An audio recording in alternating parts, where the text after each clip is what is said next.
Hello, this is Kali J.N.S. I hope you guys are having a great day. Happy Friday. And thank God it's Friday. I want to make sure that my sound is good. I want to make sure that we're good on Rumble as well. Okay. And so I hope you guys had a great week. And so there's a lot that I want to discuss. I have to say, it's a lot going on in the world, but we maintain our love, we maintain our awareness. And so we're survivors, we're thrivers, and so we keep moving.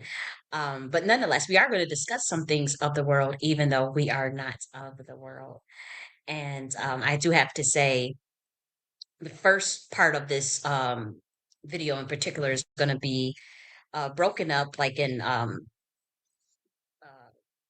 sorry, I was just checking my sound. I got a little distracted because I wanted to make sure my sound was good.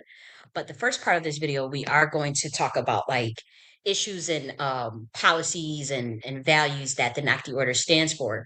Now, for those who may be new to the Nakhti Order series, it's pretty much an advisory board or an advisory governance uh, that is umbra, which means it's more so like has a very shadow aspect of it, and it's an advisory umbrella governance over the United States corporation. And so other aspects of the Nakhti Order includes the appendages, one of which is obviously Nakhti University, and we have a governance and civic affairs department at Nakhti University where we discuss anything from constitutional studies, heraldry, uh, esoteric politics, um, esoteric discussions of relating to governance as well as military science. So it covers a breadth or a depth of topics. And so one of the things that we do have as a part of that governance and civic affairs department is like a think tank where we discuss ideas and whatnot. A lot of the stuff that has been discussed on public, in the public domain or the public sphere with you is stuff that is, strategically put out there. It's nothing that is convoluted or anything that's hard to understand. I do have to say though, it is obviously in the best interest of myself and of what we're trying to do is to go more behind the scenes of things to discuss things. And so I did say in 2 weeks that we would be doing like 1 to 2 hours live and then just going on Knox University to finish because my lives have been really long and I have a lot to discuss. And so that is still the plan. There's a lot of things I'm working on relating to making sure that that infrastructure is set up because the logistics of that it's pretty easy. It's nothing too complicated, but just making sure that the technology is right as far as holding the bandwidth and as well as the systems on Knox University to make sure that we can do those long lives like we're doing now behind the scenes. And so I did set it up where we could pretty much do that. Also, there's no pressure for anyone uh, to um, to use that subscription, but the lives are all going to be live, and you can join in a discussion or not. Like it's no pressure if you want to just stay on mute and just listen. You can do that, or you can ask questions and want to have more of an interactive conversation as far as getting your perspectives and ideas. That is fine as well. I actually would prefer that, but I also understand that people may not want to talk or may not want to share the ideas. And so that's fine too. I do have to say that I mean, I'm going into stage two of the Nakhti order as far as the Nakhti University, the appendages of like the Center for Sexual Health and Family Planning, the Military Science Department. All of those things are going to be moving to stage two, which is why we're going underground. Again, that is just stage two. And there are higher levels. And obviously, um, my style of my leadership style has always been facilitative, which means I prefer more of a drip feed content, a drip feed. But by that I mean, for those who may not know what drip feed is, let me at least explain that. When I say drip feed, it just means like As far as dissemination of information, it's drip feed. And so you get so much in the beginning, there's an assessment, there's feedback, and then it goes to do these pulse checks to see where there can be improvement on my end and to see where, people are, if they're understanding the information, or if they're not, what do they care about, what do they don't. And at the end of the day, it's not about like trying to like impress people or trying to get people to convert them or to convince them of anything that I'm doing, but part of the leadership style is very facilitative, which means I'm very laissez-faire. Laissez-faire means very hands-off. I don't like to micromanage people. I don't like to tell people what to think or try to spoon feed. That's just not my style. And so what I'm realizing is that and I was going to say on this planet, like, but I want to keep things where people can understand me. What I'm realizing is that like this society that we live in, they still prefer more of like to be herded, and I don't like that style. You know, again, there's always a dissemination of information that is very strategic, and then we see where the people are at, where society is at, what are the pulse checks, what is the feedback, and then incorporate that into the new blueprints using the agile method, and then going into more automated stage, and then also releasing the next part of the stage of the information, if that is possible and if it is safe to do. And so I do have to say, based on what I've witnessed in my experiences within the last 4 years, it is not safe to do at this time, but it is safe to do to stage two. And by that, that's going underground and discussing the next stages of the actual building more so. And by building, I mean the think tanks, the networking, uh, focusing on interests and goals that we can get around, and developing strategies to meet those goals and to meet those interests with like-minded people, with people who get it, and with people who understand and have things to contribute and want to contribute, essentially. And so I'm not an evangelist. I don't know how to try to tell someone else what they need to think. I'm here just expressing myself and wanting to teach. And if people like it, then they'll they'll funnel in. If they don't, then they won't. But I still have to stay true to what I want to teach and to how I want to teach it and whatnot. But I also do prefer, the facilitative style. It's very laissez-faire. However, um, I do expect, if someone's not understanding something, to ask questions.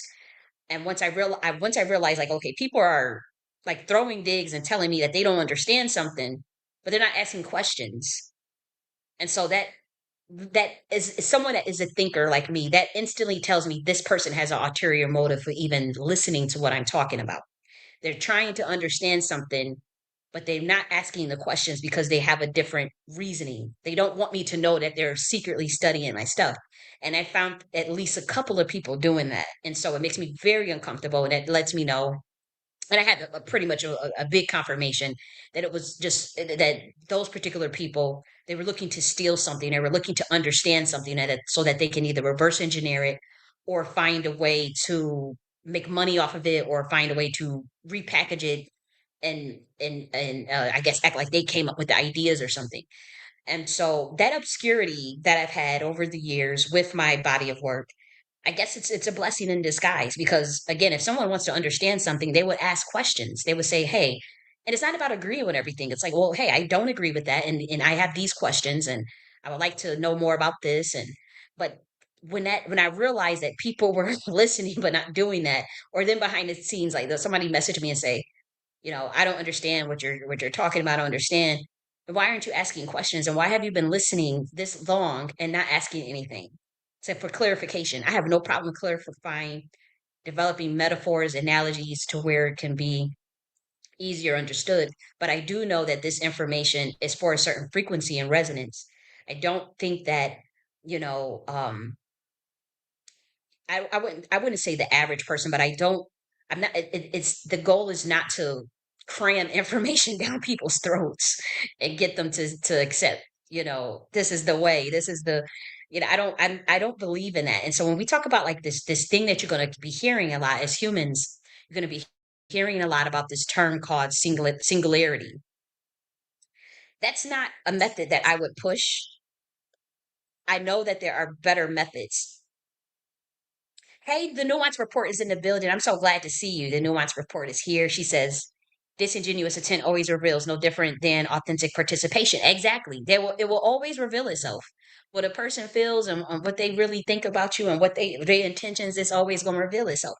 But this term singularity, you want to be careful with that because singularity, um, in my mind, it's about the intentions behind a word, right? Or even maybe even more important than the actual meaning of the word, especially when we're dealing with the English language. But we're talking about like when we talk about singularity, we're talking about technological growth that becomes uncontrollable, irreversible. And so you know, it can result in unforeseeable consequences for human civilization. That's one aspect of what singularity means. But another aspect of it is peculiarity or the quality or state of being singular. So when you think of singular, you think of single. That's like one. You're single. It's just one, right? And so when people are talking about singularity in the context of like what they're pushing now with this AI stuff, they're talking about human control, where machines evolve beyond human control, rapidly improving themselves without human intervention. That's singularity in terms of the technocracy that they're trying to push on people. And we're going to get back to the topic. I swear we will. But I actually wanted to talk about this a little bit, anyways, later on. Um, but I do have an issue with this term singularity. There is a way, and again, this discussion has to go offline when we talk about the other way that I see it, and instead of this push for singularity, because that's going to lead to hive mind. I'm just telling you that there. That leads to hive mind. That leads to the technology controlling the humans. It's a very real phenomenon. You can look up the word technological singularity yourself. And so when it comes to the Nakhti philosophy and the Nakhti esoteric systems, there is another way where it keeps the human naturalness. And I'll talk about that again on Nakhti University behind the scenes because some of this information is just, it's too much. People run with it, misinterpret it, and then they'll try to steal it. And it's really creepy because it's like, and I don't, my thing is, for the most part, the information is meant to be shared, right? But what happens on this particular planet is like people put money and profit over an organic authenticness, but also even over people.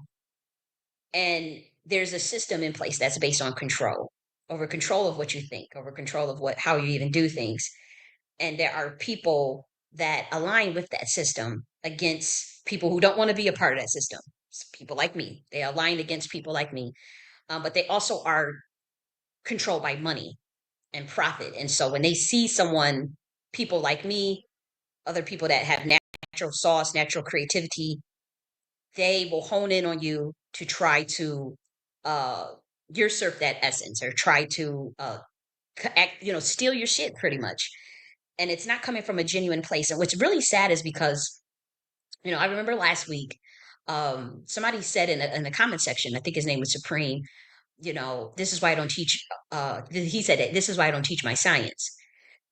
And it's like, well, I found that to be very odd because, for one, in academia, you have teachers and professors and people who are scholars who must come up with their own theories. You must come up with your own scholarship. You must come up with your own, and publish it, right?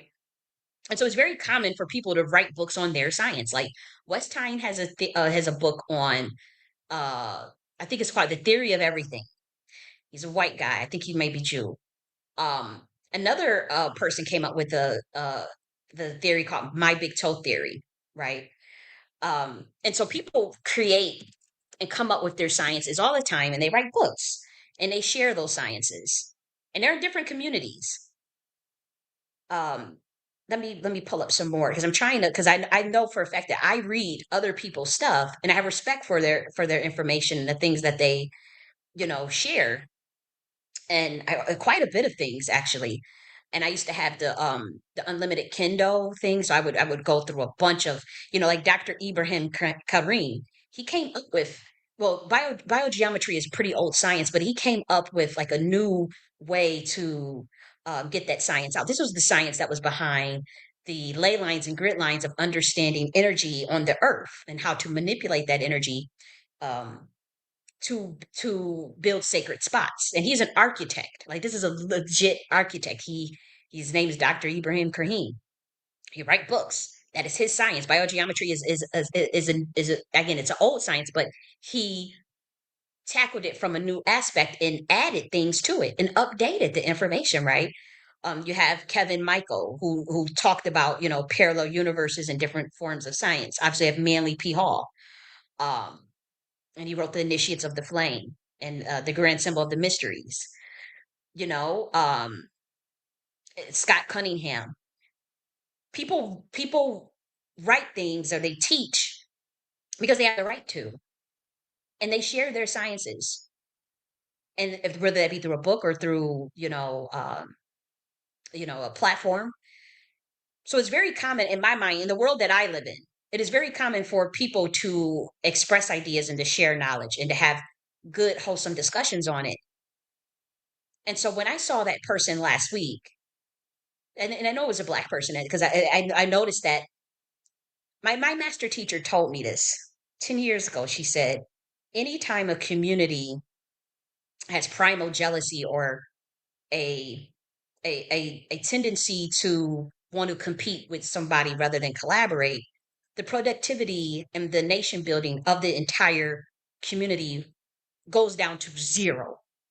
It becomes non-existent because people are scared of the evil eye.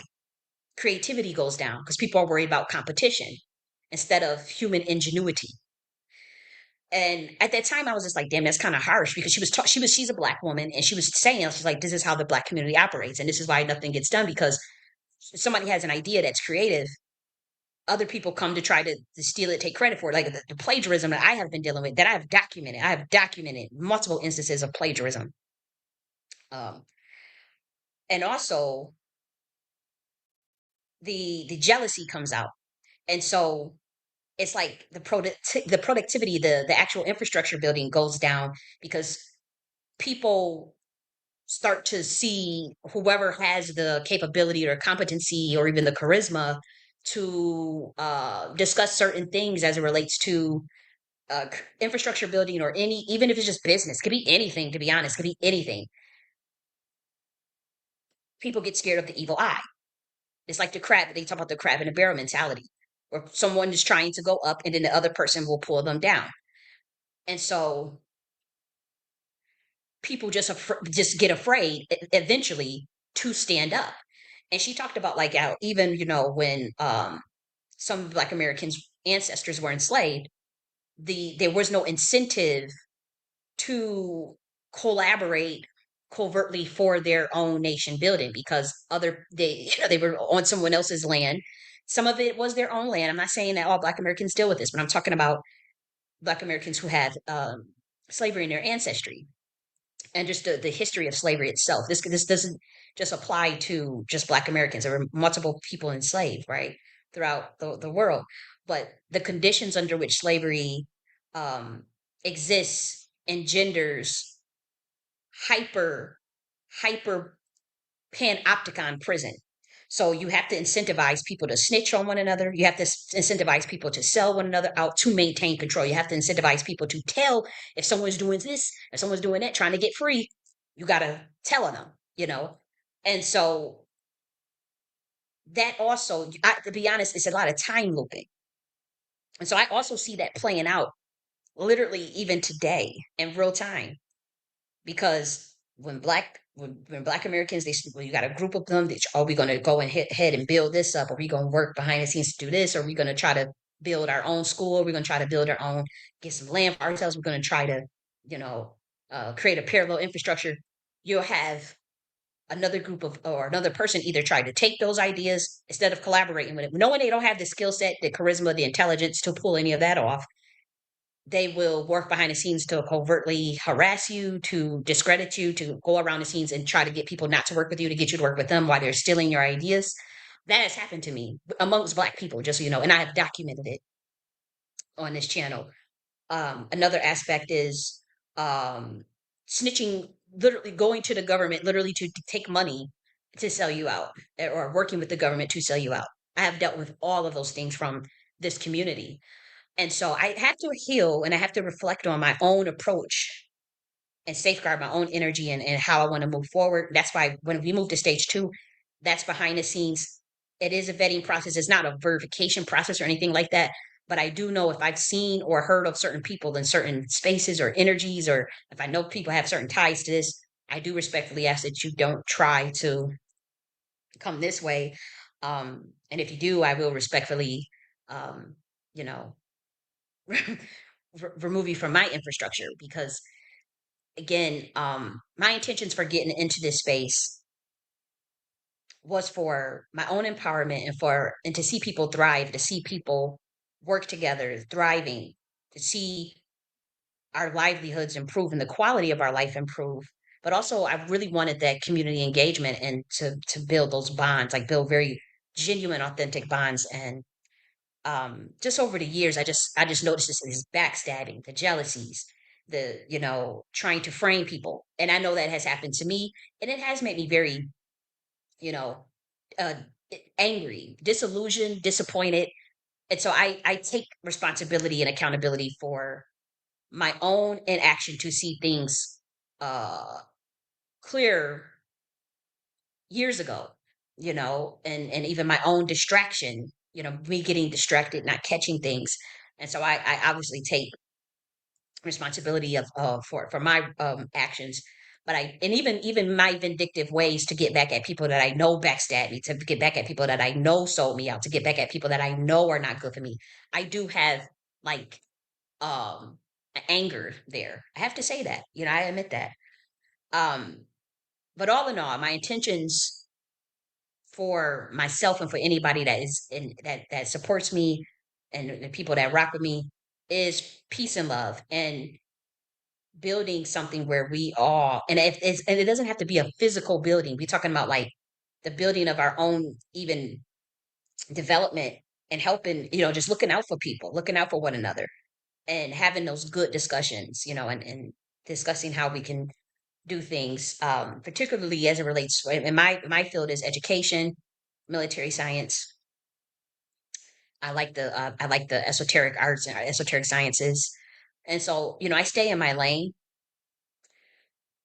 but when I see, like, when back to the discussion where the guy Supreme said, "This is why I don't teach my science." You have so many people in different communities that are able to teach their science freely, write books on it. Like you even had Sadhguru teaching inner engineering. You have Mujiji, teaching his stuff in India, whatever. People teach their stuff.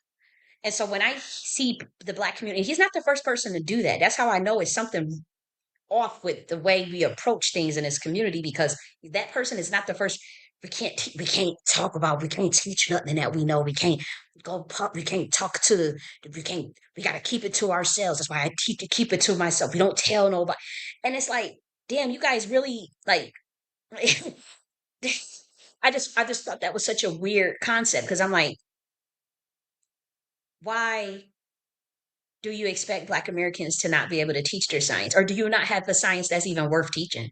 That's how I took that. But it's kind of like, you know, you have scholars for since time immemorial that have written books.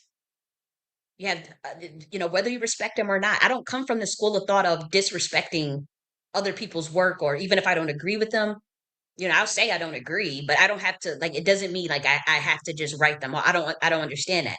So I don't come from that world, and I don't want to be around people that are from the crab in a barrel world. But when you see like people with their body of works, and they're able to teach in their communities and get feedback in their communities and work with other teachers in their community and discuss things, and it's not a problem. and they update things, they add things to the sciences and keep it moving.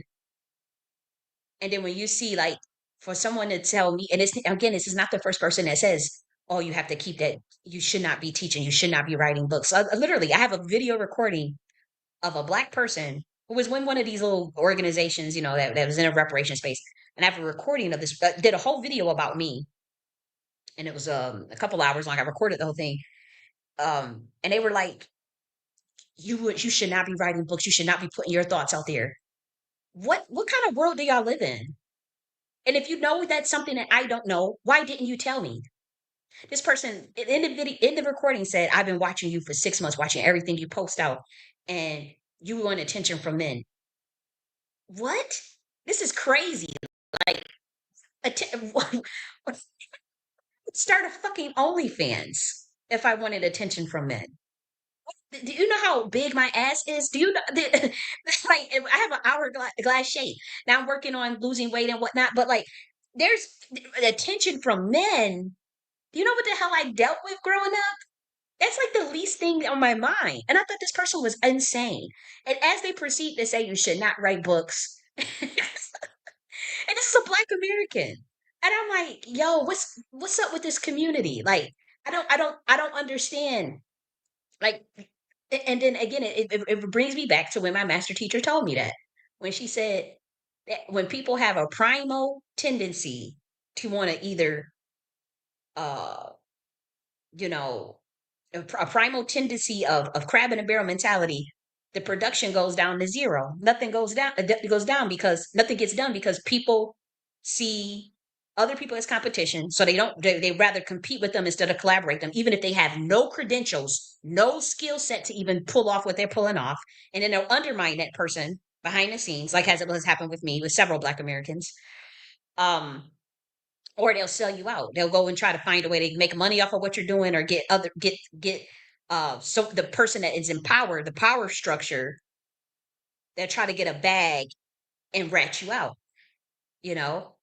And that's what happened to a lot of black leaders. And and then again, other people will see the example of what happens to say someone who wants to, like if we talk about like uh the epigenetics of like slavery, say if someone wanted to run away, obviously somebody will snitch, or if somebody wanted to do a revolt or uh, do a revolt in of on the plantation, someone would snitch and rat them out.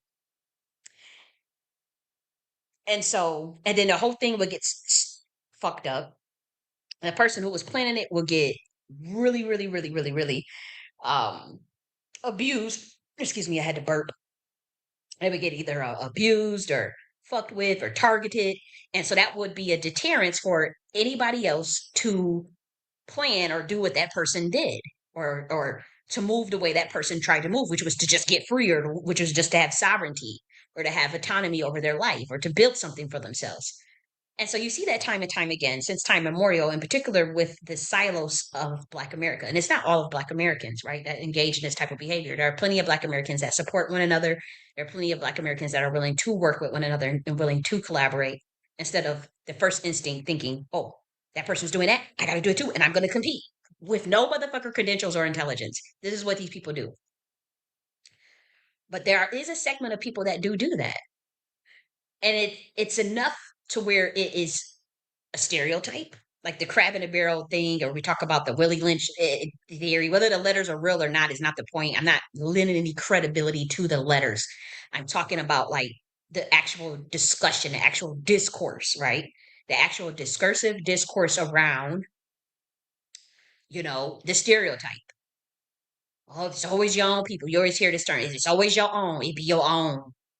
Oh man, we can't get. Oh, it's niggerish stuff. If you hear people talk like this, I've heard people say this stuff all my life, whether they be from the hood, middle class, working class, upper class, Black Americans. It didn't matter. I've heard this my whole life from people, and so I want to encourage like the ingenuity of our community, the Black Americans that have ingenious in our community. For one, link up with each other. Don't try to convert or convince anybody of what you're doing. But also, don't be afraid to show your light and to be yourself and to express yourself. But make sure you do it in a way where you're very aware of who's around you and very aware of what you're putting out. Be very strategic in what you put out. You don't have to tell people that you're being strategic, but just know that, going in. And, you know, as far as getting the pulse checks of where the people are at, you can adjust accordingly from there. But ingenious Black Americans, I want to encourage you, whatever projects you're working on, whatever thing you have going on. I don't mind supporting it. I don't mind bigging it up. It doesn't. I don't. I don't understand. It doesn't make me feel the type of way. I don't feel like I need to compete with another person. But I also want to make sure that the younger Black Americans, that they feel support. That they are encouraged to invent. That's why I always talk about Aaron Salters, the inventor Aaron Salters. So I talk about Black American inventors all the time. I bought a book of like a Black American inventors a while back, and I remember reading parts of the uh, inventors, Black American inventors, to a kid I was raising at the time. I would make him read it. We would go through it, or if it was a book with pictures, I would show him the pictures and read to him the different inventions and stuff when he was a kid. And I did that purposely. I actually make him come up with his own inventions. I actually have, I think I have the book still where he was a little kid. I don't even think he could write at the time, but I used to say, you know, to spark up his creativity. I said, think of anything you want to invent in the world, you write it down, and and he would come up with some pretty cool shit. I mean, it was pretty ingenious, and so that's how I know ingenious exists, and ingenuity exists in the community, even whether you come from means or not. Um, and so he would come up with these cool, creative inventions, all types of stuff. The mind of a kid is infinite. They are a canvas that hasn't been tampered with by the ways of the world, and so kids' creativity levels are always higher than adults, always, and so I respect that. And I used to say, come up with anything you could think of. It was an activity. It was just an activity, and I used to also sometimes push his brain by coming up with two things that were unrelated. And this is a good way to get more creative as well. Come up with two things that are unrelated, say like a brush and an air purifier, right? Just anything. And you give them 1 minute or 2 minutes to come up with as many inventions as they can, different ideas that has to combine those two things. And it could be anything. And it is an excellent exercise to get people to explore their creativity, to think in ways that they normally wouldn't think of. And again, you could do this with anything. It could be uh, a salt a salt rock lamp, and let's see, I'm trying to think of anything, an electric incense burner. Like this, think of anything that you could invent that has, just right there, that's an invention. Somebody can invent. I just came up with that on a dome. Somebody could take a salt rock lamp and make an electric burner out of it. They have sea salt and laminate it in a way that you can even, you have light, you have a lamp, you have an electric sense burner, then you also have the metaphysical properties of the salt. Boom, right there, just that quickly. And so I do that with I've done that to myself, coming up with those different ideas for damn near 32. I've been doing it for at least 15 years. I'm 33 actually. I've been doing it at least since 15 years. I've always configuring, and it's infinite permutations, it's infinite probability distributions at that point. And so one of my jobs here, or what I feel as a teacher, was to help those who wanted it to explore those inner depths of their mind. It wasn't to push any religion on anyone, to get someone, oh, you got to believe what I believe. I don't give a damn what anybody else believes. It wasn't to teach you what to think, it's to teach you how to think, to teach you to push the limits of consciousness, to understand the value of your consciousness, of your essence, you know? And to also shed light on some esoteric shit that's been going on this planet. And I have no regrets for doing that. Now I took a lot of hits for exposing a lot of things. I wasn't the only one that's been exposing things. I could have ended up dead, so I'm very grateful because they have tried. Um, but one aspect of things that I like to talk about is obviously the occult sciences and whatnot, and I stand by the fact that many of those occult sciences are botched. Um, and so a part of my job of even we talk about releasing sciences, it was honestly to give a fuller picture of those occult sciences, because I do know the bloodlines that disseminated that information, mine being one of them. And I can instantly look at a lot of things and intuitively know, being a melanated woman, that comes from very ancient DNA, ancient epigenetics, just like many melanated people, right? We know when something's been tampered with. You can look at something and know that something's been tampered with. I'll give you an example. I want to say I want to say it was either Psalm 16. Do you know, like, one of these Psalms, like I'm going to say this is Psalms 14 or Psalm 16. Do you know that there's two verses literally just removed? Like the 13th and 14th verse is literally just gone out of the King James Version. So say something like that. So I can read, and I'm not pushing the Bible in, but I'm just giving an example. I can read that and instantly say, like, what the hell? Like, how could you remove a 13 and 14 verse? How could you remove the whole 13th chapter of the book of Daniel? You know, like those type of things. And so, like, okay, I'm like, okay, obviously the public may not know that this information is considered something that would be esoteric, and so they don't want people to know about those things. But those things give the fuller picture of how the system is ran. And by that, the very system you find yourself in, this illusion based subprime reality that is not based on truth, that is not based on light, that is not based on innovation and human creativity and ingenuity. It is based on control of the mind. It is based on hive mind and cult, death cult, what the system is based on. Because there's a secret society that's behind it that stole the information from another order and reversed engineered so that they can have control over this dimension. It's just as simple as that. And so if I wanted to come down here and talk about, hey, like, this was reverse engineered or this was botched, and here's the other information to it. Here's what we know, and you take it or leave it. That's all it was. But that's such a small part of what I even focus on, or what I even want to do, of course, because I created my own esoteric systems with the Nakhti philosophy. Released stage one of it. We'll redo the manual to make it more understandable, because that I think humans are prepared for that information. And then there's Nakhti philosophy 2.0 that will not be taught to the public at all. The Nakhti philosophy 2.0 it teaches you how to create your IPU. But if you don't understand Nakhti, the law of gender, as far in terms of the laws of electromagnetism and resonance, what the science behind an electron and a proton and a neutron, that's the law of gender. You don't understand that aspect.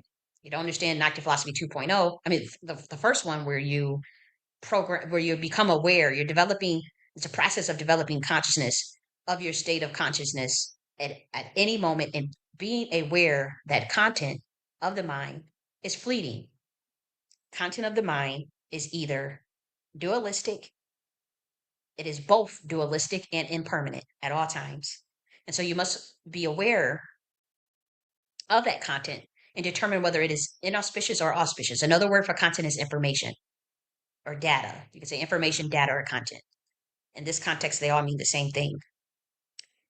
And that stage is the process of developing that awareness of what do you want to transmute of that content to make sure that everything is driving the state of consciousness in the direction that you want it to. It also undoes fragmentation of the soul, fragmentation of the mind, and mind control. And so it's a very simple, to me, it's very simple. And so I for one, um, I know that stuff has been heavily shadow banned. I found out Amazon was stealing my royalties for that book. I remember when I did release it on that Kindle Unlimited in 2020, before, like, I had got on these people's radar. That book was like a number one Amazon bestseller. I think I probably have the screenshots to prove, because I remember I was happy because it was like hundreds and hundreds of downloads. I had no idea. I said, what? And then I guess, like, maybe someone or whoever, the powers that be, somebody got a wind of it or a hold of it and just shut everything down. And because obviously, their system of control is based on controlling what you think, controlling your perception of reality. If you can control someone's perception of reality, then you pretty much control them. And I'm dealing with that still too, with people trying to control my perception of reality through suggestion or through subtle influence. And you have to catch it. And if you get distracted, then it's hard to catch it. And I admit that. But I still know that that is how they govern. And so it gives you an advantage. And it was just meant to help people. It wasn't meant to, oh, you got to go to church or you got to be saved. It was just meant to help those who, for one, deal with a lot of trauma, especially in their epigenetics. And then two, want to go to the next state of consciousness of their choosing, of their desire through unpacking the current data or the current content that is in their mind, deciding through the chambers of self, is it inauspicious? Is it auspicious? Does it serve me? Do it not serve me? Or in simple terms for the children, is this good for me or is this bad for me? For me to think this particular thought, for me to ruminate over this particular experience, for me to hold this particular thought in my subconscious mind. Is it serving me or is it not? And if it does, how do I get more of that? Then there's a process of undoing uh, the fragmentation through the Gisa Mama meditation. You don't have to do the meditation, but you also want to go through the transmutation process of changing a perception around content by understanding at all times that it is always dualistic and impermanence. And when we talk about the dualistic aspect of it, auspicious, inauspicious, dark and light, contrast. That's why I have no problem with contrast.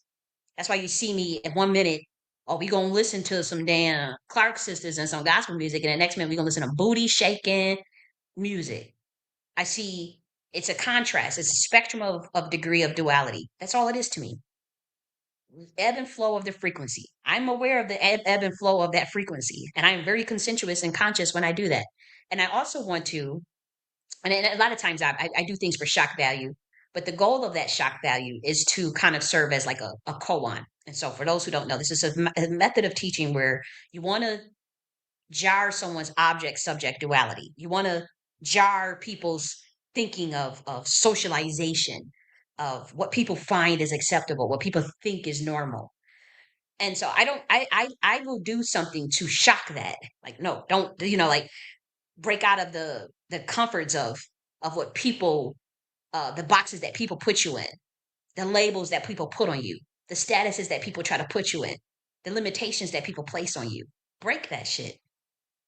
And so a part of that is a part of my method of jumping from contrast to contrast. Even in my lives, I'm doing that very much purposely, very much purposeful. Like last week when we was listening to all that freaky music, I was very much aware that earlier we were discussing some of the most high level shit that will most likely be used by the federal government or I think we were or the military. I think it was a executive order we were covering on a mock simulation of an executive order we were working on with the military and foreign national international policy.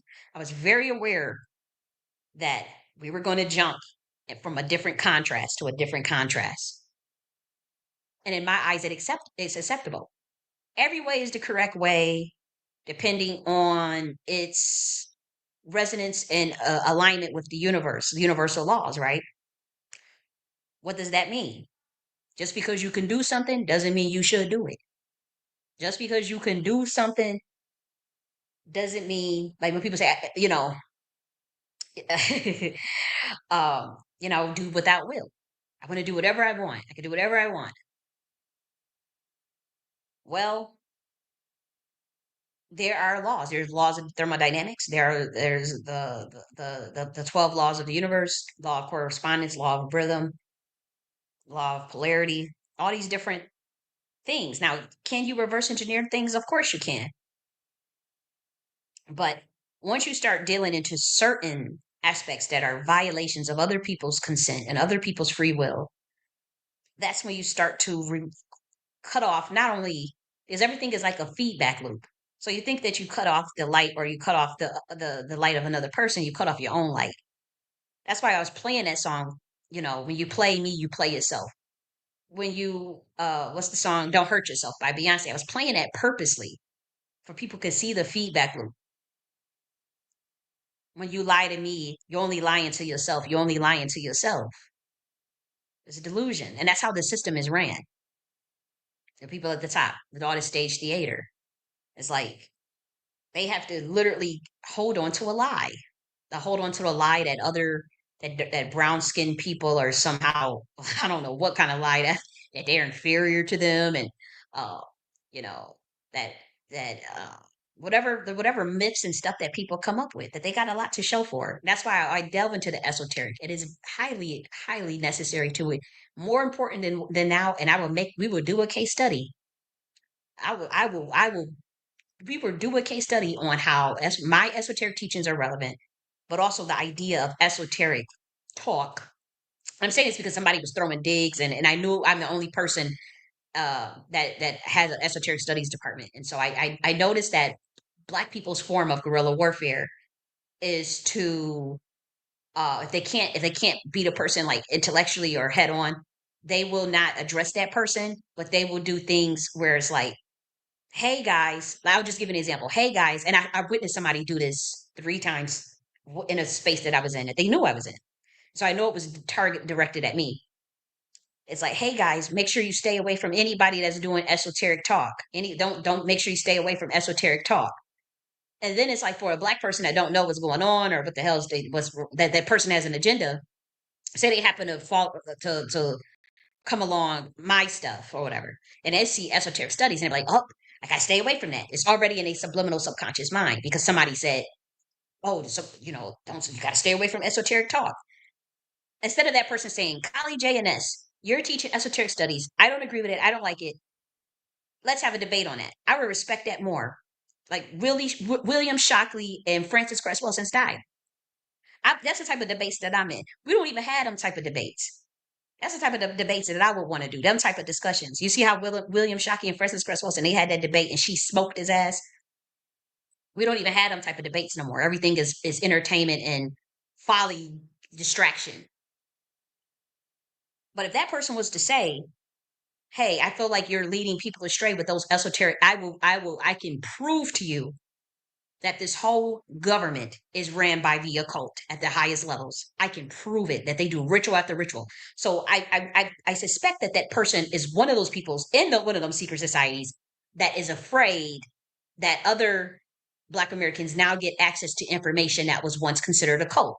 The fact that I can just break down high level codes of Kabbalah, various esoteric systems, Ifa, Palo Mayombe, I can prove to you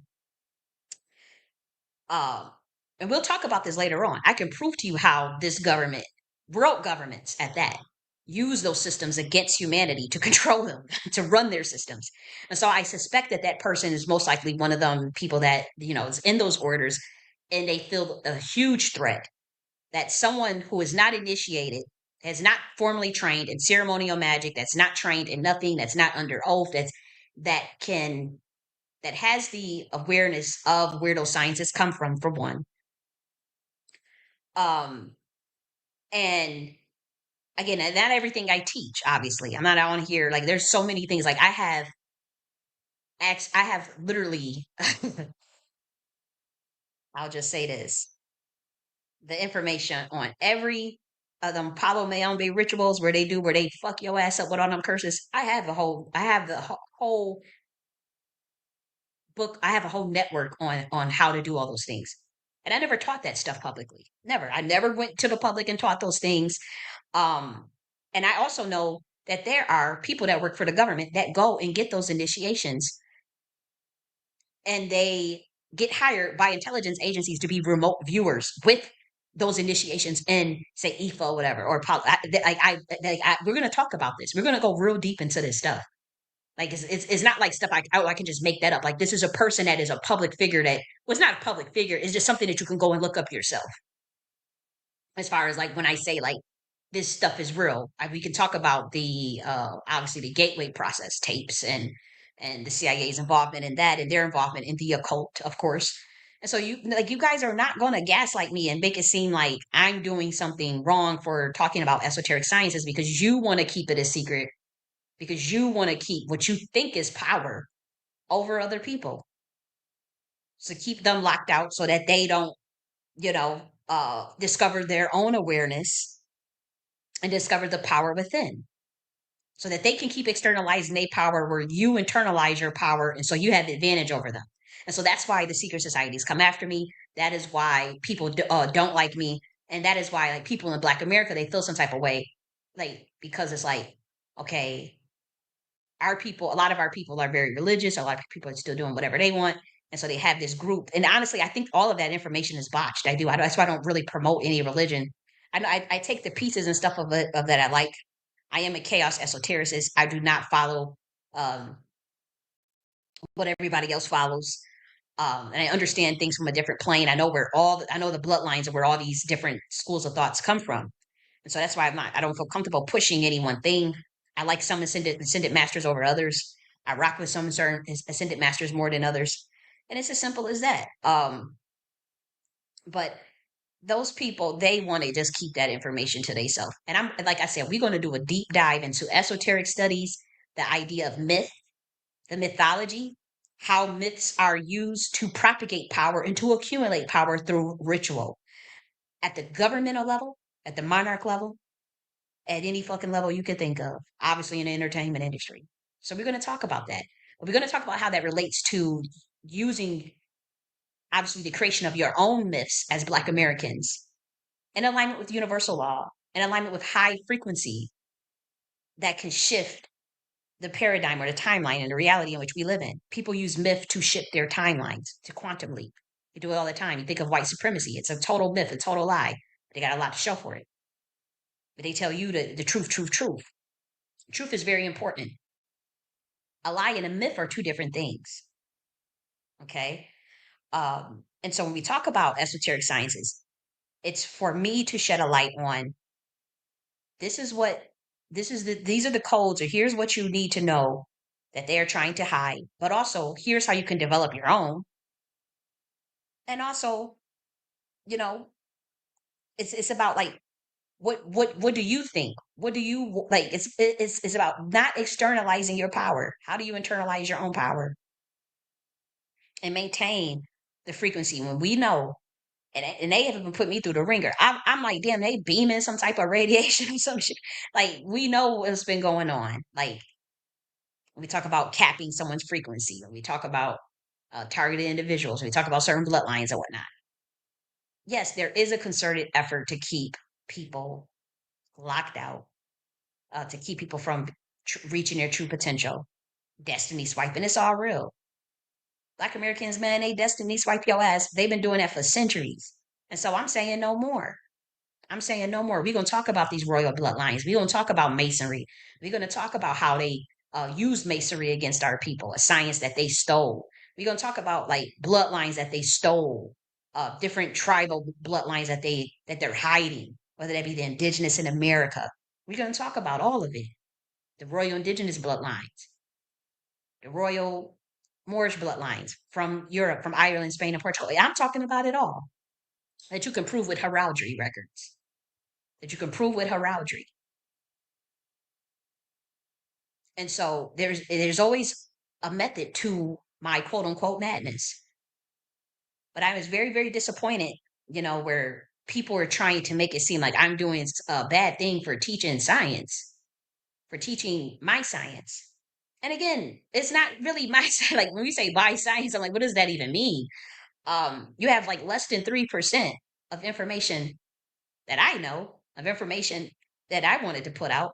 Obviously, I don't put out everything, but that stuff that is out, it operates at a certain frequency. It has to be activated only at a certain frequency, right?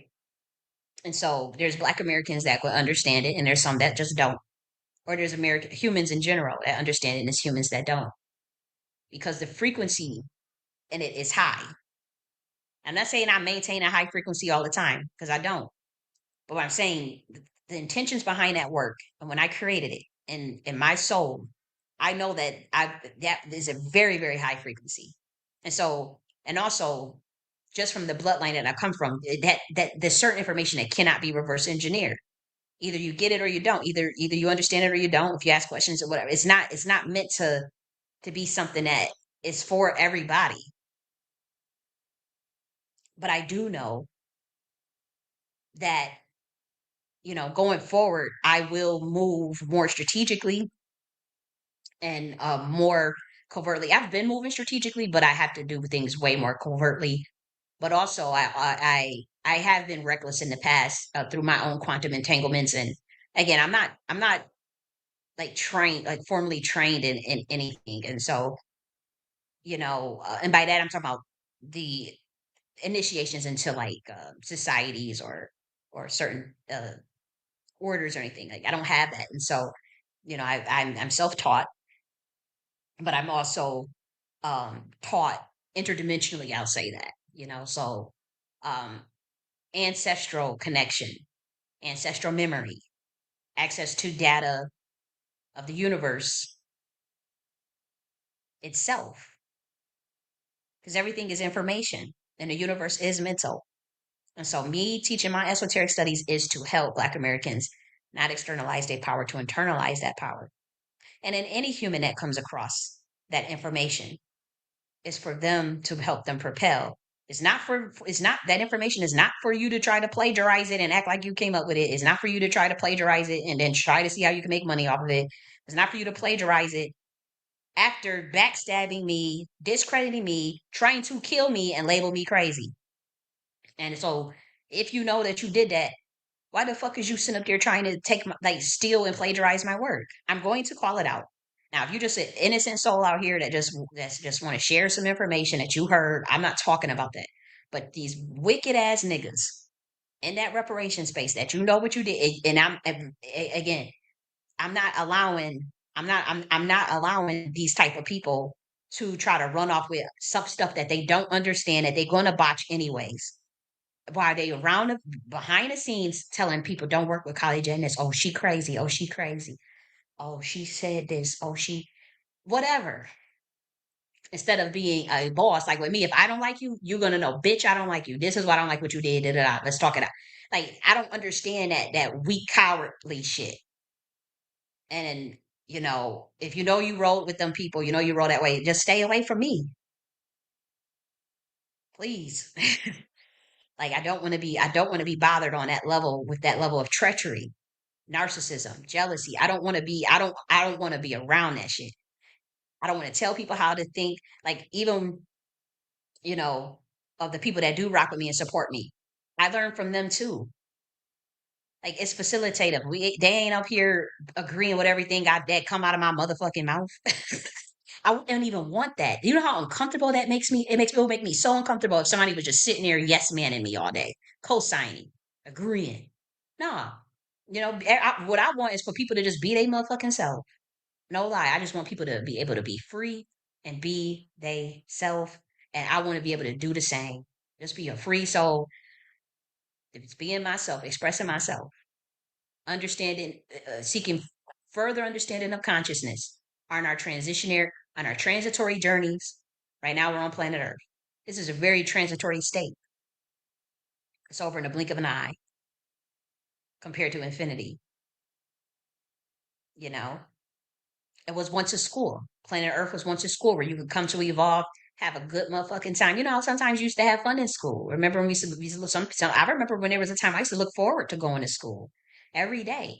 Usually I wouldn't say that was like in grammar school, but it used to be a fun adventure. You got peers that you're gonna play with. You have gym class, recess. You get to learn some cool ideas, and you have little science experiments. Maybe they just dissect a frog and all this shit. I remember we they had a big ass python snake that we used to play with, bunny rabbits. They used to have different pets and stuff they would try. I remember one of the science classes, I think it was biology. They were had a random ass python, big ass snake that broke out the damn cage and was in the damn teacher's closet, one of them teacher's closets. I think somebody put that there to scare her. I think they didn't like Miss Nicosia and they put that snake in Miss Nicosia's closet. I do. I don't think that snake escaped out no big ass cage like that. It was locked and the snake was gone, so everybody was scared. They had to lock down the building because this was one of them big old python, like big, big. You can't like multiple people have to carry that type of joint. You know what I mean? And we would feed it bunnies and rats. No lie. I remember like we was watching it, and I remember when they was this. Honestly, I think this teacher was just fucking weird because I remember one time they had they had some bunny rabbits, and he was he wanted we were watching the bunny rabbits have intercourse. And he was just like he was trying to teach us like, oh, this is just so natural. This is just the natural. They had tarantula spiders, them big ass ones that would jump, that jump like boom, like I remember like looking forward to that. I remember in first grade, we was playing with them big ass black beetles and stuff. You still look forward to. That's how planet Earth was, a place where you gonna learn some cool little shit. You gonna learn about contrast and taxonomy and duality. You're gonna learn but duality is not the whole of the universe. That's just something on one plane of dimension, particularly 3, 4, 5D. The taxonomy, that's what makes planet Earth cool, as far as the element of free will and that taxonomy and contrast, because at certain levels of before you get to emanations, it's just bliss. It's just bliss. That's why people like to get high, because they remember that bliss, where they come from. That is their natural birthright, is enlightenment, is love, is light, is knowing who they are. It's empowerment. And so that gets boring. So people want to venture into a human flesh, a fleshly skin, and a meat suit, and have a good time. Because at the highest levels, there is no division of even this idea of divine, masculine, divine, feminine. It goes through emanations. The divine feminine gives rise to the divine masculine, and it goes through its process of seemingly separation, electron, proton.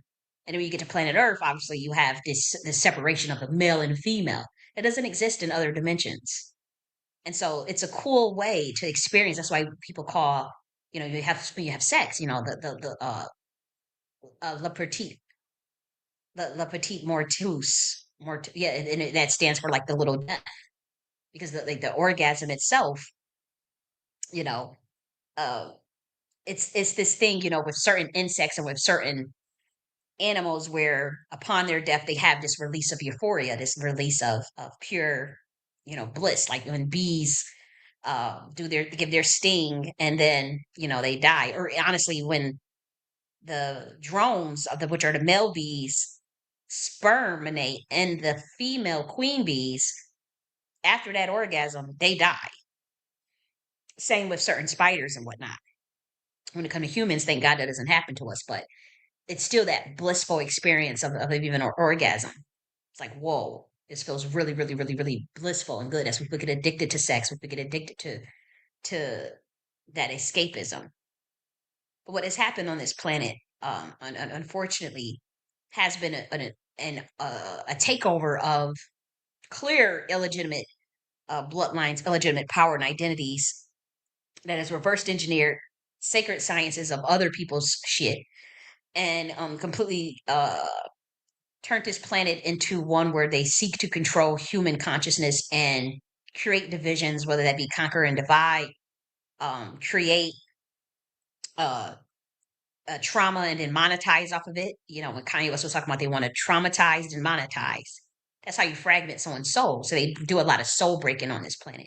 It's very illegal. It was not always this way. And you can see that because some of these cathedrals are not even be able to be recreated. It was using biogeometry to create that, right?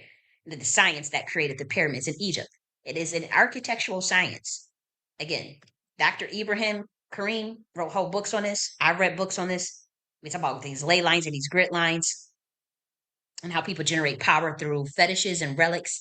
It is a real thing. That is why I will always talk about the esoteric science, because I know for a fact that that is what they are using to keep this system propped up while lying to everybody else, creating whole stages. The whole Super Bowl was nothing but a big ass ritual. They had Uncle Sam, not Michael Jackson, Samuel Jackson, the black man as Uncle Sam. Do you know Samuel? Then you see the big ass Superdome says Caesar Superdome. Taxman rendering the Caesar with a Caesar. There's a called Samuel is one of the archangels, but it's in some school of thoughts. Samuel is also looked at as Lucifer, but Samuel is also an archangel on its own, and some people look at it as a fallen angel.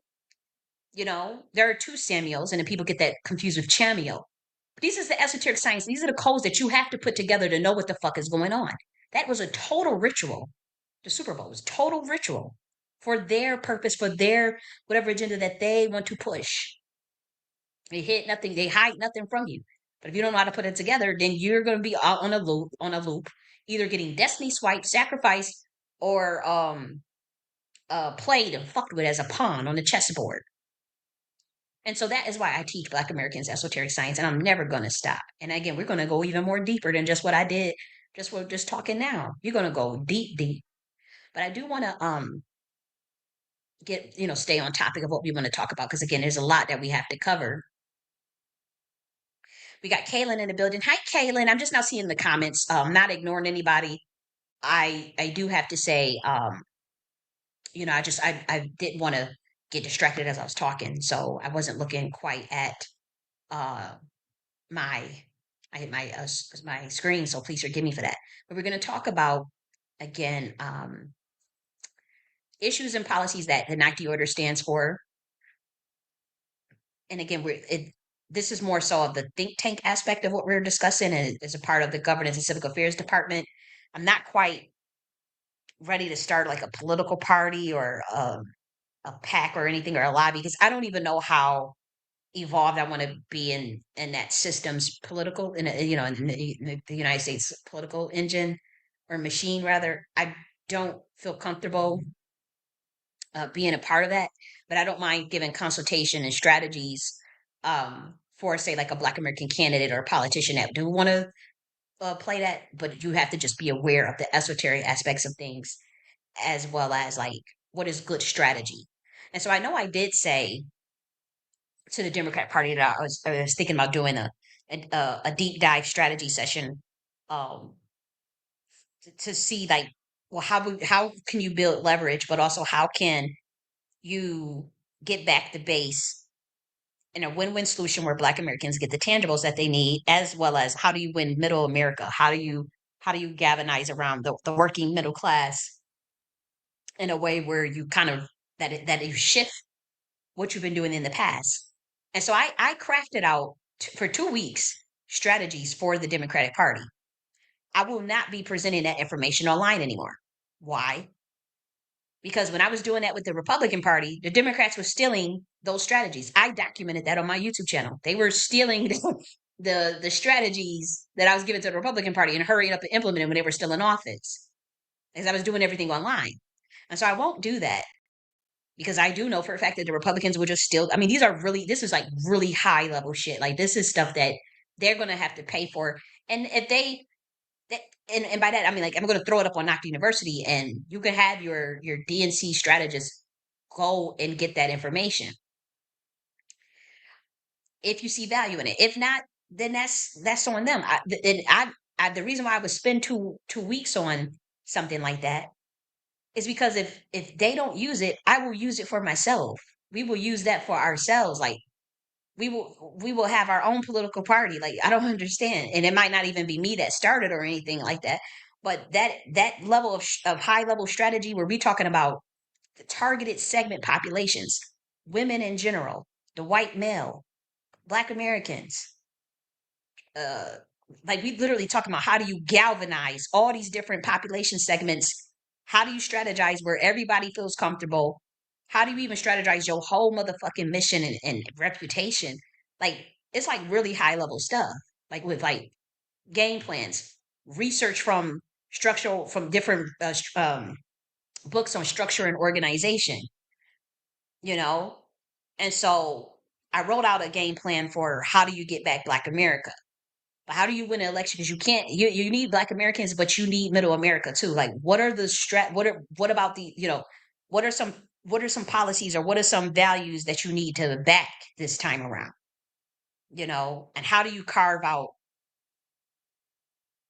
I would say, rather innovating what what you have been trying to do, and what it means to be a liberal, what it means for someone to be left. Because right now, what it means, that a lot of people don't want to be associated with that. People be thinking of okay, you just the party that keeps people poor, and people people they talk about plantations on the shit. Like, you have to do a whole overhaul. Even the strategies around Black men. How do you? There's even I literally wrote out a plan even out there for like a strategy segment population for Black men, women, all women. For Black Americans, I do include some things for Black women, as it relates to maternal health care, college students, young adults rather, young adults, working class, all these different segment populations. Then we get into like it's like really high level stuff. Because I know I'm missing a bunch of things, because we're talking about like I know we had matrix maps, political, like a political map that I had used from another source, It's a matrix map, but you have to fill it out and put the strategy in the map. And I'm like, I'm not putting this shit out on YouTube like that for free. You guys need to. I mean, you need to have. You need to pay a consultation fee or some shit. It's going right on Nakhti University. And if they don't want to use it, I will use that shit for myself. We will use that for the Nakhti order like it's nothing. And that's why I crafted it two ways. I said if they and they know, like y'all know, y'all stole strategies from that from my YouTube channel when I was giving strategies to the Republican Party. I'm not a member of the Republican Party, but I'm just saying, you know, Republican Party stole strategies. Some they just used, but the Democrats were doing that shit. So I know that they would do that to y'all. Y'all all work together behind the scenes, anyways, at the highest levels. Maybe not the lowest levels where they have some random Democrat shill or Republican shill arguing on the internet or some shit. I'm not talking about that. I'm talking about the deep levels. And so if they want that information, I will do. I'm gonna when I put it up there on Nakhti University. I think we may do it next week. They can either send their strategists over to uh, take notes or to review the session, the workshop, and implement it. And if they don't implement it, that also lets me know. That will let me know because I'm throwing out a test. I'll let you know it is a test. It will let because I have suspicions on certain things, but I need those. I need confirmation. Either I'm right or I'm wrong. I hope to be wrong, but how they react, knowing that I give out good strategy. Let's not play games. If they sit up there and try to play dumb or act like they don't know what's going on, or I see that they just ignore it, then that will confirm. That will confirm that they are in on this play with the Republican Party of what I said about that bait and switch 3 weeks before the election and how the plans was they have a whole nother agenda behind the scenes.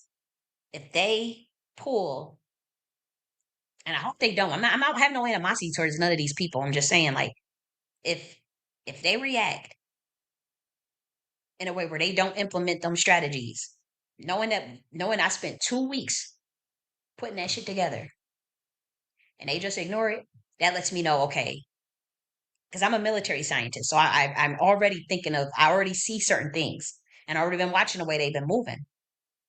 But I'm giving them this test, and if I see like, okay, yeah, for one, I know they're not serious. I'll just write them off.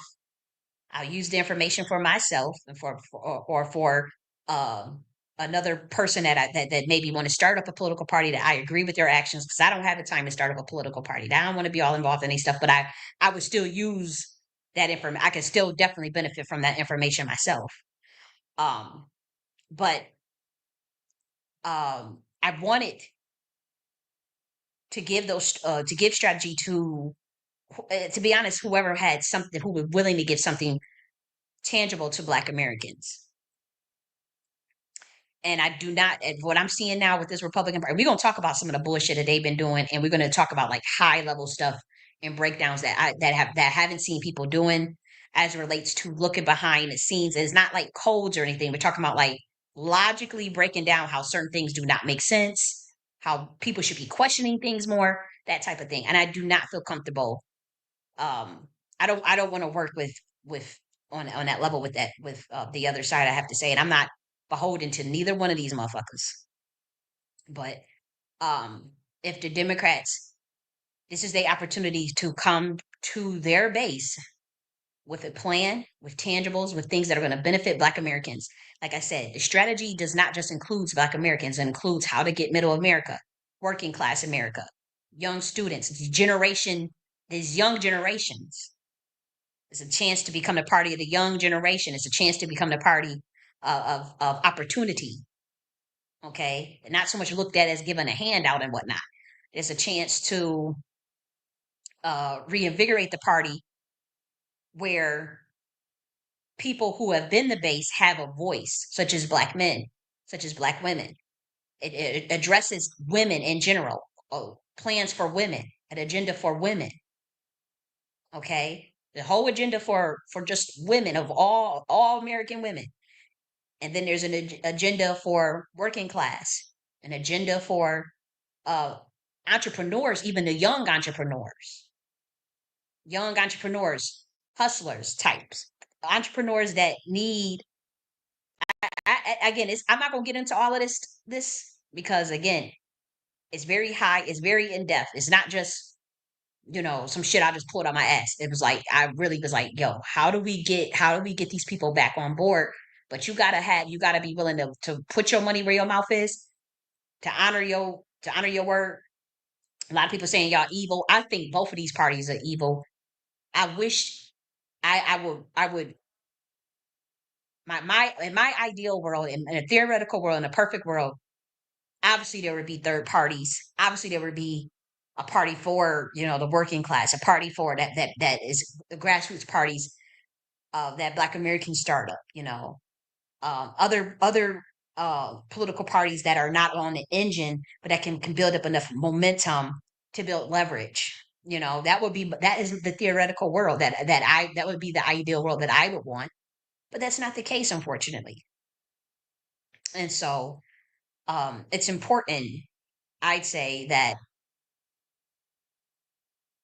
what we have now, either we totally dismantle it, and if not, then there has to be solutions to make sure that people's needs get met.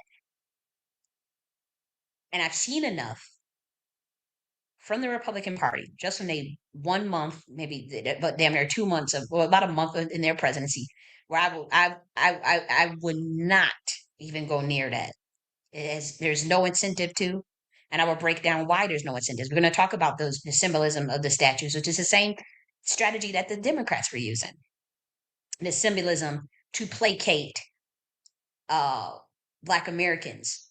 Symbolism is meant to play on your emotions, to placate you so that you get distracted from your actual real goals while they work behind the scenes to dismantle all this other shit that end up burying you. We're going to talk about that. We're going to talk about the illogical uh, policy of the gold card, with selling these selling American citizenship for to immigration to immigrants for $5 million and all that. We're going to break down the math and science behind that, as well as how that logically does not. That, to me, I don't agree with that. And I explain why. We're talking about it in a very logical manner, and you come with your own scenario. We're going to talk about how someone will use taciturn strategies while giving you symbolisms, while they setting you back decades, centuries rather, and you won't know because they know how to throw. They know they are masters. They are masters of perception, so they know how to master the perception while hiding. They're throwing a rock, hiding their hand, while they hide their hand, and that's what the Republican Party is doing, and it's disgusting to me because it's the same thing the Democrats do. The Democrats got less intelligent though over the years, and so the Republicans are just a tad bit more intelligent than them in that regard. I can still catch everything they're doing. But what I don't like is how they pay. Like they've infiltrated the Black community with so much paid shields. It's like whoa, like it's like they're trying to really convince us. And see, and we're going to talk about all the stuff that I can see, all the bullshit that they've been pulling. They deleted the police database that shows misconduct that as it relates to Black Americans. Delete that database and then say, hey guys, here's your statue. That don't benefit you. Go around, delete civil rights from the DOJ, civil rights cases from the DOJ, gut EEOC, gut. Like it's you can't even see the warfare, and they'll spin your ass around. By the time you wake up from what they're doing, it's 50 years later. And but they had to do it by getting a bunch of Black men out here to sit up there and tell people that this is the best thing since sliced bread. And we're gonna break down all of that. And again, I don't give a fuck about none of these parties. I'm not trying to. If the Democrats feel like, okay, you be disrespectful to us, so we're not gonna fuck with you and them whatever strategies you came up with. And that's just ego. I don't think they in a position to say that. But I do know that the strategies are worth its weight in gold, because we talk about studying segment populations, but also at the higher level, there's strategies to galvanize just American voice, the American people itself. But you gotta commit to doing the right thing. You gotta commit to being the party for the people, by the people. And if you're not gonna do that, if you still want to run your little psyops and run plays and disrespect your base and worry about shit that people don't give a damn about. People don't give a damn about the immigration stuff, and people don't give a damn about no identity politics. If you still want to work on focus on identity politics, then my strategies are not going to work for you. It's a tiered approach where yes, you could focus on identity on the segment level, but you don't build your whole party around that. You will not win another election by doing that. It could because the identity politics that you centered around, you don't pissed off the base. You don't pissed off Black Americans. You don't pissed off, you know, even certain women. You know, even segments of women. And so that's not going to work.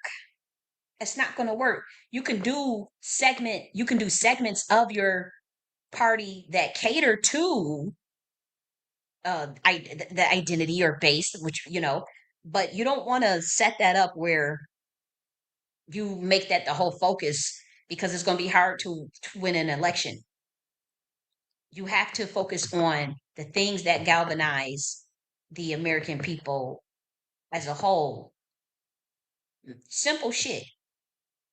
Good quality of life, good wages, good quality of life, food on the table, roof over the motherfucking head, quality standard of living, things that people care about, their education, childcare, entrepreneurship, innovation. Okay. These are things that all Americans of all walks of life care about. Making sure they have access to opportunity. A good way to put food on the table, good money. I'm not saying money is everything because honestly, that's matrix for me. This whole conversation is this part of the conversation of me talking about the damn Democrats. That's all. It's literally matrix to me. But um, you got to focus on the strategies. You got to focus on the interests and the values that all Americans could align on, right? But then your messaging across sales channels, across different channels, caters to your segments. Okay.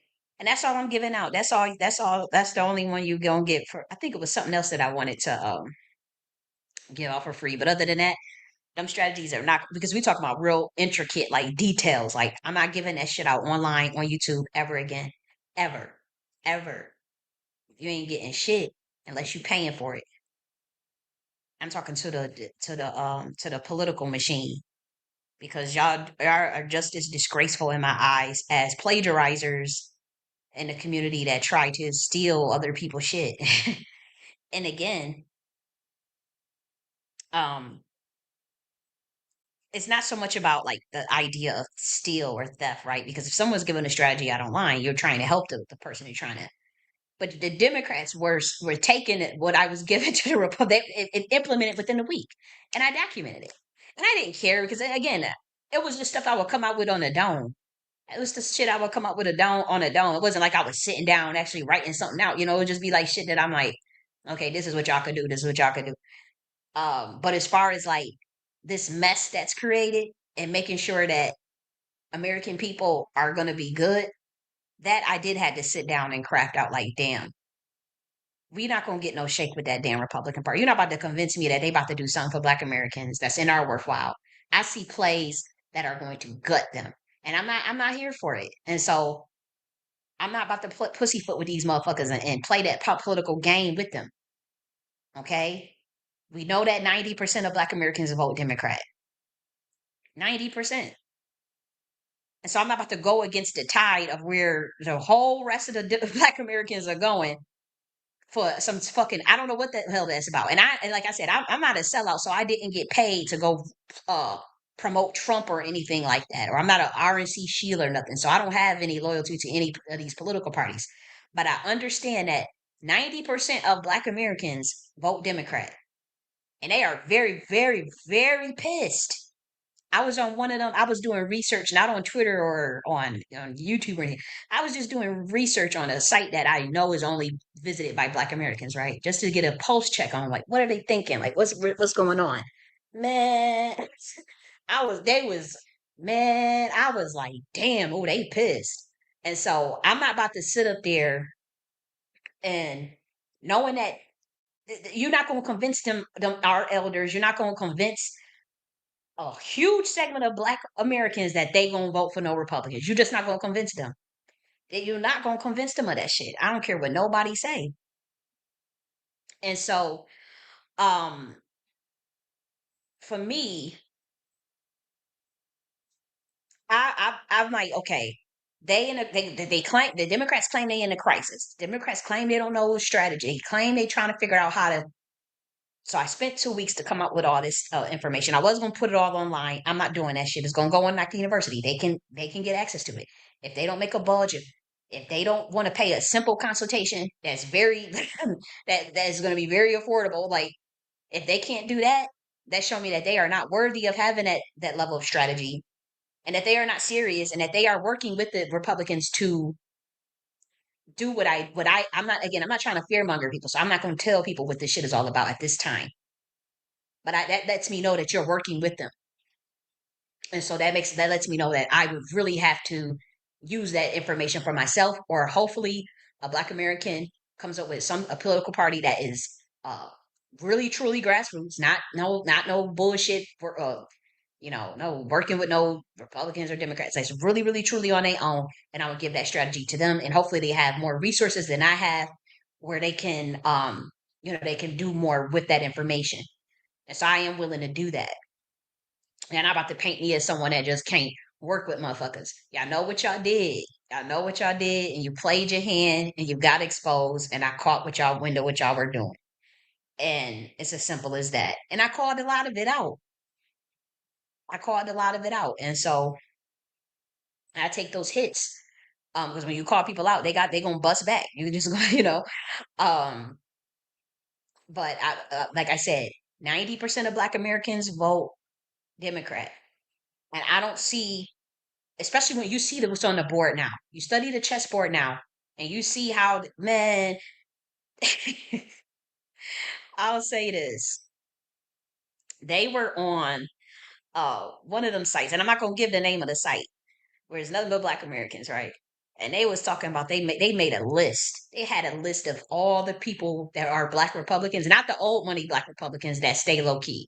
We talking about like a lot of them that were like in that reparation space. They're broke niggas that was literally voting against their own interests and all this stuff. They have a whole list of these people, and they talking about we need to go after them. We need a black, and these were not like boule Black people, or these were like regular. These were regular everyday Black people, Black Americans. And I said, "Oh shit! Let me make sure my name on the list. I'll go and explain. I'll apologize. I will apologize. Like, no, I don't put my ass on that damn list." And I wasn't engaging in the conversation. I was just observing that particular site. I'm actually my IP address is blocked from, as I used to cut a jig um on that site some years ago. Just and I got blocked for censorship pretty much because you know how I do and get blocked for censorship. Um, but I still, sometimes I go and see like, okay, what are Black Americans talking about? What are they thinking? And they was like, we got to blacklist all these Black Americans that voted for Trump. I don't agree with it. I don't necessarily think that that's the answer, but that's how they feel. They're pissed. And so I wouldn't do all that because again, I don't care who anybody votes for. And I understand that there was a bait and switch. They totally played the fuck out of their base. They played the fuck out of MAGA. This MAGA people that's waking up. Did you see Laura Loomer was like the number one Trump supporter? Do you see how she just turned? We had P. Ray, who's a Black American, by the way. Again, we didn't just jump on this Trump shit this year like y'all did. Like we were around like the 2020, 2018. Like there was a bait and switch, dude. Like we saw I saw the writings on the wall. P. Ray, which I said, I appreciate you, giving the truth and speaking your truth and not being a damn RNC shield.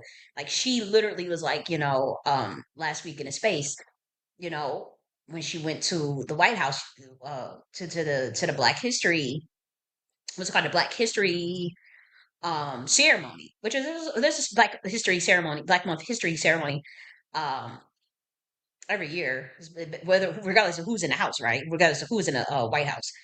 But she went and she said, she was hoping for something more substantive for Black Americans. Now she wasn't thinking that there were going to be like policies or like a sit down think tank of strategy. Nobody thought that because it was an event where you have food and whatnot. But she was hoping for something more substantive. These were her words in a room last week. I think it was one of the last week in review room. Um, and so this is not me putting words in her mouth. What I remember precisely that because I had thanked her. I said, I'm glad that you because you've been around for a minute, and it's a lot of the white MAGA that's coming around in and saying, hey, I ain't signed up for all of this. I don't know about all of this. But it's like what they've done is they put their tentacles in a Black community by paying people. Clear as day, you could tell they were paid, and they won't speak out on nothing, and that to me is dangerous because it doesn't make any sense. And that makes me that is just as worse as being a Democrat shield. I think that there's room to critique these parties and be members of them. I think that there's room to challenge the parties to live up to their ideals by being members of them. I'm not a member of any of these parties, but I'm just saying there's room for that. And so I really appreciated P. Ray, who was black is a Black American who probably still supports Trump. I don't think she doesn't support him. I'm just saying like she gave her honest opinion. She gave, and it wasn't like a RNC shield opinion. It was like, look, we could have done more. I wanted to see more for discussion for Black American homelessness. Black Americans that are dealing with homelessness. And there's a lot of Black Americans that's dealing with homelessness. And so I understand that's a topic that's dear to me myself. And so like, I really appreciate it. I'm like, you know what? Because that let me know. Because I was worried about. I'm like, damn, they got all of y'all like that. Like, what in the world? I know they ain't paying that much. um, and again, you know, remember when CPAC had their meeting in 2020, and when they were doing the Drain the Swamp campaign in 2020 with the Q and all that. I was into all of that shit. I had no idea that Q was, I mean, I figured that it was infiltrated by intelligence, but I didn't know that it was started by intelligence. I just thought it was infiltrated by intelligence. I had stopped following Q, but I just thought that it was infiltrated by intelligence, it was neutralized, and there was too much controlled opposition. So I stopped looking at all the Q posts and whatnot. I'm talking about Tindy Chess and Drain the Swamp, and, you know, but there are MAGAs coming forward that's saying that they have reason to believe that the Q itself was started by the intelligence agencies itself. It was never something that was what I thought was a raw organic movement to get rid of corruption and to expose, what we say the deep state, but to expose, the child trafficking and the human trafficking. That's what I was thinking. And so I was coming from a very and which this is why I don't judge people who voted for Trump or think they're bad or anything. I don't think like that because like I know there are a lot of people intentions, especially when it comes to like I know in 2020 when I was talking about this with Black Americans, it was coming from a very genuine space. Like, man, they doing these to these children. Oh my gosh. Like, but we really thought it was real, like and we didn't think it was Masonic stage theater. And so in many ways, over 4 years, you start to see things, but and you start to see like, hmm. And I would say this, I feel like they hid their true hand. I feel like they hid their true hand up and literally until 3 weeks before the election, where it was just way too late for anybody to do anything. For anybody, even with me coming out on the internet in a quantum entanglement session, literally coming from a different dimension, talking about, the shadow government and there's a bait and switch and they're playing us and they're gonna bait and switch and they got blackmail, they're using blackmail on people. I saw that in the spiritual realm. I don't care what people say, oh, that ain't the spiritual realm ain't real. You can think that. You need to ask yourself, how does someone predict 150 prophecies in less than 8 months on a weekly basis on a global viral events if the spiritual realm is not real? How can someone time travel and see things, come back and say this is going to happen and then it happens? And I've documented that. And I'm not bragging. I'm just saying I put it out there. I keep saying it because I want people to realize that the spiritual realm is real. It's not to brag. It's not to act like I'm so powerful or I can see everything because I can't. Because I should have saw it earlier. But I do admit that I was distracted. And by that I mean I wasn't really paying attention to like more of my spiritual practices. I just was, you know, doing whatever I want to do, uh, not paying, focus on other shit that doesn't matter. And so I had to pay for that and eat that. Thank God I caught it before. If I would have caught it after the election, oh, I would have been screwed in the spiritual realm. But I caught it 3 weeks before the election and made things right spiritually. But it wasn't enough to like switch what was done. And so, I understand that, but I'm not here to judge people that voted for Kamala or voted for Trump. I don't give a that is so low level to me. I'm not trying to judge. I'm not trying to condemn people. All I'm saying is like I don't that to me that that is this low level to be sitting up there worried about you vote for Kamala, you a Democrat shield, you're a Republican. I don't give a damn about that. I see this play. I see it for what it is. I know that it's the occult. I know that these are all Masons behind the scenes. I know that these people work together, that they are part of a death cult. I know that they are Saturnians that have botched information, that are using rituals to mind control people. I know that MAGA is one of the fifth degrees in a Church of Satan, the highest degree in a Church of Satan, but also means magi, but it's also a form of scavenger magic. It's like a literal magic system. I know that the Democrats also do magic. As far as like they it's hard to explain this stuff to people who don't get it, that it's not aware. That's why I talk about esoteric studies, to break down code so people can get it. But that's how they control the perception of reality. That's how they get in people's minds through suggestion to get them to go along with their crazy ass agendas, whether that be on the Republican side or the Democrat side. But they went too far. Both sides went too far because it's a desperation to control humanity. It's a desperation to control what the American people do and what they think and what they believe. And so both sides to me are acting in ways that are just ludicrous. But there's one side that's claiming, oh, do they want to learn from what they have done or not? It's not about, you can't just bash and condemn someone and not offer a solution. And so that's why I'm doing the strategy sessions for the Democratic Party, not off of the strength of them, off of the strength of that Black Americans vote for them to the tune of 90%. And I don't want to see Black Americans more homeless and all this stuff because of the bullshit that the Republican parties are doing, the Republican Party is doing. And so, if they're going to come, I like the thing they were doing with the plan for the Black man. Harp on that. It's like, why would you did you just throw that up? No, you gotta continue to fine tune those things, because I understand they were rushing for that particular campaign, but you have to fine tune those things. Fine tune what you come up with the opportunity plan that Kamala had. The Democrat Party should be fine tuning those things. And if not, that lets me know you weren't genuine. That lets me know that you just was throwing something out there to see what sticks.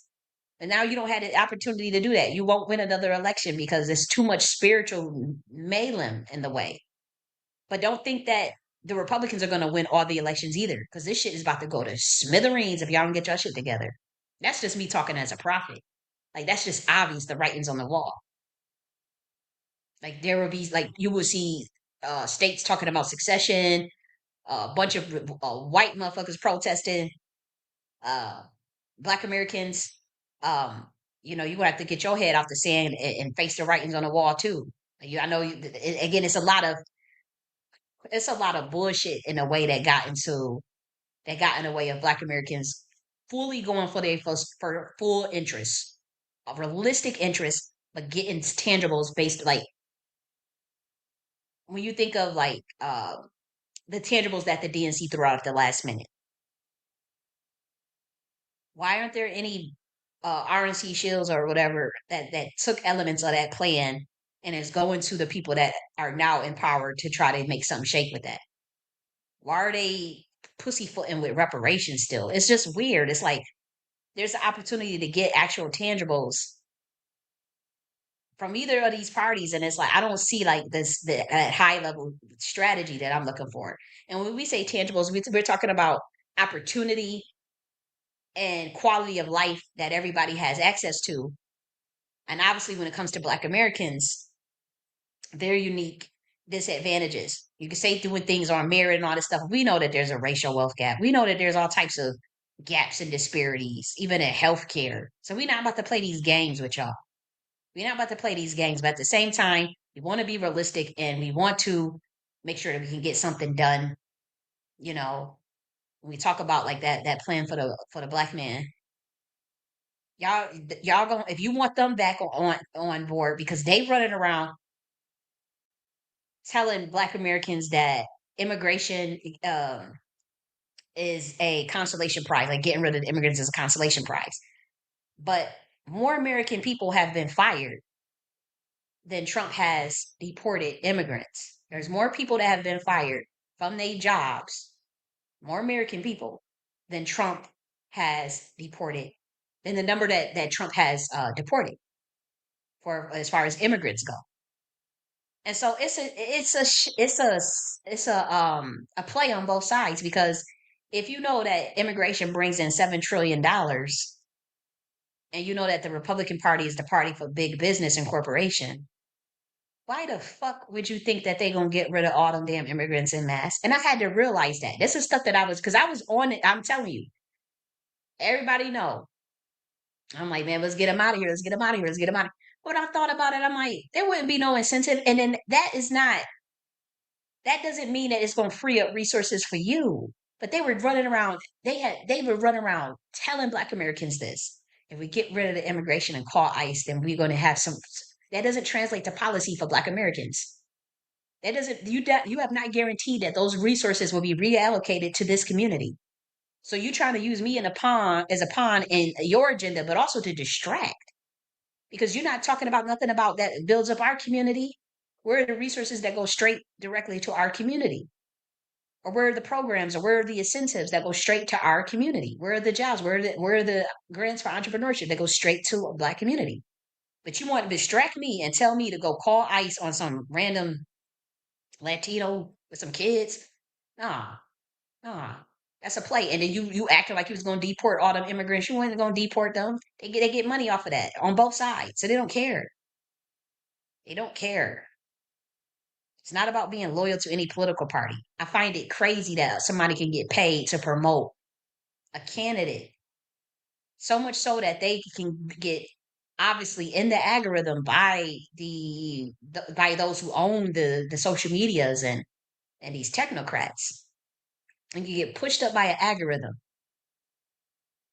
and you know you paying them people. That is to me that's the to me the pinnacle of failure of a society.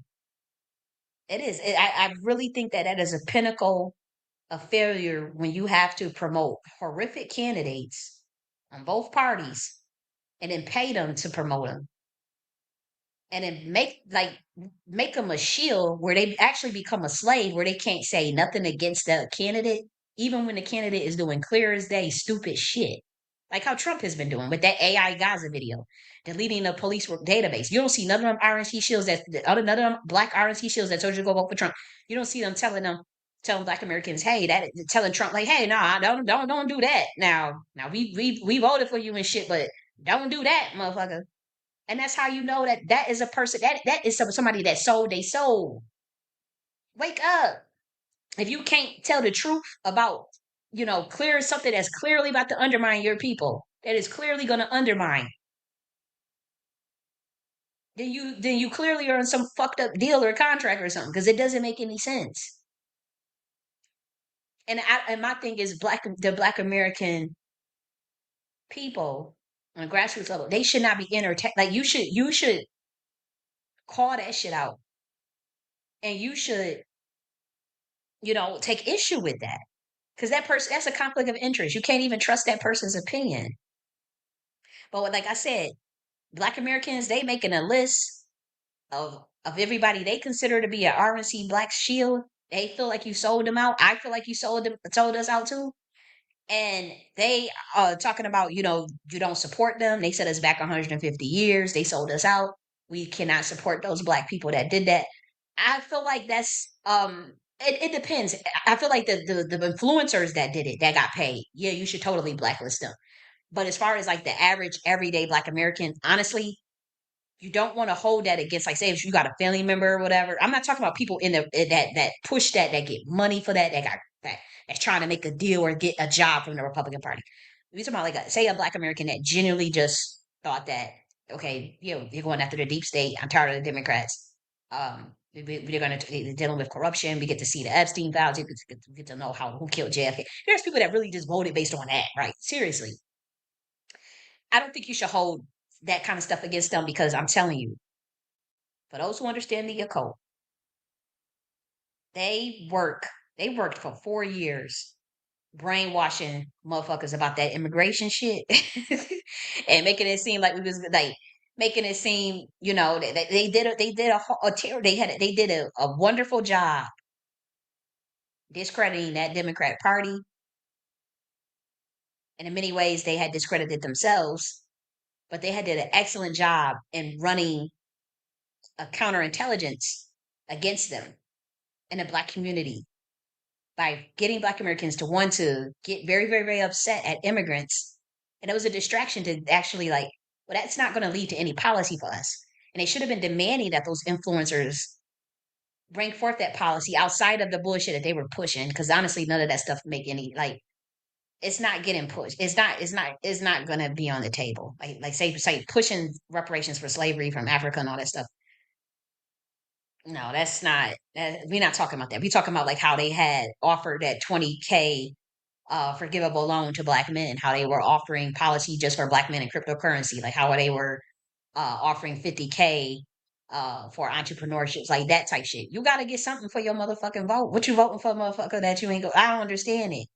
If you gonna tell me I gotta pay all these taxes, you gonna give tax cuts to the rich, and you gonna take away every benefit that the lower class and working class gets, then bitch, we don't need no government. What I need to follow you for? That's how I feel. That's just common sense. You gonna sit and cut Medicaid and give these big billionaire tax cuts and cut Medicaid or and I don't get Medicaid. I'm just saying. And then then what I need to follow, I don't we don't need like that's how the people think. Because you claimed that you was gonna give cuts for people who get tips. That did not happen. That's not in that policy. I read it. Not all of it. But it's like you said you was going to give tax cuts for those who earn tips, for those who get their wages through tips. That did not happen.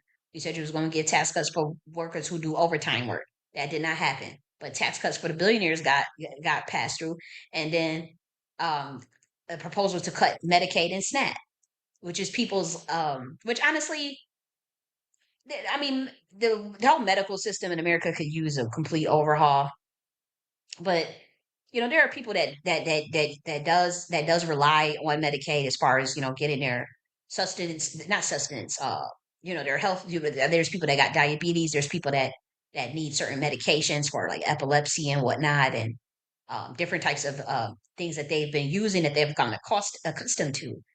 People that have been on medications for decades or whatever, and then like they've been using Medicaid. I presume maybe to even get to help with those type of things. And so you can't just come and just say, oh, we just cut. That's not how you transit. That's not even a good transition. And I'm like, who is running this? Because do you know how empires fall? Like, do you know, like, that's what I'm saying. Like, people don't be strategizing work but down because that's not and again, like I said, I'm quiet for the next 4 years. I'm not saying shit for the next 4 years. I'm not doing shit for the next 4 years as it relates to helping politics and government. I'm doing that one strategy session for the Democrats that's going to go on Nakhti University. If they take it, hopefully they take it and run with it. If not, I would be looking for a third party to use it, or I would just use it my fucking self. But I'm not getting involved in that shit. I'm not sitting up there, oh, you should do this. You should say this. I'm not doing that shit because y'all don't pay me to do that. I'm not working for free. And to be honest, we need this system to lag because it's too much corruption on both sides. And I don't see how any of it is sustainable. That's just me. But just going in there, just cutting people's shit. No, like it's like I said, I called it at 3 weeks before the election that there was a bait and switch. You say, well, how did you see it? I saw it in the spiritual realm. And finally, uh, honestly, it was like being forced to being taken to the angelic kingdom, then being dealing with having to deal with my ancestors in the spiritual realm. And I was like, okay. They don't want to be involved with that Republican shit. I had to respect that. And then they did say, okay, they playing the fuck out of y'all, but it's not like they just playing the fuck out of the Black Americans. They playing the fuck out of the American people itself as far as their intentions. And then obviously when Elon Musk came in the picture, that was the biggest red flag. Elon Musk is the biggest red flag, but also Peter Thiel, Palantir, like people not just about to walk into no damn panopticon technocracy. Are you crazy? But they hid that. They hid all of those intentions under the 3 weeks before the election. That's why I'm not upset at people who voted thinking one thing. They didn't, there are people that just didn't know. There are people that just honestly just did not know, weren't paying attention enough. There's obviously people that did not read Project 2025 because I remember they were black people in the black community, and I listened to them, and they were saying, "No, they just trying to fearmonger you. You don't have nothing to worry about. That ain't nothing." And I did not read that shit. I didn't. And I totally regret that. And like I said, I apologize to the black community profusely because it's not my intentions to just willingly just, harm people or uh, go along with something that will harm other people, even if I don't benefit from something. So, I had to grapple with that for ever since it's happened. I haven't, it kind of threw me off frequency wise because, I know that they're pissed and I can feel their energy in terms of like it's a frequency that you can feel. It's like a hemming, a hissing hemming. You could feel from I could feel the shift in their vibration, just like you could feel them shifts. And I'm just like shit. Like, how do we fix this? And I'm one that goes into solutions. I'm one that instantly think of like, well, what can we do to make this right? Um, and I don't see enough of that in the community. And that this it's disturbing because it makes me think like, damn, like what do you guys know that I don't know? And it's not about like, you know, and by that I'm talking about like the people that I know that was pushing that shit on us. They were pushing that. They were pushing that for years. Hey, you gotta go and yeah, we gotta let the other side crash and burn. We gotta let them crash. And it's like, that's not how you build leverage. That's why I'm upset because it's like you purposely did that to Black Americans. You purposely sold them out and you purposely got paid to do it. Because that anybody that is a real strategist, that is a real military science knows off rip. That is not a way that you can build leverage. You cannot build leverage by relying on one side who has historically done nothing at all for you. You can't, that's not how you build leverage. That's just common sense. And you don't burn a side that has an appendage of people. There's an appendage of people that are Black Americans that are part of that Democratic Party that do some looking out. And just to say, like, okay, we have to get rid of the entirety of the Black Boule. I think that you will be shocked. Like, I'll say this. Do y'all remember when all this stuff first came out? With all this stuff, I'll share this screenshot first. Let me share it because we will go and cover what we're covering. It was on the docket for me to discuss these things that I'm discussing, but I'm just going a little bit out of order. But I want to show you. I want to show you this right here.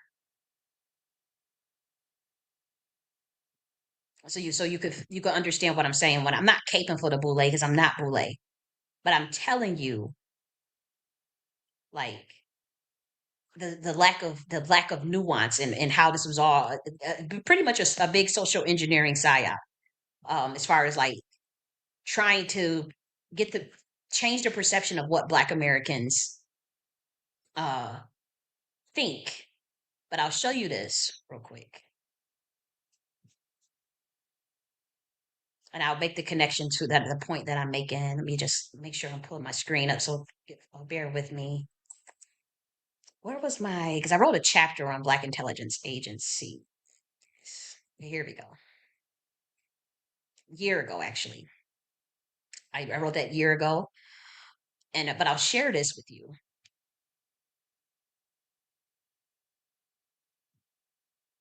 Let me just make sure we good on Rumble because I know to be going in. I'm going in different order. So forgive me. So this is somebody that follows me. I don't know who this person is. I'm not here to drag them. I'm not here to disrespect them at all. So don't think that. This person is named Damani the Observer. You can see where it says he, follows me. And so it says, I am the brand one man powerhouse of ideas, skills, action, and content. I control it all. Cool. That's cool. But what you see here is this person goes by the term foundational FBA, right? He has a choice to do that. That's his decision. It's not I don't go by that. That's what he decides. But he says, he was going through this whole like this was in your screen. You can see where it's February 26th. He was going through like this cathartic expression of pretty much and again, I'm not doing this. I'm not saying anything to disrespect this man, but me understanding how Black Americans' minds work, when they have a disagreement with something or when they don't like something, they have a tendency to it's I don't even have the right word for how to, because I do the same thing. I know I do the same thing, but I don't have the word for what that is would be called. But what's interesting to me is like pretty much because he had a bunch of posts. He had a bunch of posts about like how I'll show you, but pretty much he was just like it's the realization that the point that I'm trying to make is this is a realization of a brother who realizes that there is no Black people in the cabinet right now, and so he realizes this. And so, as you can see, it says, I'm making Mikhail Kush director of the BIA. This is a Black intelligence agency, CIA equivalent for his strategies and use of technology. Deputy director to be announced later. Now, everybody knows that this is definitely, this person follows me. So I talked about a Black intelligence agencies years ago. So this person knows where this stuff comes from. But it's interesting, the person that he's following, he has to, and I'm speaking to him because it's like, you know, I see this. He also did a post like this. I'm making G Money the official of Borders Art. He's guaranteed to get fools out the paint. I don't know, but he's saying I'm making Riza Islam deputy director of the BIA. He and Mikhail would do a tremendous job. So what his reaction to what he knows is going on, and I suspect that it's his displeasure with not seeing any Black American in the cabinet, but also seeing Black Americans get fired at the highest levels. Of the military and whatnot, and in the federal government. This is his reaction to that, by like his form of protest. And so it's artistry protest, but it's also like I think that this person, it's like it's a frustration. It's a frustration. And I do this same thing when I get frustrated. So I know what this looks like. I do this exact same thing. I literally created the GIA as a result of my displeasure with current intelligence agencies. I wrote about the Enterprise Architecture for Black Americans Guide to Rebuilding Black America, which has their own defense. And guess what? Ideas of intelligence prevention strategies. So in my book that I wrote 2 years ago, in 2022, but I published this one. So it's in 2023, chapter 13. This was literally chapter 13 of my book. We talk about how to start a Black intelligence agency. This is why, like, I have literally almost lost my life around this shit. And Black people laughed. And then there was a person that this person is following, the person that created this FBA thing that he's naming himself after, right? But look at this: intelligence gathering, preventing disruptions. And so this chapter was literally just me talking about, how do create, how do Black Americans do intelligence that prevents, disruption and whatnot? How do you gather intelligence? But I created the GIA, um, for that reason as well. And so this is just me reading chapter 13 of a book that I published. Monitor communication channels, evaluate contributions, assess establishing intelligence. Right here, boom, creating an intelligence agency with the movement is vital. This agency should be responsible for surveillance, data analysis, and responding to suspicious behavior. Yeah, very late, very Johnny come lately. That as far as this brother, I'm not disrespecting him. I'm just saying because he follows me, so I know that he got this idea from my work, and there's actually nothing wrong with that, right? There's nothing wrong with that. Here's the thing, though, and I'm speaking to this brother because I don't know if this is if you're serious with this or if this is just you just venting your expressions or frustration with what's happening with the government. But if you are serious about this, and I'm speaking to you, if you are serious about this, sweetie, these people like this, like I'll say this, and I have to be careful. You saw this person's label himself FBA. Honey, do you know that that person that founded that is the same person that came after me precisely because I wrote about creating black intelligence agencies and creating parallel infrastructures and defense groups and defense and all these things, like literally to kill me, set me up, verbal harassment, discredit me. The person that you're following, like my thing is, if you are serious about getting a black intelligence agency, if you are truly, truly serious,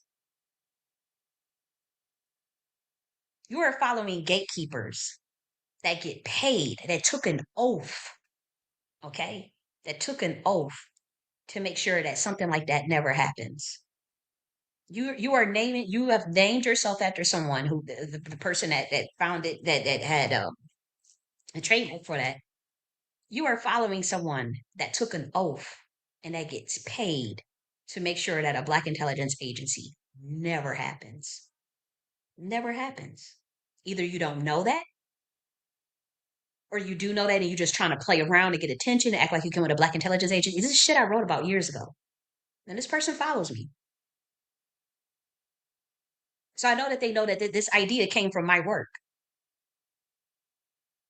But here's the thing. If you are dead ass serious about that, you are surrounded by sharks, sweetie. And you talking like this, you be very careful. I would say you go and even delete these tweets. When I started talking like this, it was damn near my ass. Okay. I'm not saying don't stop trying to do what you're doing, right? I'm just saying like you might want to go behind the scenes. See, I was reckless and I had already came out talking about black intelligence agencies years ago. And it I mean, it's in a book. It's not like I'm just making this shit up. It's like it's something I wrote in the book. Um and I took a lot of hits, like I like financial blacklisting, and the person that you're following was behind that. The person that you're following, even the people I was watching you, and I'm like, okay, some of these people he's clicked in with, I know has ties to the NSA and the CIA. You are totally out of your league, fucking with them people and putting and thinking that you're around these people, but then you're talking like this. And what I'm trying to do is keep you from being in the position that I'm in because you're following someone that I know is a honeypot that set up motherfuckers like me.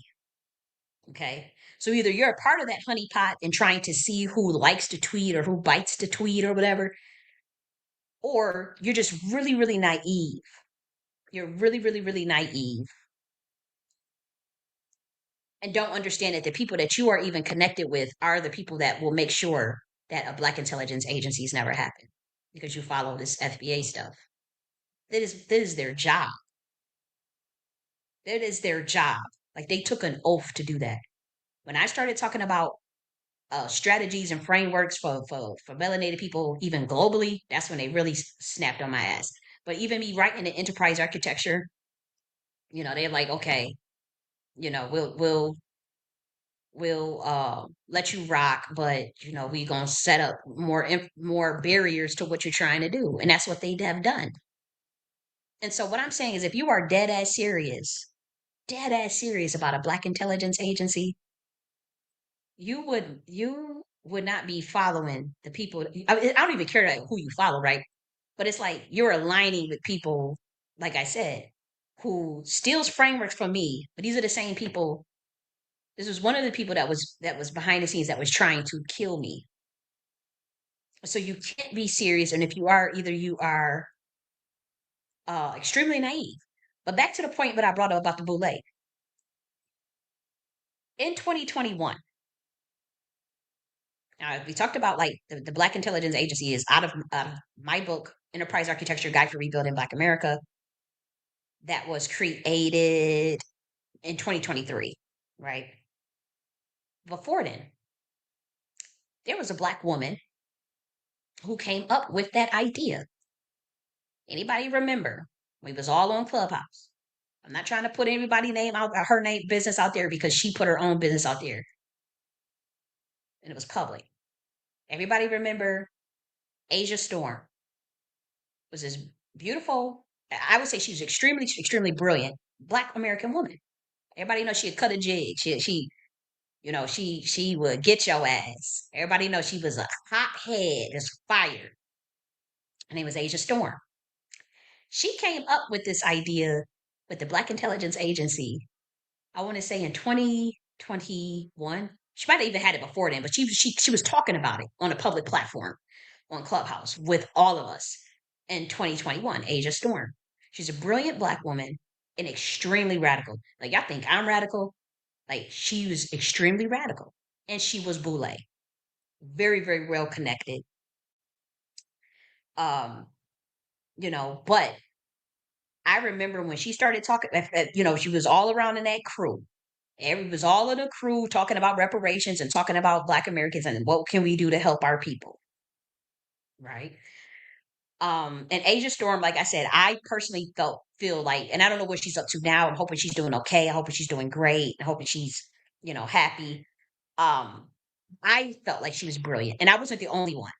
Other people were like felt like Asia Storm was just a brilliant Black woman, which is radical as shit.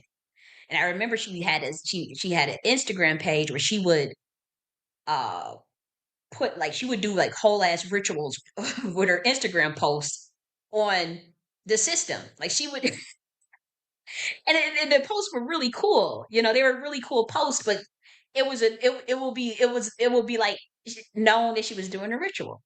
But I remember when she started talking about the Intelligence Agency stuff, they went after her.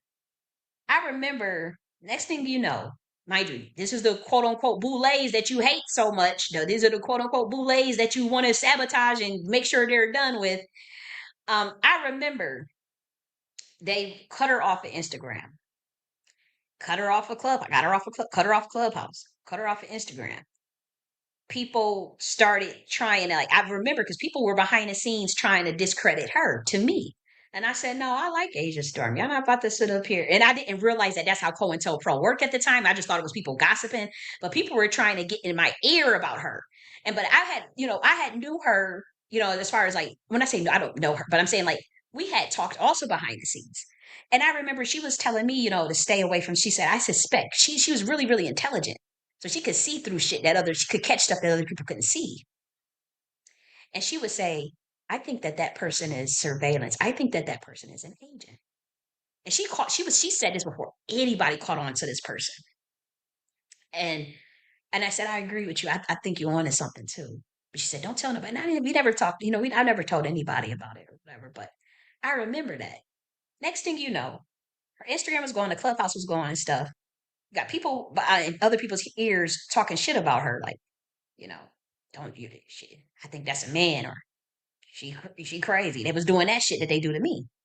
Next thing you know, I remember another person, and again, these are all people in this reparation. That's why I'm saying this shit is so deep, and you'll never convince me that is not no psyop. You'll never convince me that is not bullshit. But I remember when, um, I received a phone call, and it was like, yeah, there's always something going on with her. She always talking about there's some helicopters flying around, or there's people following her. There's somebody surveillance her, so following her. And then I just remember like I didn't know nothing about like targeted individuals or surveillance, or I didn't know how deep it goes. And so I'm like, huh? She was like, yeah, it's always something where it's always a helicopter flying over her, or it's somebody following her or trying to sabotage her. And now that I look back on it, I'm like, that girl was not lying. She was totally, because it's the same stuff that I experienced. And so I said, that was totally the machinations of them going after her. It's the same people that went after me. It's literally the same people that was behind the scenes on the phone to me talking about her, about, oh yeah, she crazy, oh yeah, she this.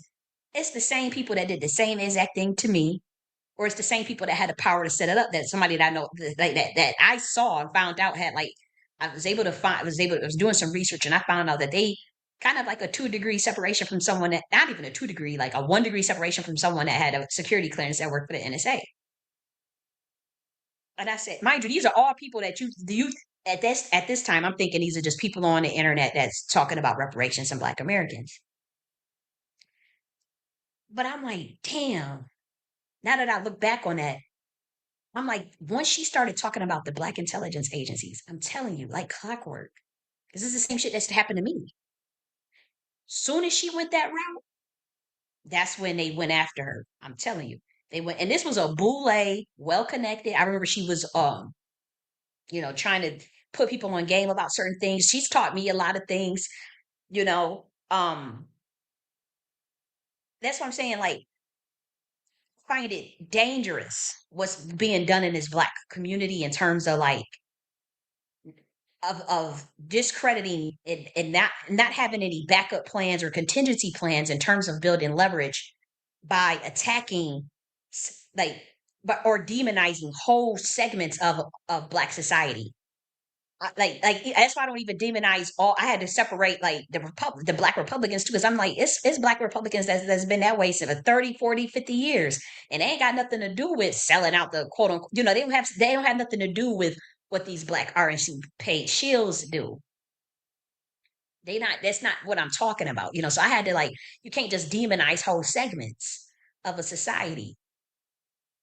That's why I don't demonize all of the Bootleggers. I know a couple of you, man. Like I said, you think I'm radical? Oh no, like and these are Bootleg members, and they did infiltrate the government. And so when you see a person propped up that's now a RNC shield for Trump, telling you, "Hey, you guys, you have to go after the Boule.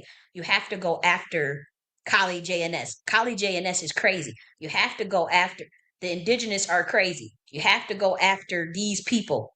That person is CIA, dude. I'm like, the fuck don't y'all get? And you got a Black man on here that's literally saying he wants to do a Black intelligence agency. You literally got a Black man on here saying that. This is shit that we thought, again.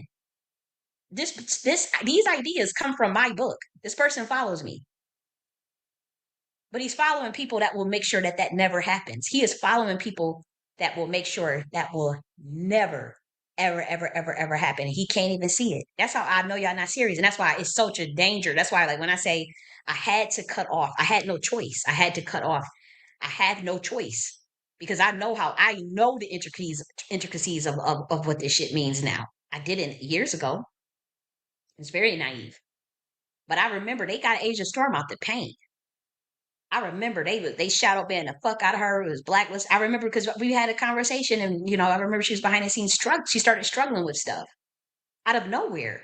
When she started talking about, her, reparations and the Black Intelligence Agency, and starting things together. And the thing is, it was public. It's not like I'm just sharing someone's, private diary or something, a conversation that was in private. It was on Clubhouse, okay, and on fan base. Because I remember she was like trying to get other Black Americans to see the value and the need for it. And I remember the uncomfortableness with them Black gatekeepers that are Republican that was pushing this Trump shit. I remember how uncomfortable they were getting, and then all of a sudden, the page was deleted off Facebook. She was gone off Clubhouse. I mean, she was targeted and removed off Instagram. I was like, damn, I loved your post on Instagram. Like, I really liked her post on Instagram. I said, where are you at? And they said, like, they took me down. They took me off. They kicked me off. And then, like, stuff in her personal life started getting fucked with. And people started trying to call me and say, is she crazy? Oh, and I said, no, I never let nobody call my phone and do that. And there's some people that legitimately, will warn me about people, and it came out to be 100% true. There's a couple of people that I was warned about, like in 2022 and 2021, and they were not just gossiping; they were 100% just trying to warn me and look out. But a lot of that stuff, they was always they would target the ones with the light. And so when they went after her, because she was honestly one of the brains, just like how I am. Like she has natural brilliance. It doesn't take much. It doesn't now. I'm not saying that she's perfect because I remember she was cussing people out, whatnot. And I remember she would check people who was disrespecting Black Americans. I always liked that about her too. She would check you would get cussed out. You would get that work. And then, I say that to say is like you're putting you Black Americans don't push yourself in a corner thinking not really paying attention to all aspects on the board because they went after that lady and they went after this woman and she actually had connections. She has I don't know if she have them now, but I know she had connections and stuff that could have actually got shit done. But you're running around saying fuck the boule, we must get rid of boule because a nigga that worked for the CIA was scared that they was putting hit that they was going they were gonna find paperwork to blow his cover. That's all this is, and you getting used as a pawn. Wake up! You're literally being used as a pawn in somebody else's proxy war with two groups that are secret societies fighting against one another, and you can't even see it.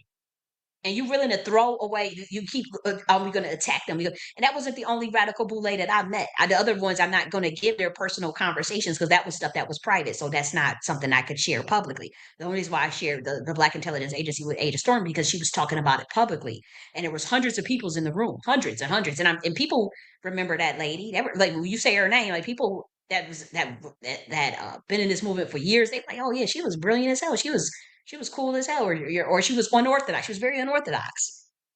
But there are other members that I know. That's what I'm saying. There was plays being set up to get to higher positions, and it wasn't just they weren't just locking us out because they came and try to put some of us on. So I know that I know that what you're being told is a lie. I know that what you're being told is a lie. But I want to tell this Damani person, and again, I'm not here to disrespect you or belittle you or put you down at all. But what I want to tell you is that if you are serious about something like this, for one, delete all these damn tweets. Because I'm telling you, you are in a honeypot, sweetie, and you are around people that will set your ass up. And I'm not talking about Mikhail at all. I'm not talking about him. You are around people that will line your ass up, sweetie, and particularly when you start going this route. Because they are gatekeepers. They are gatekeepers. They are gatekeepers. And they get paid to keep the Black community down. And what I'm saying is you so busy focusing on you focusing on like, okay, this whole group is against us. This whole group, and you don't realize that there's a snake that's ready to there's literally someone that is standing behind you with a big ass knife ready to put it in your back. This is just a distraction. And so you must understand that. And like I said, this information comes out of my book that was created years ago, the Black Intelligence Agency. And that was also in this video that I read here. So it's nothing new. It's you guys are Johnny come latelys. But the thing is, here's the thing. Black Americans, well, this particular person, the Damani person, a lot of those that were going by FBA, they were already studying my work because a lot of people that were in that mix really was in there for like Black empowerment, really are more so of the radicals. That's why I say it's a honeypot to attract, radicals like myself and, to see where our minds is at. And so once they was able to get like certain people out the paint or discredit them, set them up, whatever, say they crazy, put them in certain psyops and all this shit. Um, the next stage was then to reprogram them to pretty much be coons, pretty much be sellouts, to be brainwashed. That's the next stage. the thing is, that's not going to work with a lot of the grassroots Black Americans because they don't think like that naturally. Anybody that you got some that's really the real deal, and you got some that just followers don't know better. That's susceptible to suggestion.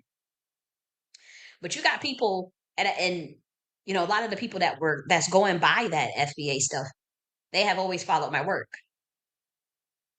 And so they were looking for this type of information when I came. I guess they had, listened to whatever the discrediting campaign that was used against me, you know. Um, but to be honest, it creates an uncomfortable schism, right? Because you got Black Americans who genuinely are trying to do the right thing and genuinely trying to find a way to get out of the situation.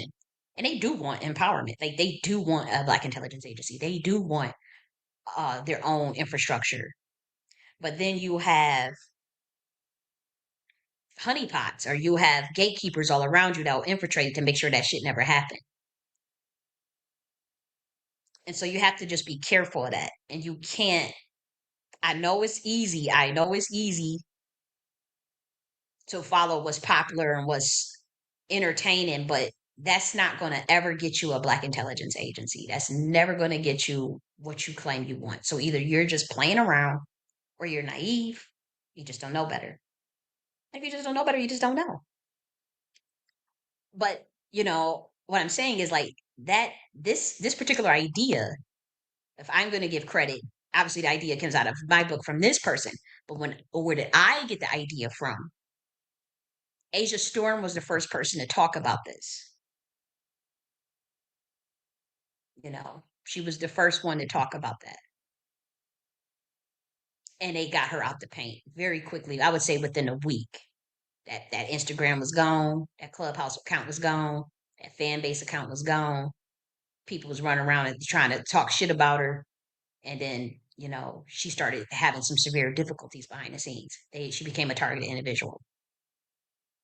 And we just never heard from her again. Now I'm hoping that she's fine and doing okay and good and doing her thing and whatnot. She may not even like that I'm discussing all of this. That's fine.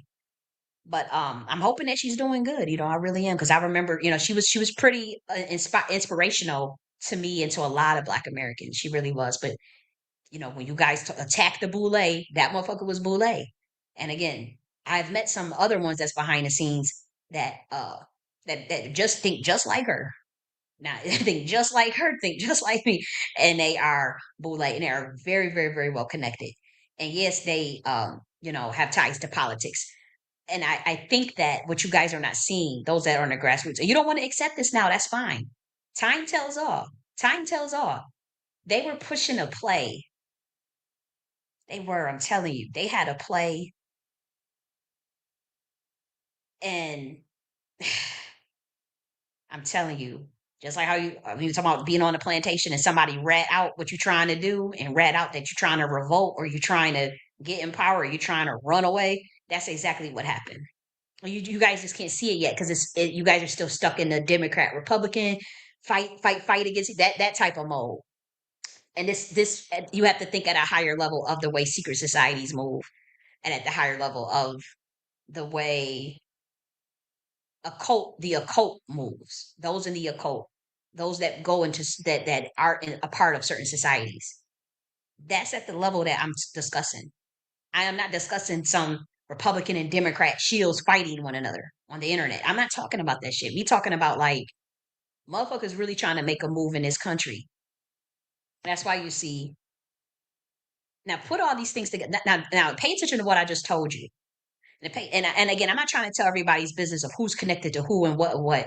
So I have to be quiet on that. But pay attention to everything that took place. Trump fires chairman of the Joint Chiefs of Staff and two other military. This was the highest ranking military in our country. This Black man right here. His name is CQ Brown. Brown is a very powerful, powerful surname. Pay attention to anybody you know with the last name Brown. Okay, they get shit done. It's a very powerful bloodline. Okay. Always pay attention when you see somebody with a last name Brown. They do have rights to the crown. That's all you need to know. See, these white people, they've been listening to all that shit on Clubhouse and all them shit, all them years and all that stuff, to all what we were talking about. And I remember learning the genealogy of people who have the last name Brown. I don't have the surname Brown in my last name. So it's not like I'm trying to be biased. Like I'm telling you, like this is I had to do my own research on this. But they were listening to all of that and they said, okay, holy shit. And then again, like I said, the plan got ratted out and it was over on that the Black Republican Shield side, and particularly the people I have called out, as well as people that I know to be that I in my heart of hearts and my soulless souls, in my soulless, I truly feel that that person is CIA, and I have a ton of evidence. I have just so much evidence that it's not even worth going to the community about because then they'll say, "Oh, you're just hating, you're just trying to take someone down and all this stuff." So it's like, man, I done took hits behind this shit. It's not. I'm not the only person. It's like dozens of people have said something. Dozens of people have spoken out, including Black America. At this point, you guys have to just learn the hard way. Like, it's nothing else anybody can do. There's nothing else anybody can do.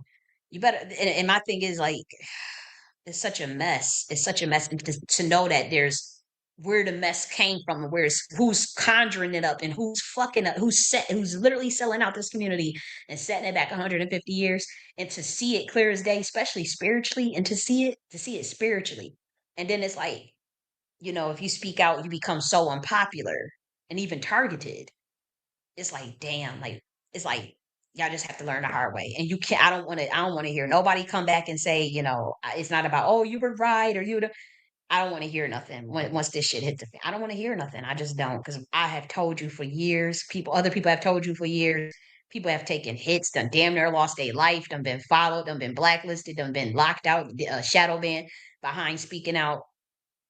And it's either because there's some truth to it, and they have to cover for their asset. They have to. That person is protected by the system because they are the system. They help. They literally rat on Black revolutionaries or set them out to literally be sacrificed, like Darren Sills and Nipsey Hussle. And if you guys don't want to see that or accept that, that's on y'all. Like, it's like time tells all. I already know you. If you following these motherfuckers, you ain't getting no Black intelligence agency. You ain't getting shit.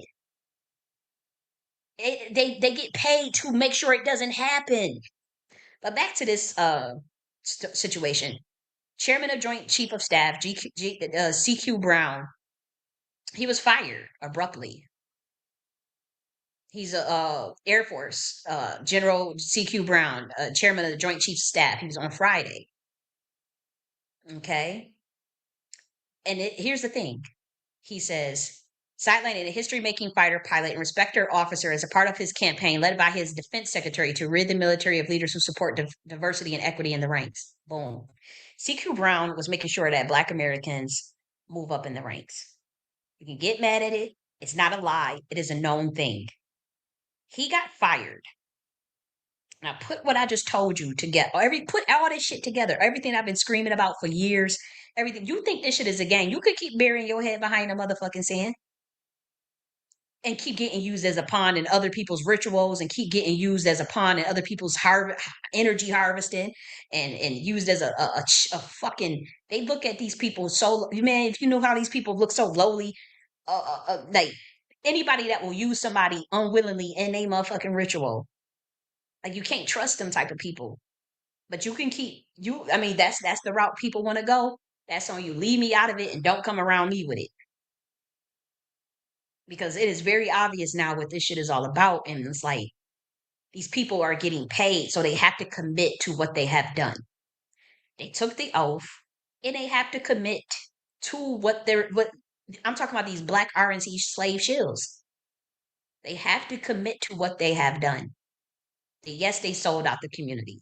They thinking they're going to get a bag out of this. They thinking that they have longevity. They have not thought any of these plans out. Like you can clearly see it. And the reason why is because they just got scared. They just try, like the dude that's pushing all this Trump shit. He got scared that, for one, obviously people higher up in the military, people in the boule are also in politics. They know what that dude is. They know what he's doing. They know who. They found out stuff about it. And the whole campaign around making sure the Democrats crash and burn was not to protect no motherfucking Black Americans. It was not to look out for you. It was not to do anything but cover his ass from the information getting out about that nigga being CIA. That's it. That's it. And you won't realize that until like 10, 20 years from now. I'm just always ahead of my time. I'm always ahead of my time, like none other. And I've always been. I could see plays before I could see this shit for what it is. It was to protect another side who pretty much they sellouts. They are. And you're gonna see that for yourself. But I'm not saying that there's no Democrats that are not sellouts, because they are. But I'm saying like what you see now is a reaction. Like when you see somebody like this is so blatant. They telling you to be happy about some symbolism statues. Like Trump just talking about some statues of Kobe Bryant or some shit. He wasn't even look. They talking about some statues of Kobe. We got enough Black American statues. Let me look at this. Look at this right here. We need actual like tangibles. I'll show you this right here. Look at these Black American statues all over the country. This is how you they boom. How many Black American statues? Hmm? Hmm? Frederick Douglass, Martin Luther King. Show more images. Boom. So, you don't have any Black American statues? Because I see them like all over the place. Yeah, Black American children statues, Black woman, old ass Black woman. This is Mary McLeod Bethune. Like all these statues, Black Americans. For you, because I know you guys are trying to paint a narrative of me. Oh, she's hating. Oh, she's no. You niggas is not about to do this shit. You niggas is not. You is not getting out the fact that you sold this community out ever. I don't care if I'm the last motherfucker standing. If it's 10, 50 years from now, I'm the only one. Like, no, you niggas is not. You niggas is not getting away with what y'all did. Look at all these statues. So these Republican shields, slave shields, is running around telling you that you need these statues and this is a win. It's symbolism that, and now these statues are beautiful. Don't get me wrong. Like whoever created these statues, like this is a beautiful statue. This is in Dallas. Look at this. This is in New York City. So we're not gonna act like we don't got no statue. There's statues all over the country of Black Americans, dude. And so when Trump says, okay, we're gonna give, these statues and that's your win. Here's your pet on the head, Negro, keep it moving. But we're gonna make sure that those who speak up against anything that say anything anti-Semitic, they're gonna get 4 years in prison automatically. There's executive orders for Jews. There's executive orders, but there's nothing for you. There's all these people in his cabinet, but none of them are Black American. So he offers this statue to you to keep you distracted and placated with emotions and symbolism. Mind you, it's the same shit that the Democrats do. Don't make no mistake about it, right? But behind the scenes, they fire General C.Q. Brown because he wants to get rid of defense secretaries of military leaders who support diversity and equity in the ranks. General C.Q. Brown made it very clear that he was going to be helping Black Americans move up in the ranks. Notice none of these Black RNC shields said anything to his defense, and he was one of the ones that was looking out. This is that statue shit is not power. This Black man, CQ Brown, was in a very powerful position and they got rid of him. See, this is the taciturn what I'm telling you about. It's enshrouded. It's like, here, look at that way, look this way. But there's warfare going on behind the scenes. And I can't believe you Black niggas. I can't believe these people are sitting up there. Nobody is saying nothing about this shit. And that's why I'm trying to tell you that this person was doing nothing but trying to cover up his ass. It had nothing to do with protecting Black Americans from the Democrats or the Boule. It's just that the other side was digging around and found information out that definitely ties him to fucking CIA. And you will find that out eventually. You will know that eventually. And this baby boy, I know he's not a baby boy. I know he's a man. But this Black man, he's saying he wants a Black intelligence agency. He calls himself FBA. Stuff that I put in a book some years ago. Stuff that an idea that I got from one of the Boule members. And he's following somebody. He's naming himself after somebody who owns a train bark who has clear ties to CIA and is a honeypot. And what I'm telling you is that delete these fucking tweets and and be quiet about whatever you want to do, because you are surrounded by people who are in a honeypot. Who you are in dangerous waters. I was talking this shit just like this around them same people, and boom, almost lost my motherfucking life. Stop playing around with this shit if y'all not ready for that. They give you statues and tell you to be happy about some damn statue, but they firing Black Americans in the most powerful positions. Now he did 40 years of service. CQ Brown. See, look at this. It was like the Trump has an administration war against wokeism in the military. They literally telling you to your face what this shit is about. They not hiding it. And they feel like we got people like act pro-black. They get to talk about reparations on their side to push Trump, Trump, Trump, Trump, Trump. And that's all they need. That's their weapon. That's their CIA asset, dumbass. And I'm not calling him a dumbass. I'm not calling Damani a dumbass. I'm just talking about people who just can't see the light. Like, this is their CIA asset. This person that's literally trying to walk you off a cliff to go against your own self-interest. So now they're talking about, okay, you're going to get $5,000. You're going to get 5K. But but black men don't realize when they come into me talking about, okay, they're going to give us 5K. You turned down the 20K in a forgivable loan. You turned down 20,000 in a forgivable loan. You turned down $6,000 cash for anybody who just had a baby. You turned down $50,000 reimbursement or tax credit for new entrepreneurs. Many of you are entrepreneurs. 50,000 but you want to come to me and act like I'm supposed to think that $5,000 is like I saw the last minute tangibles. I saw the last minute tangibles, and nobody said anything about it. That lets me know y'all was getting paid to try to, bury me, get rid of me, get rid of the boule, whatever. And my thing is like y'all shot yourself in the foot because there was a play. That person ratted Black Americans out because Black Americans were trying to get a foothold over this government. It's as simple as that. You don't have to believe it. You can look at my work and see the level of work that I produce and who I was around. You could tell what I'm saying is true if you pay attention enough.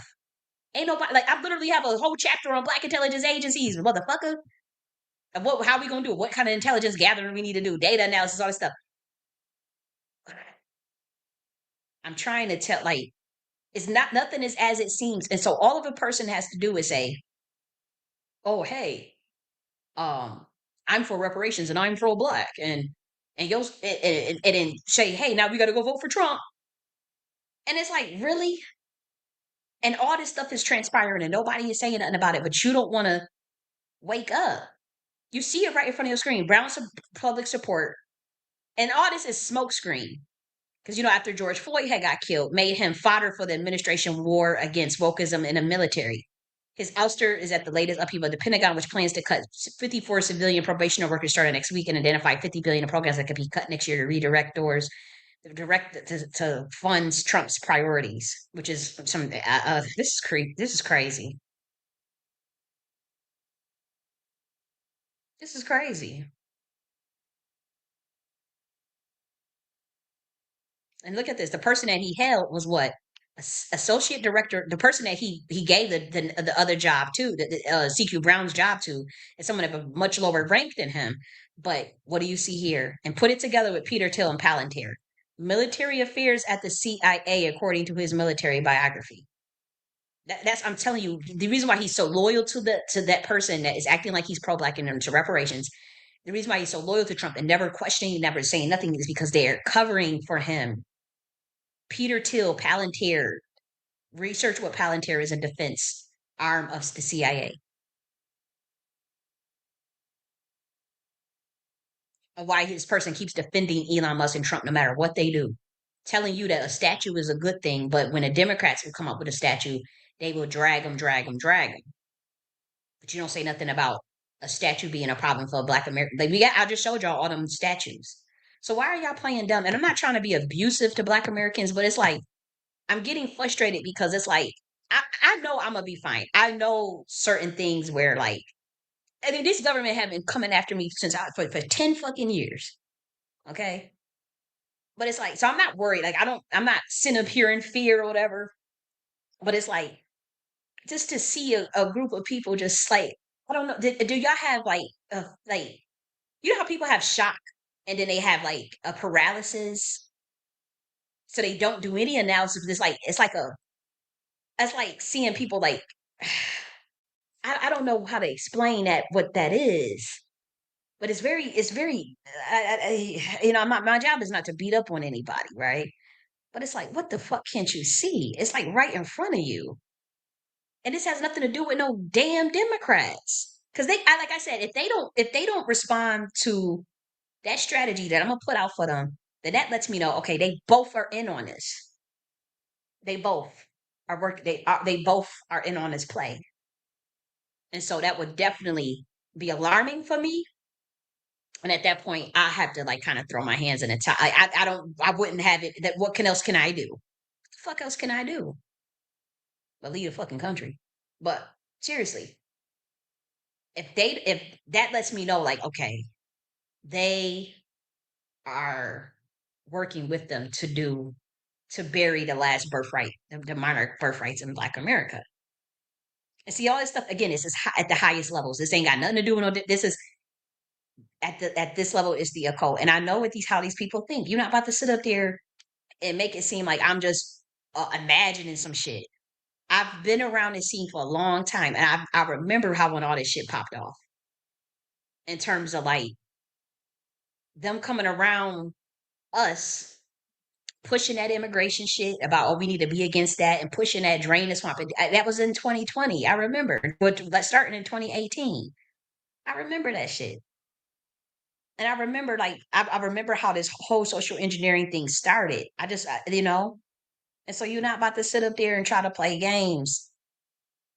And Brown, he used to discuss a lot about race, and so he's Boule. So y'all want to hurry up and tear down the Boulets, and here was somebody making sure that Black Americans move up in the rank. That's right. You can go look this stuff up for yourself, and you can say that oh it was only this the Boule was it. No, that's not true. And you're gonna learn that too. But like I said, when this shit hit the fan, I don't want to hear nothing because I am screaming from the rooftop. It ain't about fear mongering. It ain't about, oh, now you got to go vote for the Democrats. I'm don't 90% of Black Americans already vote for the Democrats. Do you know they have a list? Black Americans have a list of people that they know voted for Trump that they are going to blacklist and shun from the Black community. I saw the list. And some of the names I totally agree with them being on there. You know, I was just glad my name wasn't on there. And I like I said, I apologize because I totally thought I was doing the right thing, you know, going after people that's gonna going with the drain the swamp and help with these child trafficking and all this stuff and stop the human trafficking and all that. That's like literally where my mind was at. It's some Q shit. And it was a very immature, it was very naive and very immature way of looking at the world and not seeing this world for what it is. I just wish I would have woke up sooner. That's all. You know, and I'm me putting all this together. I was not able to put this all together until after. Like I literally had to think of my entire interactions for the last 5 years with people in terms of like, because again, people were behind the scenes always throwing talking about, oh, I think so and so is NSA. I think so and so is CIA. People have been kind of having conversations about who is this and this and that for years in 2020, 2021. And so when I think about like, okay, who was running interference? Who was trying to get me to turn against people who are actually really radical and really, really like again, there's another member of the Boule that y'all hate so much that I know for a fact that this person is quite ingenious and was also extremely radical. Was trying to help Black Americans and they did a campaign against her and got her out the paint. All these Black women. And then there was two Black women that were really, really intelligent. One was like really big into real estate. She was dead ass serious about doing like having like these Black Americans investment funds and all this stuff. When she realized that, I guess I don't know how what tipped her off because I used to really like her too and learn from her. And I used to like really enjoy like learning from her because she knew that real estate shit like the back of her hand. And she was the real deal. It wasn't like she was fronting. And so when I would listen to her, you know, um, again, it was this group of Black Americans that would just talk about like stuff that we be thinking about empowerment. I think she realized that something was infiltrated, or like she like, nah, I'm getting. She just we just never heard from her again. I think she just bounced and was like, because she was going to some of the meetings with the reparations and stuff. And again, I think like she realized like I think the real radical Black Americans, they realize that these people are just like in part of Hollywood or part of music industry or just entertainment or in politics. Like that's not how the way they really wanted to move. And I think they just bounced. Another one really, really you know, she was this was again, this is all Black women, by the way. Just pay attention. She was also trying to really, make a move, and she went to one of them, I guess, the little meetups or whatever that they had, and she was sexually assaulted. And of course, the Black community ran to protect the Black man and threw her to the wolves. And come to find out, like that dude, it was fucking weird, and is weird. Really, it all came out that he was really being a weirdo. And I remember she was crying, screaming, trying to on the internet, trying to, and I believed her, and it hurt my heart because like people were really grilling her and asking her questions like, "Do you sure he did that? You sure he did this? You sure always wanting to be defend these Black men, like don't hold them accountable." And so obviously, like she started screaming and crying. She was like, "Dude, like this dude did this shit. Like, what the fuck is wrong with y'all? Why are y'all questioning me like I'm the bad guy after all the work that I put in for after everything I'm trying to do for this community?" And I'm telling you, that was like 3 to 4 years ago. And she did what I should have did at that same time. She chucked the deuces, and we never heard from her again. These people were going underground. They still working with Black Americans. They still doing their thing, but they knew to stay away from this group of people that was trying to really pretty much get fame and fortune off the reparation space, pretty much trying to be around certain people that they knew they could either be a honeypot or people that just was not genuine. And I hate that I just didn't leave sooner, because this shit turned into a complete shit show. I don't care with nobody. And I know that y'all know even that stuff that y'all see uh, with California and that Bill Sacy guy. I'll say this because I'm not going to talk about this shit after today. I'm like, I'm not going to be really harping on this stuff, but I would tell you this, Black Americans, pay attention to the word heritage that they're going to keep using it. You're going to realize that the Republicans, with this Bill Sacy person, they're using the word heritage. Try to study masonry as much as possible, but understand lineage and heritage. You already know what lineage means, but you also know what heritage means, what you receive, and how they want to do genealogy tracing on Black Americans. This is what Republican Billy Sacy and Camilla Moore is working on. Understand the legalese behind heritage. Why do they want you to trace? My thing is they want the government to now do your genealogy. The indigenous were talking about genealogy for decades. They were helping people for free with genealogy for decades. They helped me. So that's how I know. This was in 2020. I'll call them the Clubhouse Indians. But I'm not calling that. I'm just saying like that's what people were trying to disparage them by, but stealing their ideas and shit. It was weird. It was weird because they definitely came up with that genealogy shit. And I remember they came to me. They were in my inbox saying, "Hey, you know about genealogy?" You know, but it's like all of a sudden they want the government behind that, but they're using the word heritage. All I'm saying is that's a huge red flag. Lineage is not a huge red flag, but I'm saying heritage and then under knowing what they doing. You see this shit in front of you. These people is not playing. This is a like look at this. You think that they wanted you to trace your genealogy and they saying stuff about heritage and you think it's to help you? You really think it's to help you to find who you are. But they mentioned the word heritage. That gave them away. So they always have to tell you what they plans to do, what they plan to do before they do it. It has nothing to do with heritage has nothing to do with reparations because in the context of descendants of slavery, we talk about descendants of slavery and we talk about compensation for that, or even the latent functions. It's like I don't agree with the structure of the claim. I'm just saying just this logically. The word heritage in that context does not make sense. That's how you know it's a deeper play. Now that the genealogy makes sense, right? But the word heritage does not make sense in the context of descendants of slavery because you're compensating someone. So what do you need to know about what is their heritage? Because now they know that, there's a lot of indigenous that are to North America, but they know there's a lot of royal Black Americans that infiltrated from Ireland and Spain and Portugal and all and Britain with the Moors coming over here from there, not the Levant region, from over there. They ruled in Europe for 900 years. That's why most Black Americans have an Irish last name. Please stop the bullshit. And no, there ain't no white slave master give no Black niggas no royal last names in their heraldry systems. Do you know how hard it is to penetrate them heraldry books? Get the fuck out of here. But when you see them fire Black Americans in the most powerful positions, and you want to sit up there and say, we didn't benefit from it anyways. We didn't do this anyways. We didn't have this anyways. We didn't do it. Stop being a parrot and think for yourself. Because I'm telling you, behind the scenes, we're talking with some of them Boule members. They were extremely radical. And some were even trying to help me, given my situation. So you're not about to sit up there. I'm not listening to that bullshit when I know that nigga is CIA. I'm not listening to that shit. He was just trying to cover his ass and use Black American grassroots as a pawn, as cannon fodder to hide as a shield, literally, as a shield, and sent you on a dummy mission. And I would have been a part of that too had I not waken up. So I'm not looking down on anybody because I was a part of that too. I just realized like something was not right. I just saw like I just realized I'm like, this is not logically, and it's not making sense. But I'll say this again, pay attention.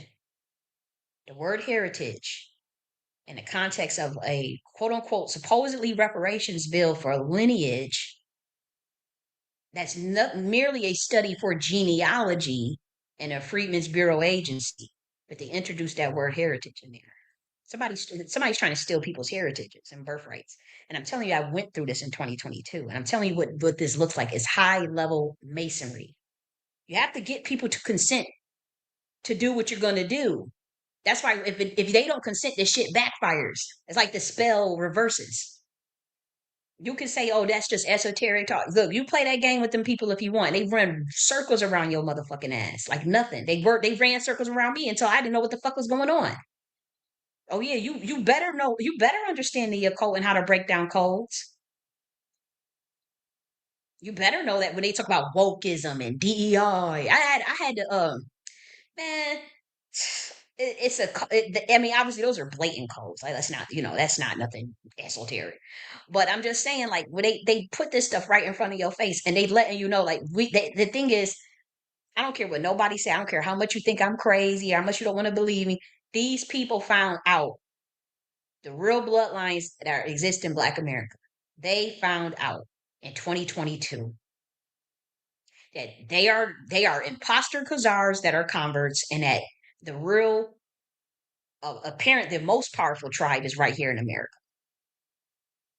And yes, they have that mixture that we're all not the same. We all don't have the same genealogy or whatever. Obviously, you have some that are that lean more towards the indigenous leanings, and some more of European leanings. Some that got African leanings, Caribbean leanings that have been here for a very, very, very long time, right? At least since the inception of the country, right?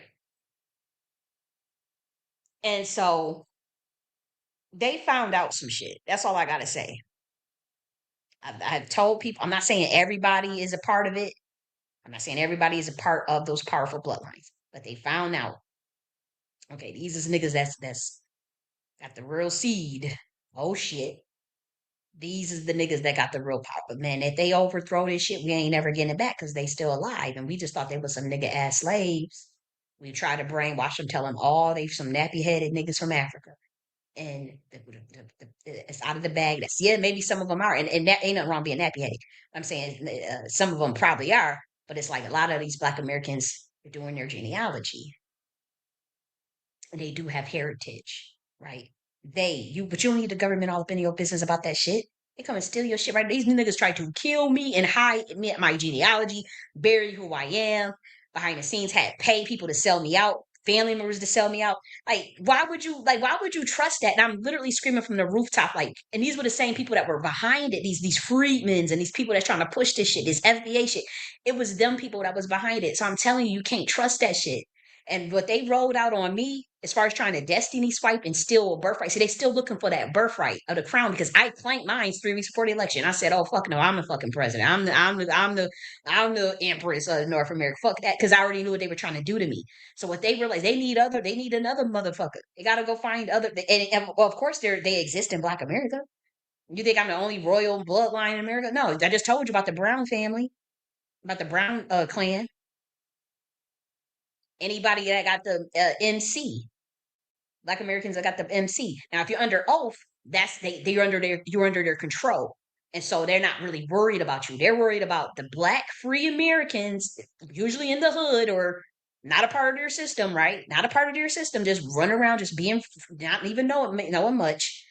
They looking at you, they want to know your genealogy and your heritage. And you're walking around with the last name McCullums and McKillans and Buchanans and Washington Jacksons and all this stuff. Uh, Whatever the last names, it's a very lot of powerful last names. Churchill, all this stuff. And your motherfucking ass, you know.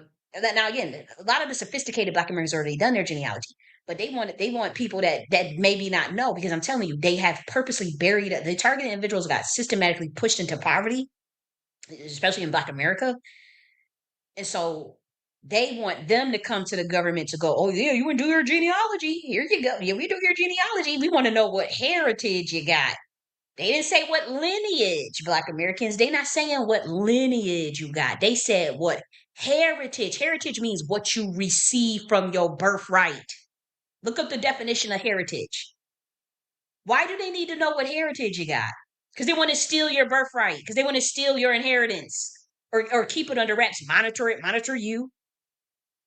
Y'all could play that game with them motherfuckers. I'm telling you what that shit is about. I went through hell with them people behind the scenes. And these same people that want to start up that damn agency, that's a honeypot. I mean, y'all go ahead and do y'all. I'm not concerned. I'm talking to the people that may not, understand everything that been about, that wasn't around for all them years and whatnot. Y'all gonna do what y'all want to do. People scream from the top of their lungs, like, don't go that way. And then it's like 10, 20 years later, you say, oh, okay, damn, the person was right. And it ain't even about being right. I'm literally just trying to get people to prevent, like even with that baby boy Damani. My advice, I was not trying to degrade him. I'm just literally telling him my story, what happened to me when I started talking about Black intelligence agencies when I write it in the book, and then I told him about the boule that was trying to start up one herself.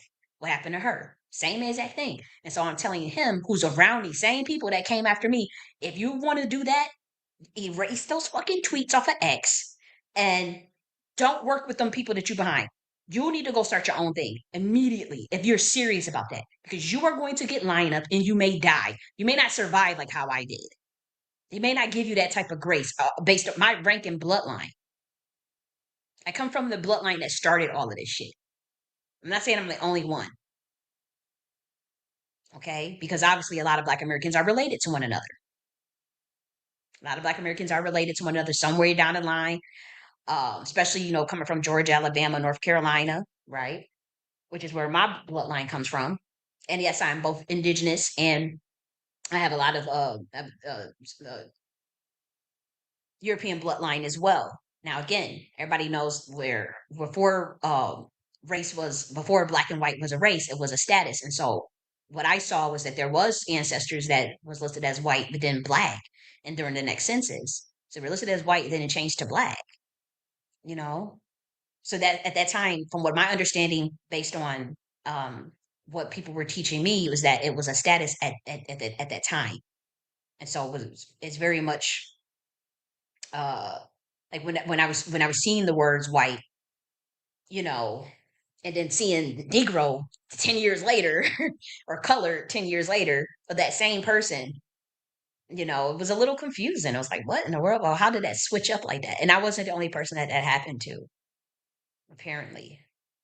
But what I'm saying is, people know they heraldry, and they just want to tap into who come from them royal bloodlines and who's a tribe, who's from the tribe of Judah, who's indigenous, who got a land patent. who got a royal heritage around this motherfucker? Because we gonna take your ass out, or we need to monitor you. We need to systematically make you a target individual. Like which one? Which one? And see, unfortunately, like with me being in a foster care system and having generational ties to military for the last 200 years in my bloodline, they had already knew, they had already been looking out, they had already been watching, they had already been very suspect of my bloodline anyways, because they had knew what they had did as far as switching. They track that shit from Europe. When they track people's surnames, they track people's coats of arms, and so they had already knew when it came to me. I didn't have a fighting standing fucking chance. And honestly, a lot of people in my family didn't either. We didn't have a fight. They came hard, boy. And we thank God for like I said, I thank God. I thank God. And I appreciate my ancestors so much. And I think those who are living that also helped me. People that have helped me along the way. I truly do. But what I'm trying to do is to prevent what happened to me to prevent that from happening to other people. Okay, you don't need to go on the internet talking about black. I've already done that in terms of like taking the hits for that, so you can do that. My concern is I'm not telling people what to do, but I'm like my concern is that I know what happened to me and another person, and we were around them, same people that this dude is around when we start talking about them Black Intelligence Agency, and that's all I'm saying. It's like be easy and understand his frustration because I do that same thing. Like I'm like, okay, you doing that? Okay, I don't agree with you. Don't have no like his. This is the mind of the black man. He sees that there are no black people in his cabinet in his Trump administration. He sees that there's a lot of fuckery going on, and he's frustrated. So it's like, okay, we'll just start our own black intelligence agent. And so I understand that, you know. Um, and it's a person that follows me, so that I know that they probably, I be seeing my analytics, how people be watching the Queen Mothership defense and the the intelligence gathering videos. People be watching that shit. I'm not saying I'm shadow banned. I don't get like tons of views or anything, but I'm saying like people be watching that shit behind. I see what, and so I just want people to be careful and to move a certain way. Especially with I'm telling you, don't put that shit up on X like that. Don't do that. And then especially around people that you know are in a honeypot, or if you heard rumors that somebody is CIA, I'm telling you, don't take things too lightly, especially when it comes to certain. Watch how things play out. Who got discredited? Who's labeled crazy? Who got records of the hospital records and detainment and all this shit? And my story has never changed all this time. Now people want to say, rub it in my face or whatever about MK Ultra or whatever. Okay, all you niggas is under MK Ultra. And you niggas like, what the fuck is wrong with like do you know what that's nothing but a psychotronics radionics spell? It's like the but psychotronics and radionics. Like they still use that shit. Wake up. Like that's not my fault you're behind. And for one, like these people are under mind control. We're not. So I'm like, how are you trying to play me when you're under mind control? You're a mind control slave. That's how they view you. I'm telling you, I'm not saying that's I have books on this stuff. And these people literally refer to them people as slaves. They're just like, oh yeah, our slave, our slave, our slave. And we talking about stuff that was written in 2020, 2014, 2010 of people who talk about radionics and psychotronics. And they trying to help people like, look, this shit is real. This is what the Masons do.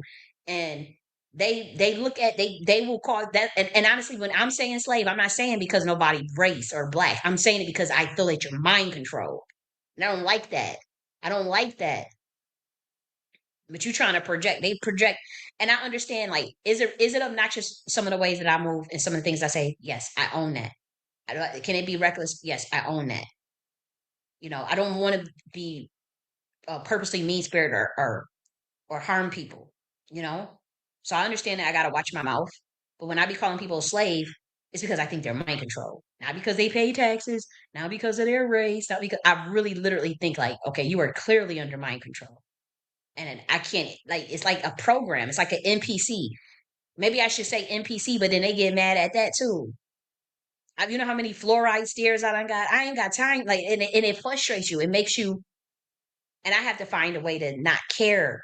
I have to find a way either to not care, to disengage, or I have to find a way to have more compassion. And I've had a lot of compassion, but my compassion on went y'all done put through me to the wolves and shit. Like I don't have that same patience. I don't.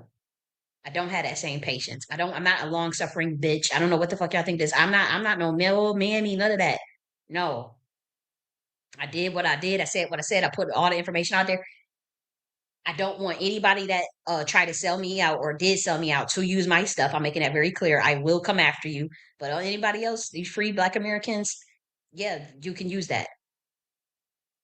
But you cannot plagiarize. I'm gonna make that very clear. You cannot plagiarize. Do not plagiarize, but you will get called out too.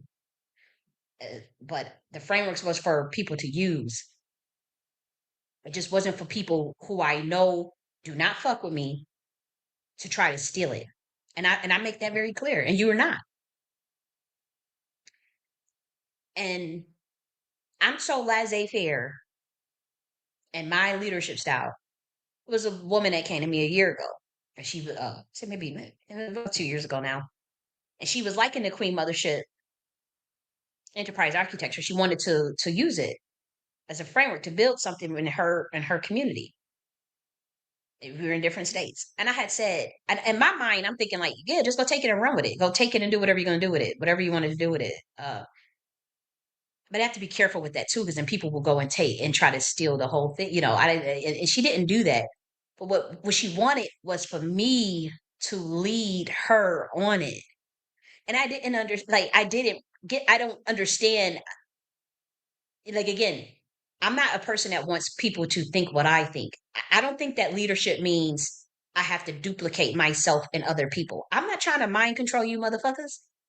I don't need you to think like I don't to me leadership is service oriented, but it's also about building automated processes and systems so where if you get taken out or if something happens to you, everything can continue to move on.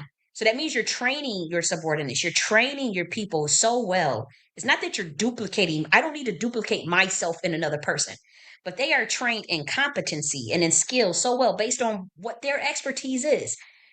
And you should have obviously in multiple industries and multiple arenas, but you're training them so well on how to automate those processes. You're pretty much training them how to think, how to be thorough, how to think, not what to think, how to think.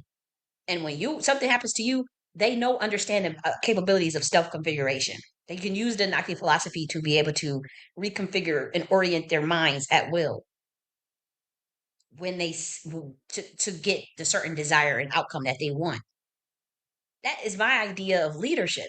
And so when a year ago when she came to me and was like, um, what should we do? Or like, I want to use the framework. I like the framework and wanted to work more so with me on it. And what my idea was like, hey, just go. You're a leader too of yourself. So you got the framework. Go knock yourself out with it. Ask me questions or whatever you need, and I can. It's kind of like having a toolkit, or more so the idea of franchise. But it's not duplicating myself and other people. That's mind control. That's not a leader. It's a cult that like, and I'm extremely charismatic. Do you know my whole life I've been told I'm extremely charismatic.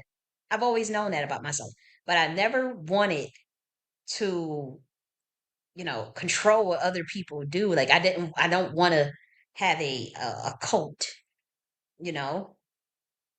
And so what I realized though, like I said, is that in this society, like there's people that still want to be more spoon fed or have their hand held, and that's just not my style.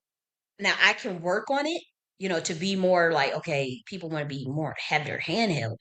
I didn't necessarily want to attract that energy because I am so laissez-faire. I'm an Aquarius. Like I don't have time to babysit or explain or like a 2 year old. I'm like my mind doesn't think like that. And so I have and I like I said, if there's room for improvement for me, yes, I will work on that and understanding that more. Absolutely. But I am very laissez-faire. I don't want people out in the midst of the sea trying to figure out something though on their own when they can't figure it out. But if you don't ask questions, you have to ask questions. That doesn't give you the license to plagiarize someone else's stuff and then try to steal it. Like that to me is odd. But just so you guys know, like I want to show you something for people that like, let me see. Let me try to say this.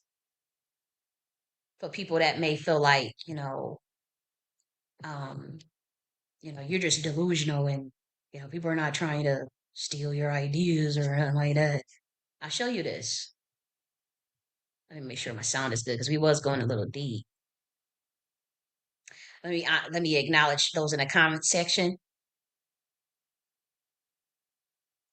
Oh, we got. I think you said. I want to make sure I pronounce it because I was saying Tay, but I think you said the pronunciation was Thai, right? And so I think, yeah, I think you changed your profile pic, but I want to say Thai. That was the name. That was the pronunciation.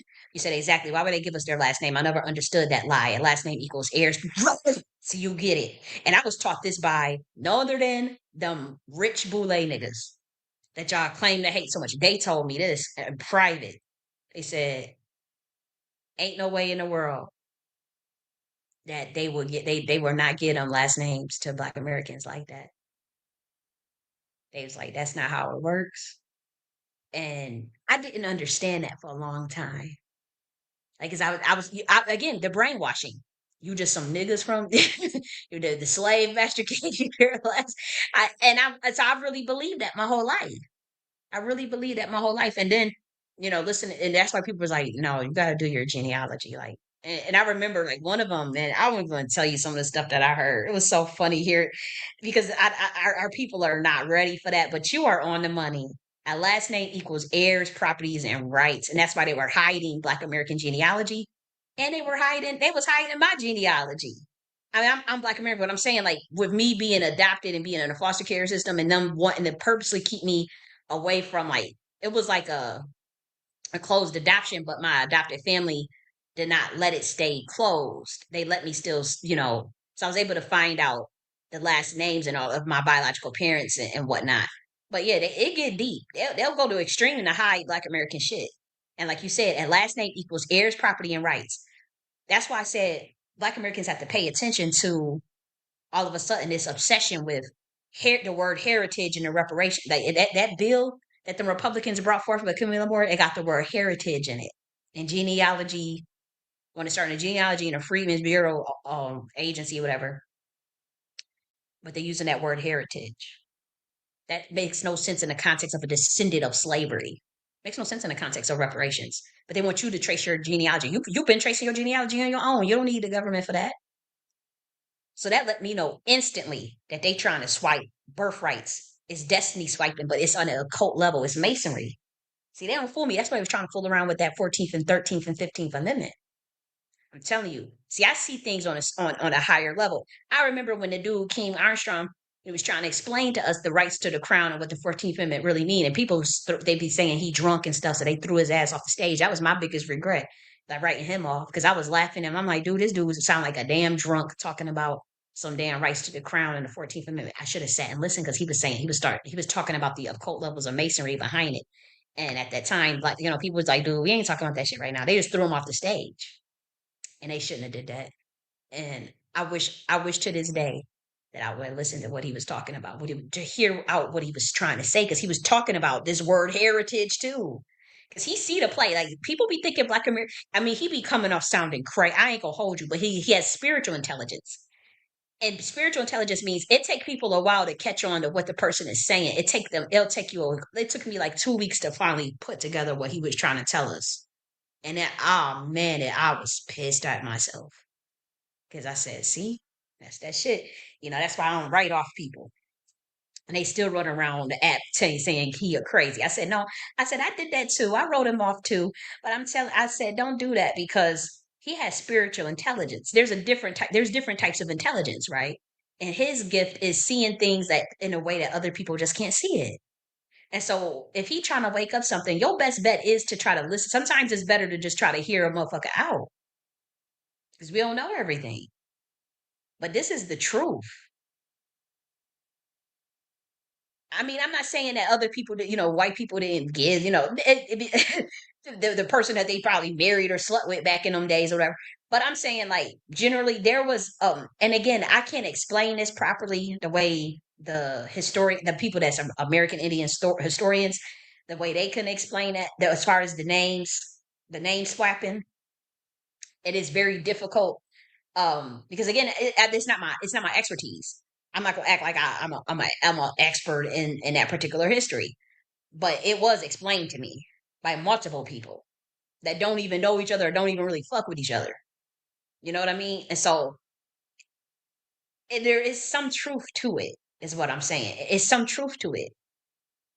That's all I'm saying. Okay, so OBY 11. You said keep the lives coming. Love what you do. Oh, thank you. I appreciate you coming through. We have Kaylin in the building. I know she might be doing her thing. We said, let's see what the nuance report says. Yes, given an honorable mention, state that they were inspired by someone's work. My name, aka give flowers while we are here. Right, I do it all the time. And again, to me, I don't need nobody to pay homage to me or all I'm saying is don't plagiarize. Like that's all I'm saying. Don't plagiarize. Let me see, what we talking about now is the reason why I no longer use the FBA moniker. Yeah, me either. I was using it too. I was one of those that was like, we all are gonna get along and ABOS, FBA, Freedmen's. What is the rest of one? OBA, OBI, Indigenous. We're all gonna get along and walks out into the sunset with fucking flowers in her hair and we're all gonna just make love to one another. No. Um, there are some people that are diametrically opposed to what you stand for.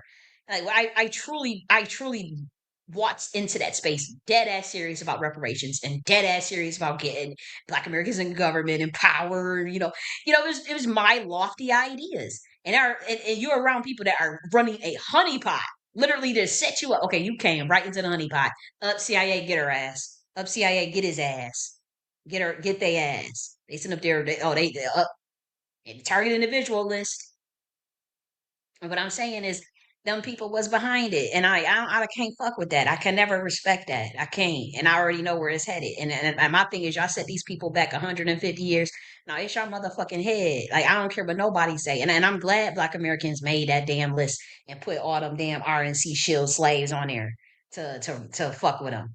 I'm glad they did it because it's like, no, you ain't about to sit up there and bury our people like that and get silent about it. The Democrats ain't doing shit to help or to fight. They acted. That's why I said if you don't do nothing about them strategies I'm gonna give out, I'm gonna know that you a part of the play. And if it come out Black Americans, if they are both a part of the play, can't fuck with none of these people. And my thing is, it's gonna trickle down to all of America, so they could laugh and say, "Ah ha ha." We locking y'all out. Y'all want to do the racism game. How childish are you? Be a human. Wake up. It is 2025. Y'all still doing this race. Like, it's so low frequency to me. It's so low frequency. I cannot deal with low frequency like that. Where people are still caught up on somebody's race and skin color and gender and all this shit. It's too low frequency. I ain't about to go back and forth fighting about. We about to have Atlantis in this bitch. What the fuck is you doing? Like we ain't got time for that low life shit. Y'all want to sit up there and be so insecure about skin colors and all this stuff. You still trying to fight about that? Like that is like something that our minds are not on. And I honestly think that's why Black people are kind of checking out because it's like, why are y'all still on that? We don't like. It's weird. Y'all bringing back some of the 1800s and 1700s. Like, bitch, we not going back there. I will. I'm telling you. I ain't even gonna tell y'all know how crazy I am, as y'all say. Like, what they say, death over dishonor. Give me liberty, give me death. Like, bitch, I'm telling you, I'm not playing that game with these people. I'm not going into no technocracy, panopticon prison. I'm not going into that shit with them. I like to do my shit. I'm a homebody. I could do more or whatever. I'm pretty monotonous. I have a routine. I'm a very habitual person, but my thing is that's my life. That's what I like to do. But you're not going to constrict me and you're not going to constrict other people. Like if other people want to do whatever, that's like with that pandemic shit. I didn't have no judgment of people that didn't want to wear that damn mask on their head, on their face, and go out partying and clubbing. And I didn't do it because at that time I didn't really understand what was going on, and I was scared. I'm not gonna hold you. I had to wake up. I thank God for the Black Americans and Americans in general who was waking people up. Like, dude, that ain't real. Like, don't be stopping your life for that shit. Like, don't be. I was really scared to get on the planes and shit, and it was, it breathed damn near the way they was talking, and it was Americans that had to come forward and let people know, like about the mRNA, and we had Michael Yeadon, and people that were trying to wake things up. People lost their jobs and their lives behind this shit. So I never judge people that did not want to wear that mask, that did not want to, and because I already, because my thing is, if I want to do something, if I want to stay in the house and disinfect everything and and not trust, being the 6 feet, that's my business. But I don't think the government has the right to try to enforce that on other citizens. I thought that was fucking crazy. Like if my thing is like again, like, ATL had never shut down. So like when people wanted to go to the club and shake their ass at the strip clubs, that was all open. There was people that would come into Florida, coming into Georgia from them lockdown states to party and to live it up, to have their life once again. And see, I never agreed with no lockdowns and all that. It's just me. Naturally, I'm naturally a homebody. I naturally, I've been like this my whole life. So to me, it was nothing. Like the lockdowns for me was nothing. I have to say, but for other people that tore that's and it still affected my mental health on some levels as far as like depression, but it really affected a lot of people mentally. It affected a lot of people got depressed, a lot of people felt it was so unnatural, people got divorced and stuff. It just wasn't good for the country to do no shit like that. And no, don't let it happen again. Man, don't let it happen again. I'm talking to all Americans. You better not let that shit happen again. Don't be falling for no fake ass pandemics shit. If it is a pandemic shit, I mean, live your life like whatever you want to do, just don't hurt nobody. But y'all got to get up out of that race shit. It's a disgrace. Y'all still, it's 200 fucking years later. And America is still hung up on race. Do you not see what day and time we are in? We're not falling for that psyop. Like we're done with it. If you want to be focused on that, you're gonna stay on 3D. We're moving on to 7D, 10D, 20D. We about to be out this bitch. You gonna stay down at that low level, focusing and fighting about race and weird shit. But the average American, we weren't moving on past that shit. Black Americans, we moving on past that stuff. Cause we advancing out here. We ain't out here we ain't letting them ruin our vibration. Yeah, we're not letting them ruin our vibration.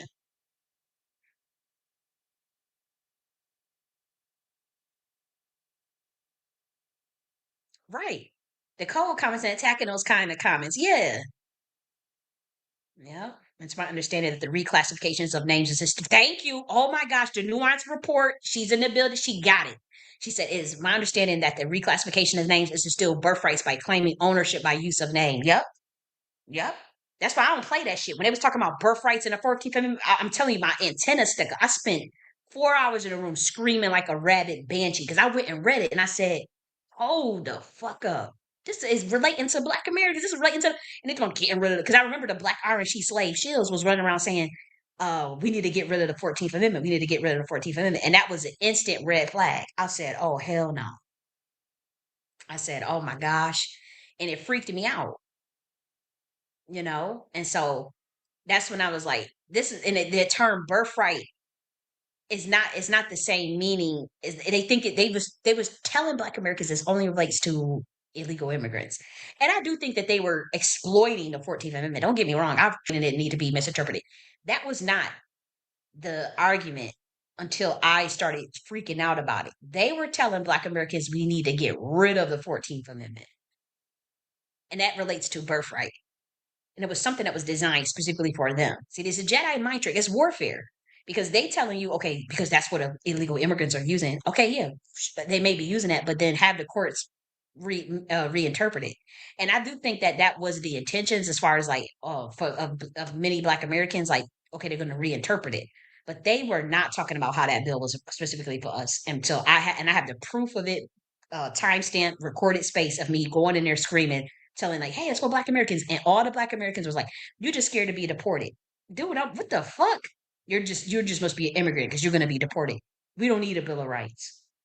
We don't need a 14th Amendment." And that's when I was trying to scream like, "Dude, it literally says for formerly enslaved." Like, I'm not saying it's just solely for us, but you guys need to read this. Shit came out in 1865, and so I was screaming, screaming, screaming, commenting, like trying to get other people to understand. Because that's why I kept calling people sellers. Because I'm like, y'all selling our people out. Like y'all not about to play this game with me.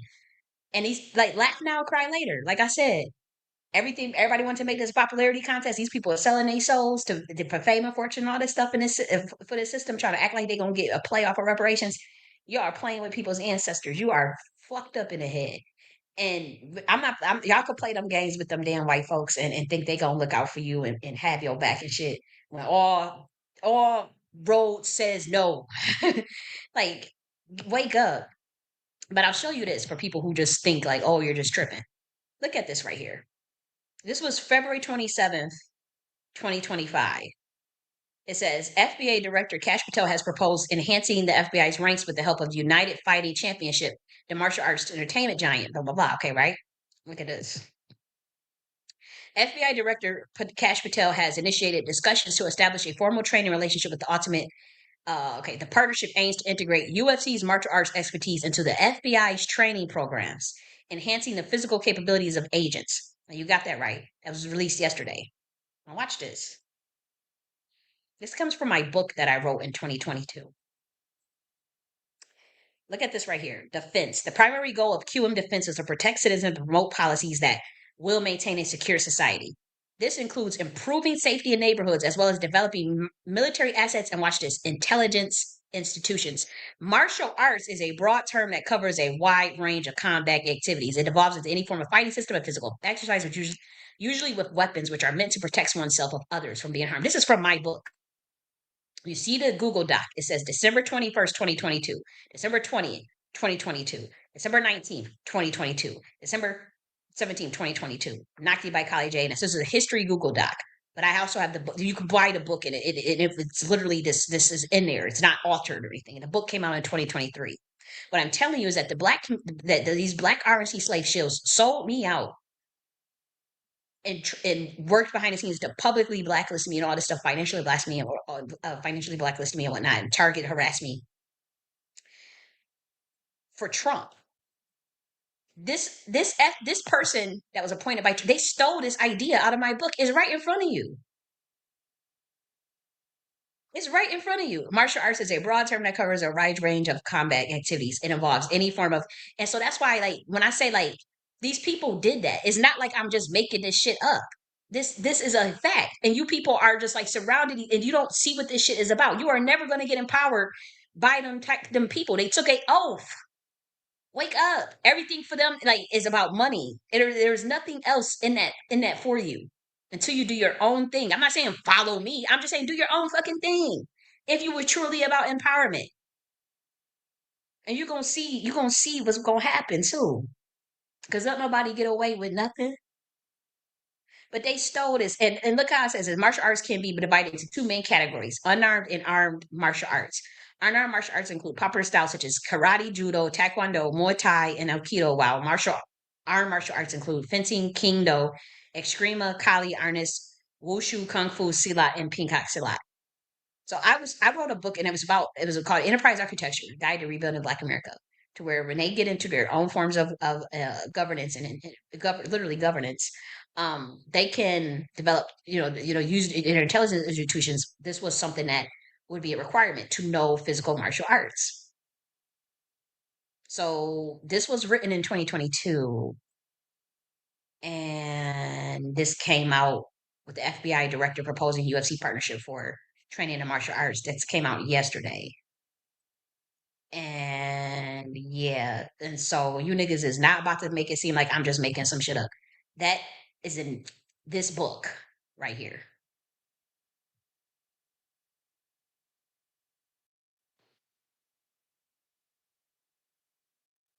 My Rumble stream and got fucked up.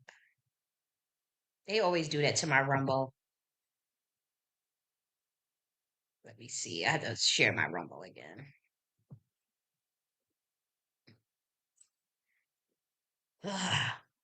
Man, that Rumble. I don't know what I'm going to do with that Rumble. I guess that means it's not meant to be. So black people, they know what they did. They shot themselves in the foot following that FBA dude off a cliff. And that dude sold me. I'm telling you, this dude tried to set me up to be killed and to give my body of work so he could take credit for it, but also to funnel it off to the government. Y'all can lie and make it seem like that did not happen, but the writing is all on the wall. You didn't like it's evidence of this shit. That you know the level of jealousy and depravity you have to have in your soul to do some shit like that to somebody, but also you will hinder a whole community. This government is using that idea. And they use so many other ideas. But look at this. Golden Age for America, presidential policy for 2028. Stream live June 2nd, 2024. Show me a clip before show me something before June 2nd, 2024, where a presidential candidate was using the term golden age before me. You can't. They're trying to swipe birthright. It's literally in front of you. They found out who the tribe, like they look. These y'all got these paid agents all around y'all, literally fucking y'all heads up, man. They don't take that shit lightly. Y'all could say, oh, we're not supposed to talk about esoteric stuff. Y'all could take that shit lightly. and think that they do though. They take it very serious. They take the occult very serious. They take the esoteric sciences. That's all they care about. They don't care about nothing. None of the reality shit y'all care about. They don't care about the money. They don't care about the entertainment.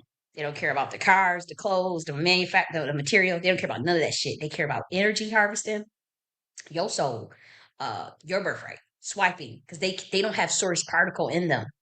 And so they go around Black Americans who have the source particle and they want your light, your intelligence, your gifts, what you come up with. And this shit happened to me. You could laugh like ha ha ha because you were so jealous, whatever. But when it happened to you, I don't want to hear nothing because they already setting the play up. They said, okay, we kind of got it with Kali. It kind of worked. It didn't really work. It didn't work because I obviously I declared my own birthright. So I didn't sell my soul or anything. I'm not under no contract or under no oath with these people.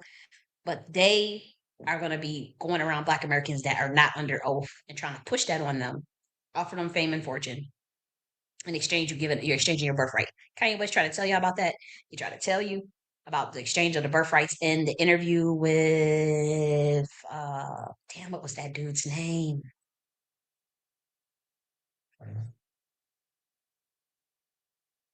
Ty Dollar sign, Ty Dollar.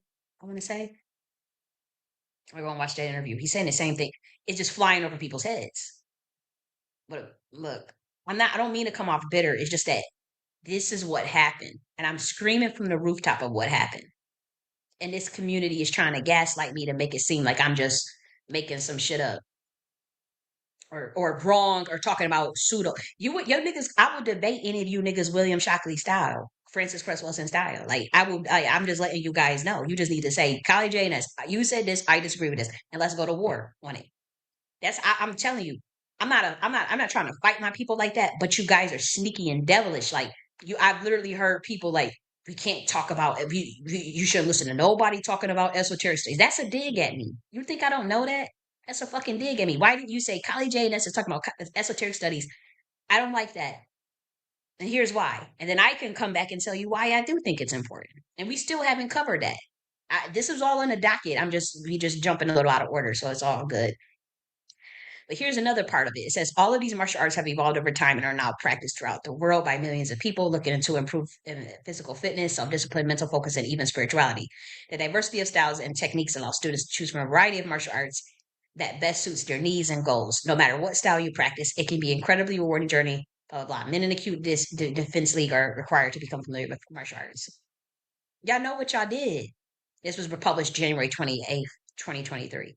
And I don't mean to come off like when I say like I'm not mad at all of Black America. I'm not. I am mad at that segment that's trying to act pro-Black that we know is controlled opposition and that aligned with Trump and took money for Trump to promote that, selling out Black America, selling out Black Americans, selling me out, knowing who I was at the highest levels and doing it out of jealousy. And that I cannot respect. Like you're not gonna try to make it seem like I don't have a right to be upset about that shit. Like when somebody literally tried to set you up to kill you. Like, no. And that's why I don't like I ask people respectfully, do not come around me if you know that you roll with them people. You will not, I will not let you get through my door. Like you can't, I don't want to be involved with nobody that was in that space. I ain't even gonna hold you. Like there's two people that I allowed because I do know that they support me, they support my work. Obviously that's Kaylin, one of them. But I don't like y'all don't make up the full all 50 million Black Americans. So that I know. And I do know those plans are cursed and I know what they're trying to do. It's not, they don't have the energy behind it. You got to have ancestral power behind that shit. You got to have primordial power behind it. And I know that they're disgusted with what's happening or what they did to me. I know that they don't have that. I know for a fact that they don't have that. They don't have the power to push what they're trying to push because you're aligning with people that our ancestors feel are wicked. Our ancestors do not want, like they don't fuck with them people. They don't fuck with them. They just don't. I don't know why. That's what they told me. We don't fuck with them. They don't even fuck really with the white Democrats. The only reason why, and it's not about like being racist and all this stuff or be walking around angry at white people. It's not about that. It's just that they ways, like they already showed they telling you to your face what they about, that what they how they roll, and you not doing nothing but being an ass kisser. It's disgusting. You claim you like how you like it's disgusting. It's weird. But the only reason why they still give some and again you could see all the shakeups. The shakeups are the shakeups, whether that be in the entertainment industry and in the Democrat Party because they fucked up spiritually. And the Republicans did too. They just did it later. They pissed off the primordials. You think what you saw with the in the entertainment industry and with the Democrats, you thought that was something. They gonna get their ass handed to them too. I'm telling you that firsthand. That's why don't be beholden to the system. Don't sell out to the system in this day. I'm not talking. I ain't saying oh it's the end times and somebody's gonna come rapture you out. I'm not telling you that shit. I'm just saying like you should see the writings on the wall that there is a clear shift. It's a clear paradigm shift. And if you want to fall with that system, I mean that dude took an oath. He's a slave to that system, so he got to drag down any type of souls that want to go down that route. They got to drag down any free soul with them. That's what this is about. And I remember when the white folks was talking about he's taking souls with him now. He got to take. We talking about like the what they those who understand the occult and what MAGA really means. And I'm like, what the fuck is you talking about? But like I looked into it spiritually, and I don't look into things like go and looking to do a reading and all that stuff. I don't be looking all into that shit. But like spiritually, it's much deeper than what they telling you. And like, I'll give you this one better. See, the Justice Department deletes the database tracking federal police misconduct. So the police misconduct thing, I think that relates to like targeted individuals. Like I think that they trying to cover up the fact that they put a bunch of Americans on a targeted individual list throughout the country, and that it was coming to a head, especially with me saying I was going to sue the federal government and saying that I caught what they were doing with me. But there's a bunch of lawsuits against the federal government for targeted individuals. A 1.3 billion class action lawsuit. So hear me out. The Department of Justice they decided to end all civil rights investigations, many of which is the same database that targeted individuals use. Of course, Black Americans. Then the Justice Department deletes database tracking federal police misconduct. Everybody knows that when a targeted individual, that's why it's never recommended to contact police. The police work with the Masons. Anytime a targeted individual goes and report police misconduct, they already have it in the database who's marked. So what they do is they'll file a report saying, we think that this person needs medical attention or a mental evaluation.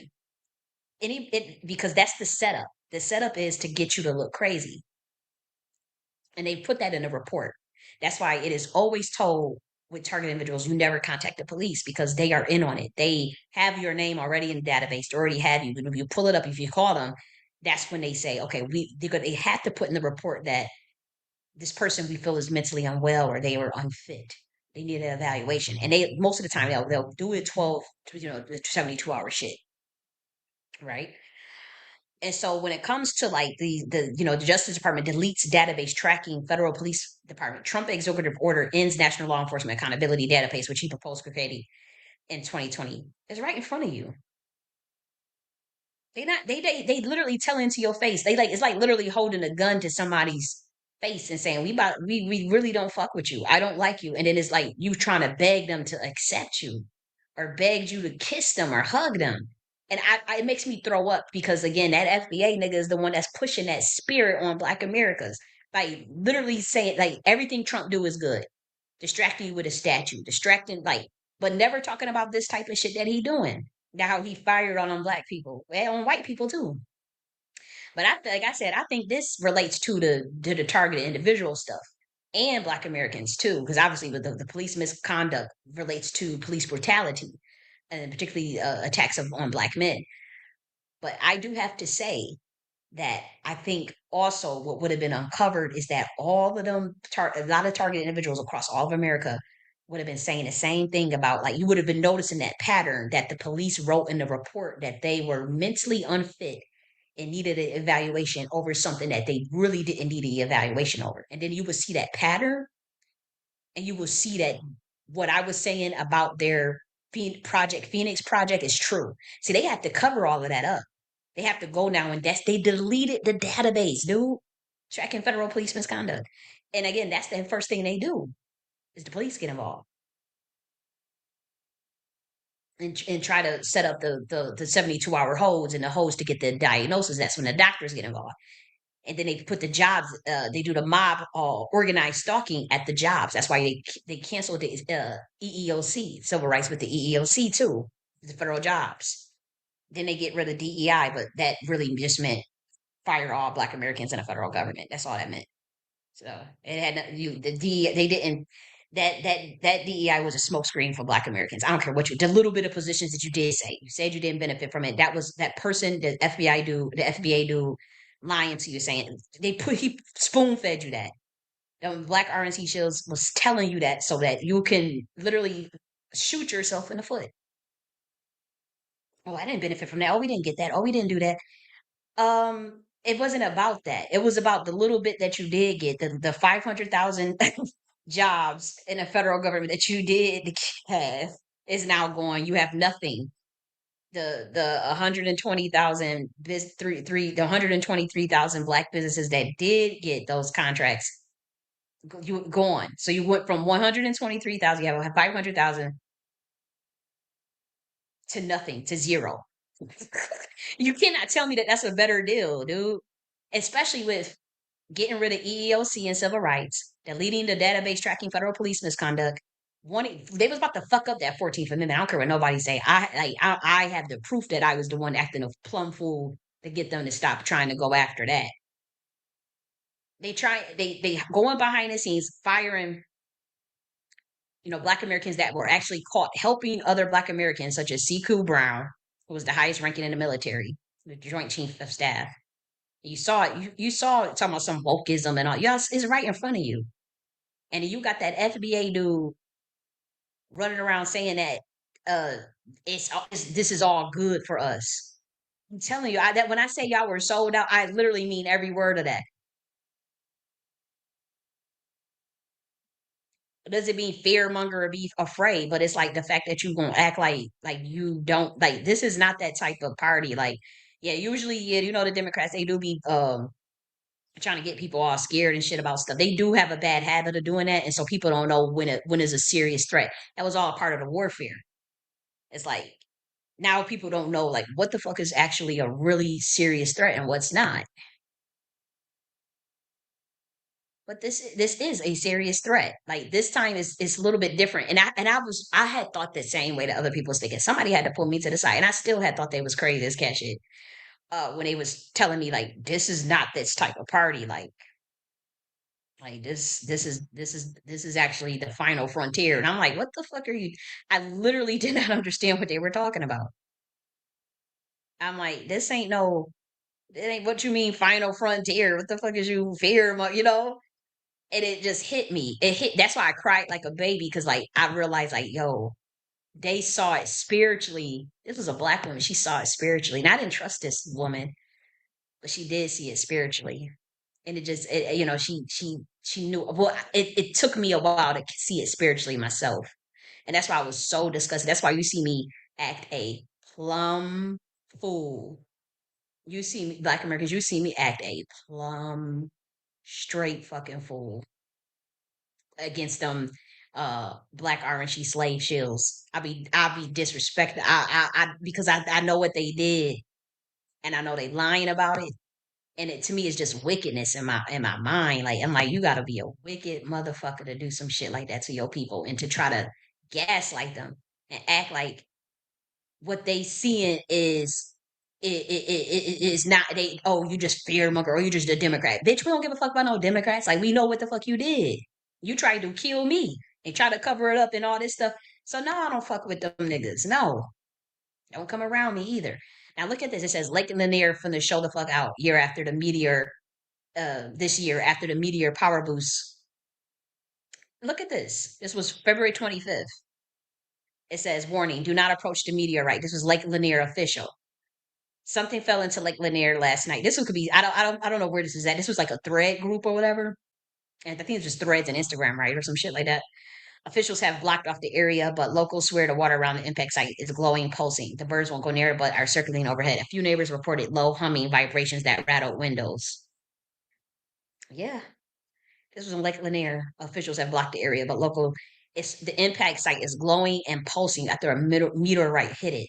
A few neighbors reported low humming sound. So people don't know that Lake Lanier was originally a black town that got flooded out by the government uh, by via eminent domain to turn that lake into a man-made lake and have white people all swimming on it. And now that was once again a ritual that they were trying to do on them, but it backfired because every time people would go swim in the lake, the spirits in that water would drag them, end up killing motherfuckers. I think like 700 people died in that lake alone.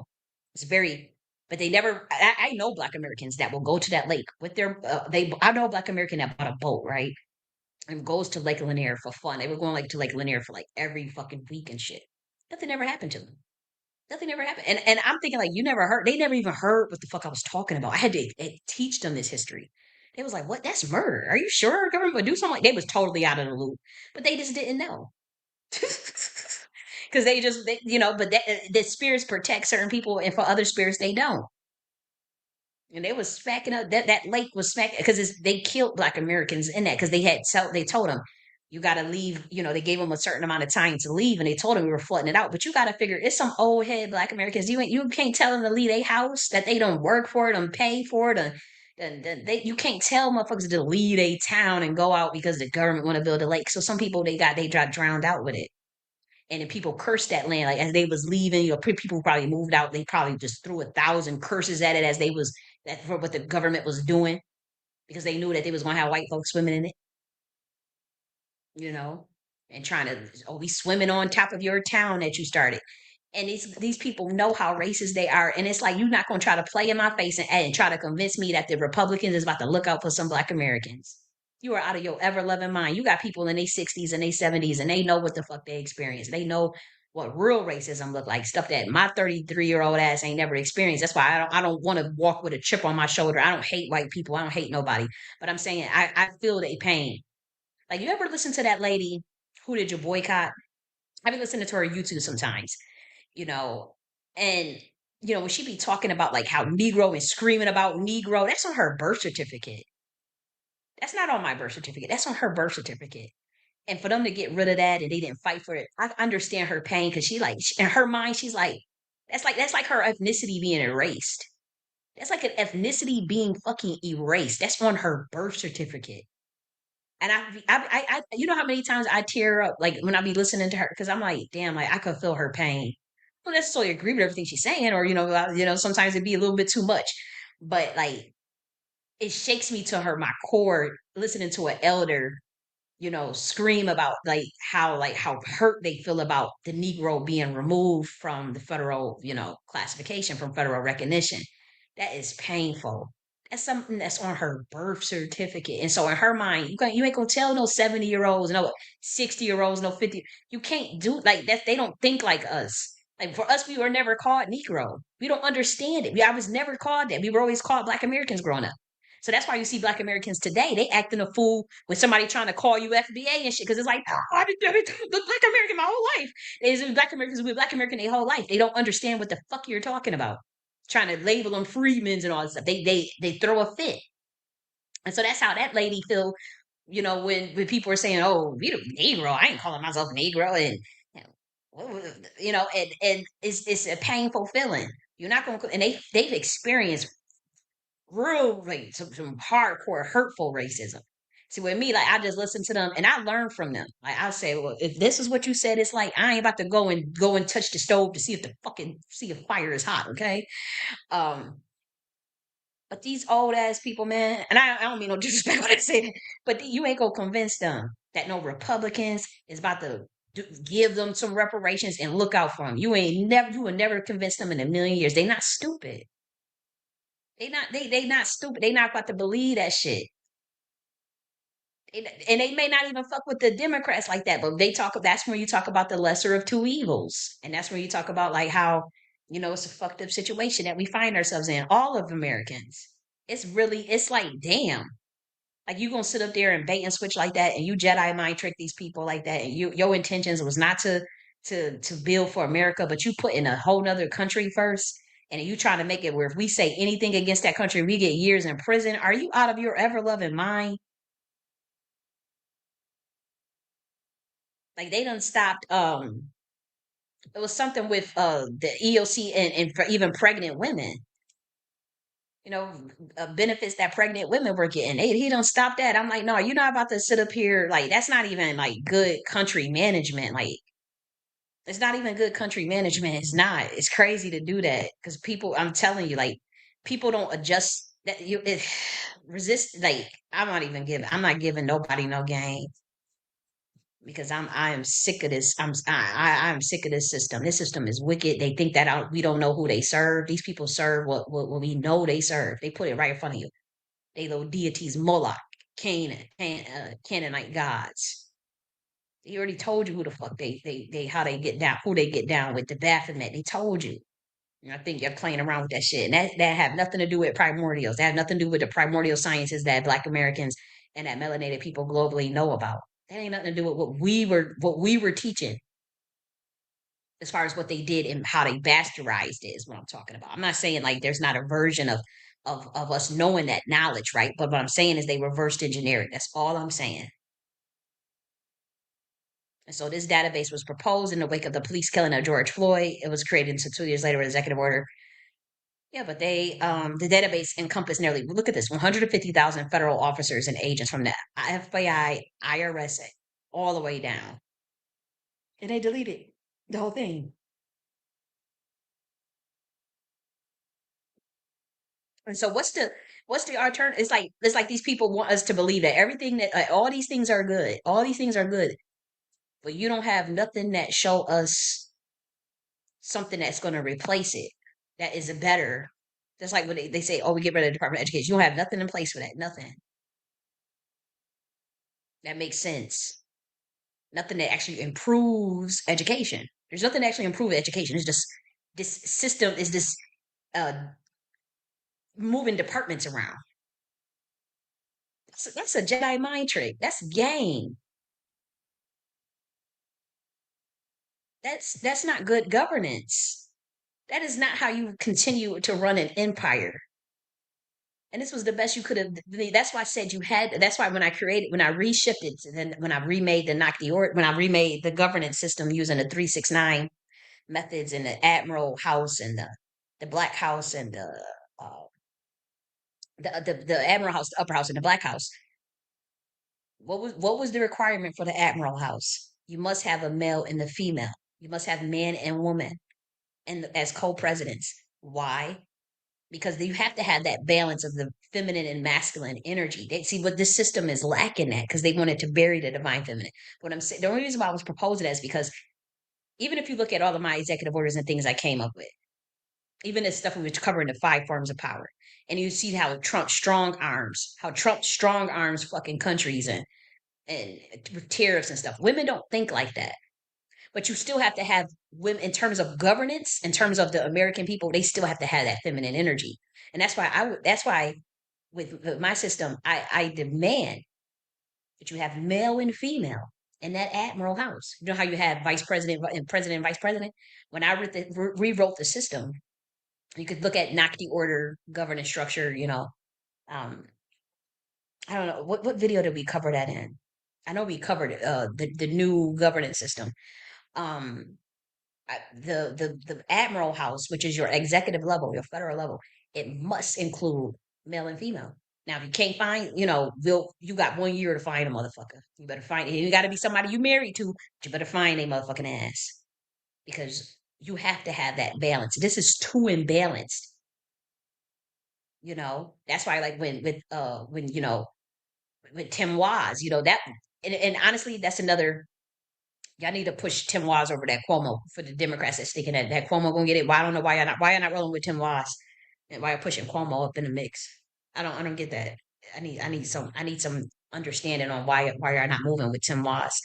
But anyways, you have to have male and female because men you do need a male in there, a man in there when it's a country trying to test you, war, strong arming motherfucker, sanction, you do need that energy, but you also need that female energy, feminine energy to know how to, uh, have these coming up with activities for the American people, getting American people back to work, providing the women they think different. It's when you study Kamala's that opportunity plan, and then that's why I'm like, to be honest, y'all need to just come out and tell these people that it's nothing but monarch bloodlines and that y'all secret society, and they should have just ran both of them together. They should have just had both of them. I know that's a shakeup like that, but I mean, American people would have been lost. Like, huh? I thought we had to choose between one. No, like honestly, and you notice, like that's honestly like that's why I'm like, damn, I like elements from both of them. They both not good enough, but I'm not talking about them as humans. I'm talking about the little plans that they had, the policies they had. I'm not talking about them. I'm not saying they got good enough as humans. That who it, like, come on, like that's not the how I think. Um, but I'm saying like you have to have that male and and America is going to come under that structure of the balance between the divine feminine and divine masculine. I don't care what you niggas say. Like it's that or your systems just go down to shit. Like it's gonna happen. It's going to happen. And they were trying to implement it with Kamala and Biden. Because I was saying this shit. I wrote about this stuff in the book in Law of Gender in 2020 a minute ago. So they were trying to, you know, but my thing is y'all should have just came out and told these people, look, we've been selected. You don't elect, you get selected. They all related. They all Jews. Move the fuck around. It is what it is. What are you going to do about it? And have both of them up in there because that energy is not balanced out. It's not. It's too strong arming. It's like, what the fuck? Like Americans is freaking out. Look at this right here. Alford names and booing his answers. Alford stood. I wonder if y'all can hear this. Can y'all hear this? Can y'all tell me if y'all can hear this? But this was a pretty much a bunch of Americans. They got fired from they lost their federal jobs, and so they go into the Republican Representative Mark Arthur to cuss his ass out, and he telling them up. I'm sure you'll find another job, but I want to make sure that you guys can hear it. So I'll play it and then see if and check the sound, see if you guys can hear it, and then I might play it again. Plus, I got to go to the powder room. There for an hour and a half, answering the questions, even if most of his answers towed the Republican talking points, which only antagonized the crowd. The people here live inside and outside Alford's district. They covered everything from Elon Musk to the Ukrainian war, along with immigration and laying off federal employees. Alford told the crowd he feels bad for people who've lost their jobs at places like the IRS, and that God has a plan for them. And you are not a victim, you are a victor. And you will be able to get another job and provide for yourself and your family. I'm confident of that. We are the hardworking federal employees that make this government run every single day. Yep. And we are being discounted by those in Washington claiming that we're the swamp and we're the fraud, waste, and abuse. No. I can't hear her follow up. The people who made it into the coffee shop were talking over each other, calling Alford names, and booing his answers. Alford stood there for an hour and a half, answering the questions, even if most of his answers towed the Republican talking points, which only antagonized the crowd. The people here live inside and outside Alford's district. They covered everything from Elon Musk to the Ukrainian war, along with immigration and laying off federal employees. Alford told the crowd he feels bad for people who've lost their jobs at places like the IRS, and that God has a plan for them. And you are not a victim, you are a victor. And you will be able to get another job and provide for yourself and your family. I'm confident of that. We are the hardworking federal employees that make this government run every single day. Yep. And we are being discounted by those in Washington claiming that we're the swamp and we're the fraud, waste, and abuse. No. I can't hear her follow up. The people who made it into the coffee shop were talking over each other, calling Alford names, and booing his answers. Alford stood there for an hour and a half, answering the questions, even if most of his answers towed the Republican talking points, which only antagonized the crowd. The people here live inside and outside Alford's district. They covered everything from Elon Musk to the Ukrainian war, along with immigration and laying off federal employees. Alford told the crowd he feels bad for people who've lost their jobs at places like the IRS, and that God has a plan for them. And you are not a victim, you are a victor. and you will be able to get another job and provide for yourself and your family. I'm confident of that. We are the hardworking federal employees that make this government run every single day. And we are being discounted by those in Washington claiming that we're the swamp and we're the fraud, waste, and abuse. No. I can't hear her follow up. The people who made it into the coffee shop were talking over each other, calling Alford names, and booing his answers. Alford stood there for an hour and a half, answering the questions, even if most of his answers toed the Republican talking points, which only antagonized the crowd. The people here live inside and outside Alford's district. They covered everything from Elon Musk to the Ukrainian war, along with immigration and laying off federal employees. Alford told the crowd he feels bad for people who've lost their jobs at places like the IRS, and that God has a plan for them. You are not a victim, you are a victor, and you will be able to get another job and provide for yourself and your family. I'm confident of that. We are the hardworking federal employees that make this government run every single day. And we are being discounted by those in Washington claiming that we're the swamp and we're the fraud, waste, and abuse. No. I can't hear her follow up. The people who made it into the coffee shop were talking over each other, calling Alford names, and booing his answers. Alford stood there for an hour and a half, answering the questions, even if most of his answers toed the Republican talking points, which only antagonized the crowd. The people here live inside and outside Alford's district. They covered everything from Elon Musk to the Ukrainian war, along with immigration and laying off federal employees. Alford told the crowd he feels bad for people. I don't know if you guys heard me, but I said I apologize because I had to go to the bathroom. So I know it was playing itself over and over again. I was playing it over and over again. But yeah, I had to go to the bathroom. But nonetheless, yeah, so it's a lot going on. Like it's a way to transition into change, and there's a way to transition, and this is just not the way. Is all I'm saying. Like that is extremely sloppy, and I guess they're giving them severance pay, but I don't think everybody is going to get a severance package from them. Now, I don't think none of these people did because they wouldn't be screaming uh, at this dude. But there are some people they got pretty lucky and was able to get a severance package. And so they, some of the people not complaining only because they figure like, shit, like, I mean, you get somebody help you out with a severance package. That may be the startup that you needed that you always was looking for your business or something, or to buy a house or a land or something, So I'm not saying this is everybody's situation, but it's a lot of people that's pissed off. And I'm saying, like, guys, like, you see how these white people don't went up there. Like I said, these Black Americans, they creating lists with people's names on list of who they feel sold them out, and they like we're gonna blacklist these people.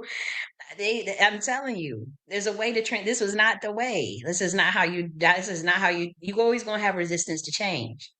And so you have to manage that. There's a risk management that you have to do when it comes. Like I said, I'm not throwing nobody no alley hoops because these people gave me their ass to kiss soul and bait and switched and try to fuck with my birthright. So I'm not giving them nothing. Sorry. And you can say, "Oh, you're supposed to do that for your country. Is your country supposed to try to kill you? Is your country supposed to violate your constitutional rights and then try to cover up the crimes that they committed?" Yeah, no. So what the fuck? Like you guys are not about to gaslight me, and I'm seeing right in front of right in front of my eyes that they trying to cover up the targeted individual program that they were involved in, getting rid of civil rights in the EEOC and in the DOJ, Department of Justice, and deleting databases of federal police misconduct. I know exactly what this shit is, and firing high ranking military that was helping Black Americans out. Get the fuck out of here. You're not about to sit up there and convince me that this was good, but you bragging about a statue, a black statue, and I just showed you all them Black American statues that are we always had Black American statues. Like, what the hell? You're not about to convince me that that is something that we just was looking forward to. No, no. But I want to show you this because there was stuff about the gold card, and I'm a ragtag his ass. I don't care what y'all say. Y'all can sit up there and be afraid and pussyfoot around and be fake. Then I'm not fake. Okay. So this was what somebody had put up right here. I'm about to share it.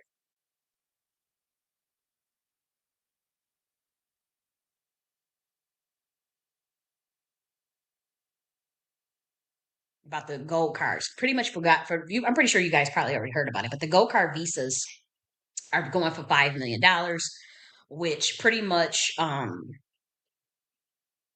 if the person is willing to invest in America and pay the $5 million for the gold card, they can come over here and immigrate. So it's an immigration policy that now once again was Black RNC slave shills coming in amongst the Black American community, trying to tell us that this was a good policy, that this was good for us, that we would benefit from it. How the fuck are we going to benefit from this?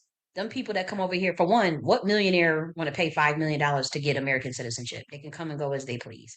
And if they're already in another country, they can go to a country like and pay half the cost of living and have beautiful scenic. They can buy an island, okay, private fucking island for less than that, for less than 5 million.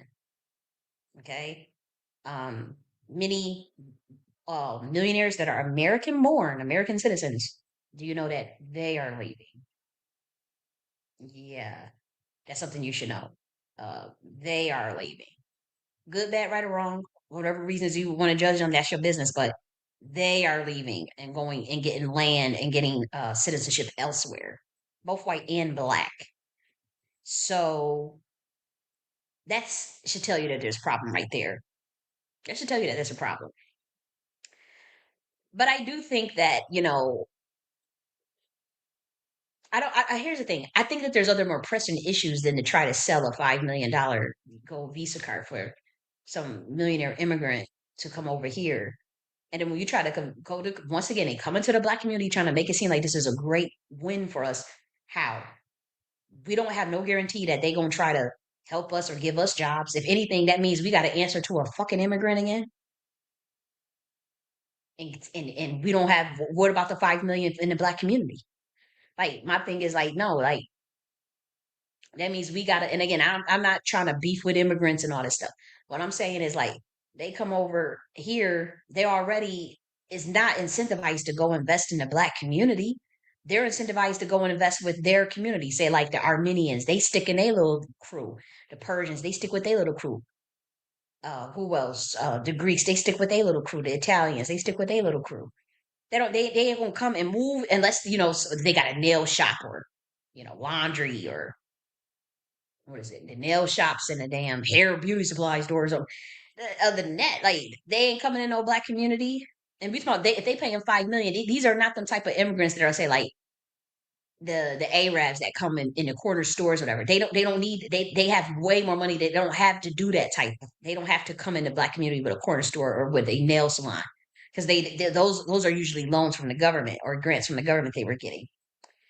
See, somebody that got 5 million that will pay that they have enough to pay 5 million for American citizenship, they are not coming to set up infrastructure in no Black community. They going wherever they people is at and to put they people on to look out for their people. So if it's an Italian that got 5 million in the bank, he going right into around Italian communities that are usually wealthy like him, and they're going to build infrastructure that way. They don't need like you got to understand the difference. Like somebody that like say the Asians that come into the community with the nail salons, they never had 5 million to begin with. The government gave them their leg up. You know what I mean? They didn't pay 5 million to come into the Black community and start a nail salon. You must know that. Um, and so that gold card thing, I think it's a distraction. I don't think it's good. I don't. But luckily, Brian Krasenstein, luckily he broke down the math. Now he says, now Trump said, let's actually just play it and let's listen. Possible. 10 million if we sell 10 million, which is possible, 10 million highly productive people coming in, or people that we're going to make productive. They'll be young, but they're talented, like a talented athlete. That's $50 trillion. That means our debt is totally paid off, and we have $15 trillion. If we sell 10 million, which is possible, 10 million highly productive people coming in, or people that we're going to make You productive, want to make they'll sure be that it's young but they're playing because talented, like a talented athlete. That's 50. I know it's playing, but I just want to make sure that you guys can hear the sound. That's all I'm saying. Okay, there we go. So the sound is playing. Okay, so this is what we talk about, like with smoke screens. If we sell 10 million gold cars for $5 million, which is possible, that's $50 trillion. But here's the facts: there are only approximately 2 million people outside the U.S. on this planet who have a net worth of over $5 million. Okay, so there are no 10 million people that even have $5 million. This is what happens when people get greedy. When the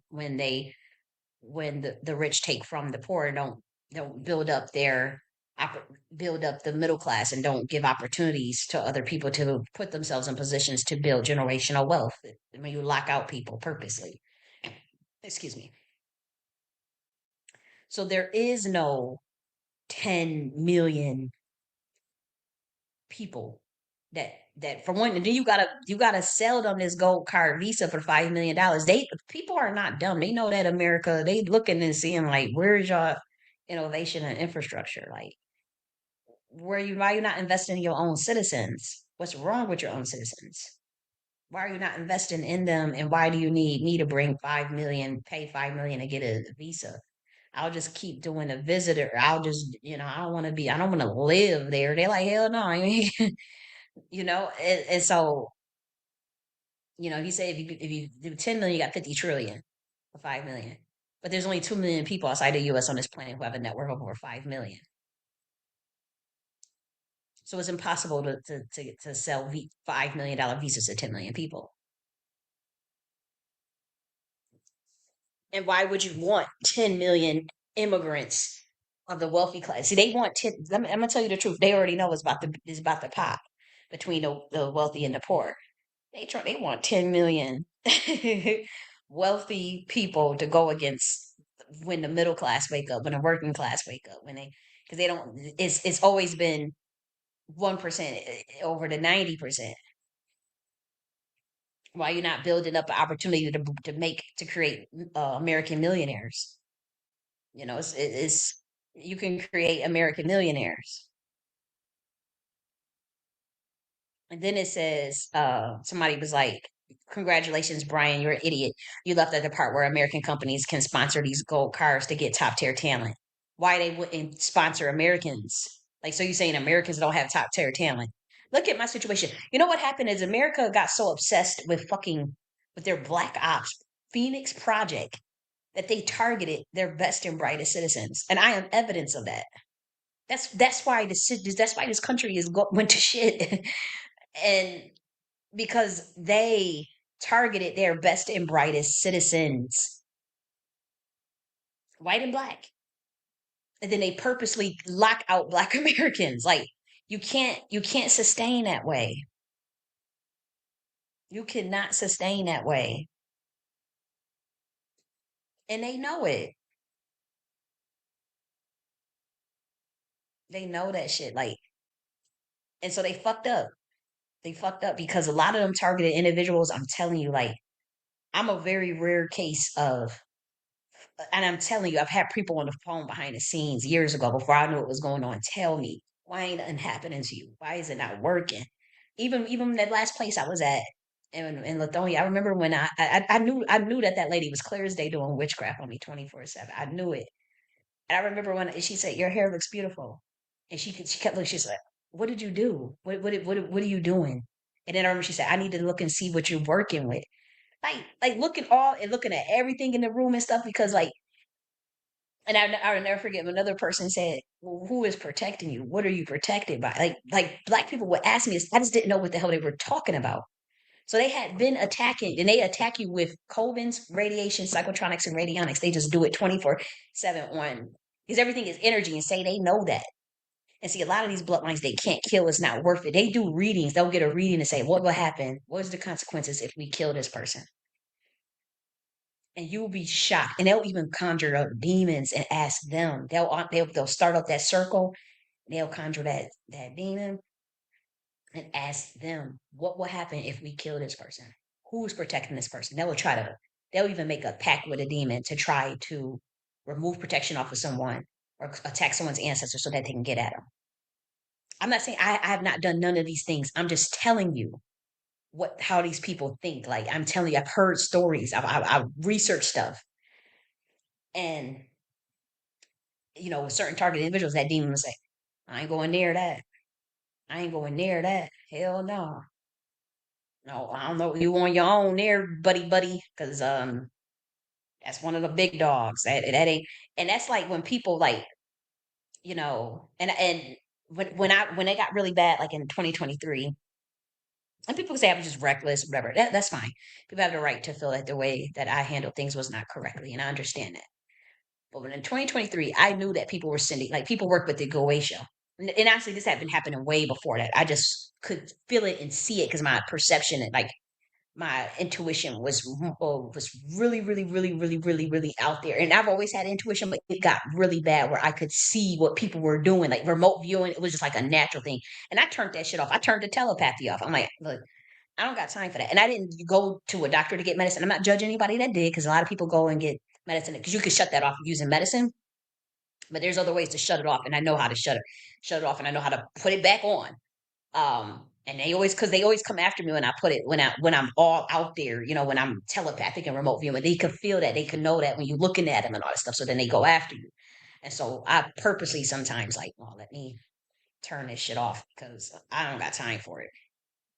But in 2023, you know, it had got really, really, really bad, and I would like move into like a neighborhood, and they would play like they would do this sound where it sounded like a reptilian snake sound, right? It was a reptile. So they wanted to let me know, okay, we watch it and there's reptilians. Like it's weird. I don't even, but just imagine like how a reptilian snake sounds, but it sounded very artificial. It wasn't like how you have like say uh insects out like cicadas. You know the sound of crickets. You know the sound of a cicada, right? This was very much like somebody playing something that sounded like a rattlesnake mixed with like a snake hiss, like that sound, right? And then you could feel like the spiritual attacks, like usually with some sort of like that these people, whoever they were, they worked in a secret society, they work in a coven, whatever. And I'm trying to look for, here we go, perfect. They would work with the Goetia. And for those who don't know, the Goetia is like it's considered like one of the lesser key of Solomon's, that pretty much I think they have 72 demons in there that people use ceremonial magic or chaos magic to conjure up, and they send this stuff on people. I never done this. I don't work with this stuff. I am telling you, I have met people who just blatantly on the phone told me that they would conjure up a demon out of the Goetia to go and kill someone. This I don't talk to this person anymore, but I'm telling you, I have heard that with my own ears about 7 years ago. But I have heard it on the phone, and I'm like, "What the fuck are you talking about?" And at this time, I was not trained. See, people around me were well aware of what all this stuff was. And so when he told me that, I said, "Damn, that's kind of crazy." Like in my mind, you just thinking that's crazy as hell. Like, what the fuck is wrong with you? But he was like, "Yeah, I can go and I'm gonna go." And I said, "Where do you get them from?" And they say the Goetia. And then they asked me, with me, I'm a researcher. I'm not going, "Oh, what is that?" I will go and research it myself and look at it. And I say, "Oh, I ain't rocking with that. I don't know nothing about that." But people use that on me for years. People would use that. And I remember in 2023, they was clear as day. I could you could feel when they trying to when they'll send these goetic attacks. And I would play something. I would play a very primordial song. And again, I don't know if I'll share this stuff publicly with people because again, I'm not throwing pearls to swine. But I knew what to play. I know I have part Nagas bloodline in me, right? And I knew what to play. And yes, this is esoteric talk right now, as y'all say. And it was like, imagine people know how like how they'll show you how like the angels look. They got pictures of how the angels look. There's pictures of like how the demons look too.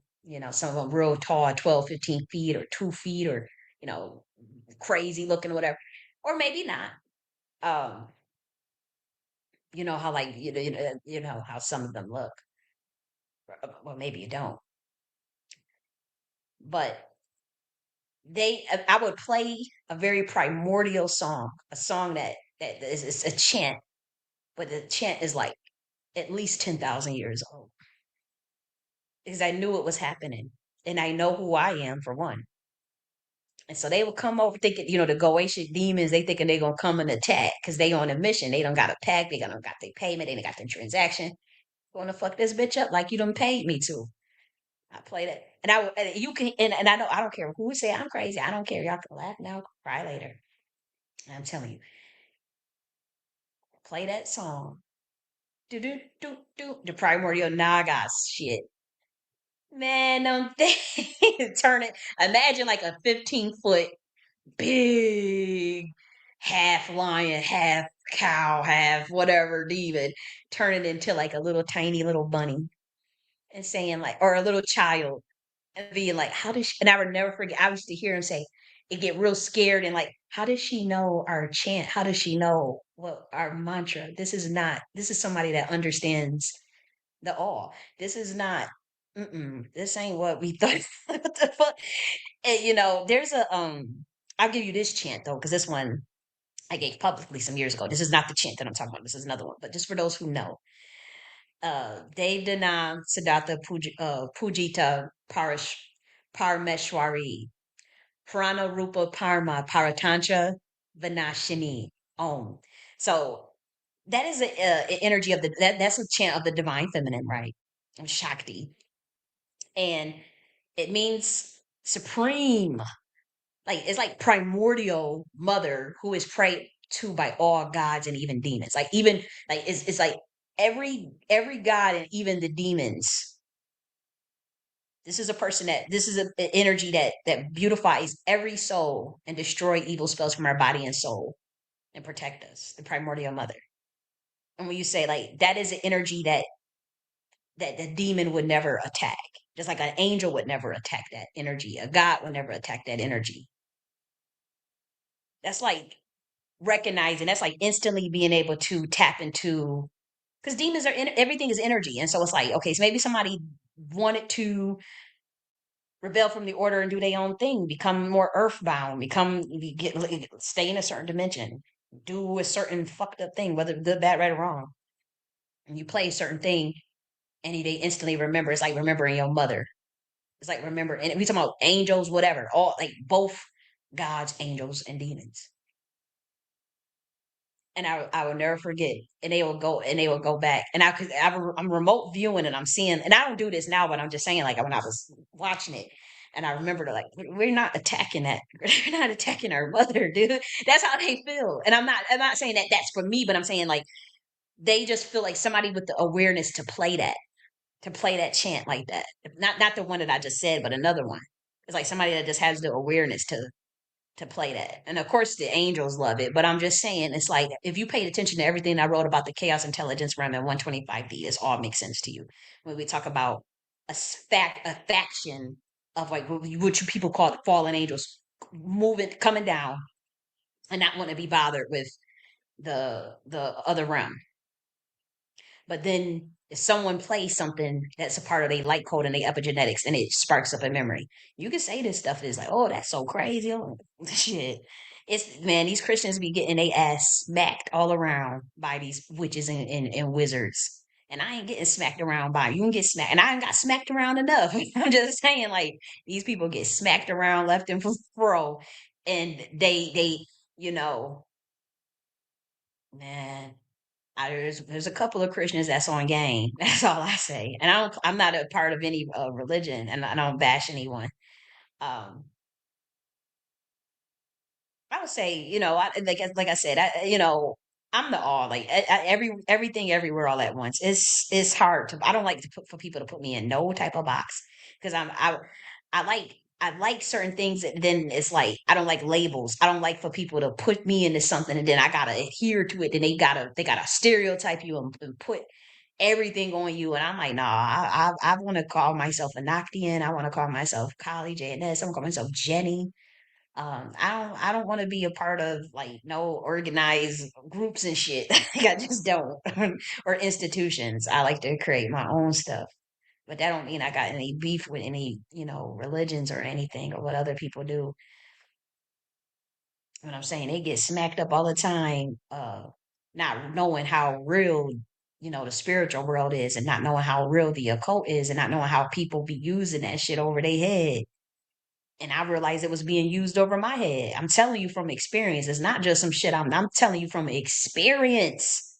I had no idea the level of like these people. Like it's like you make somebody mad. You look at you even people would throw curse on you just because you look nice. Like it's crazy. It's weird.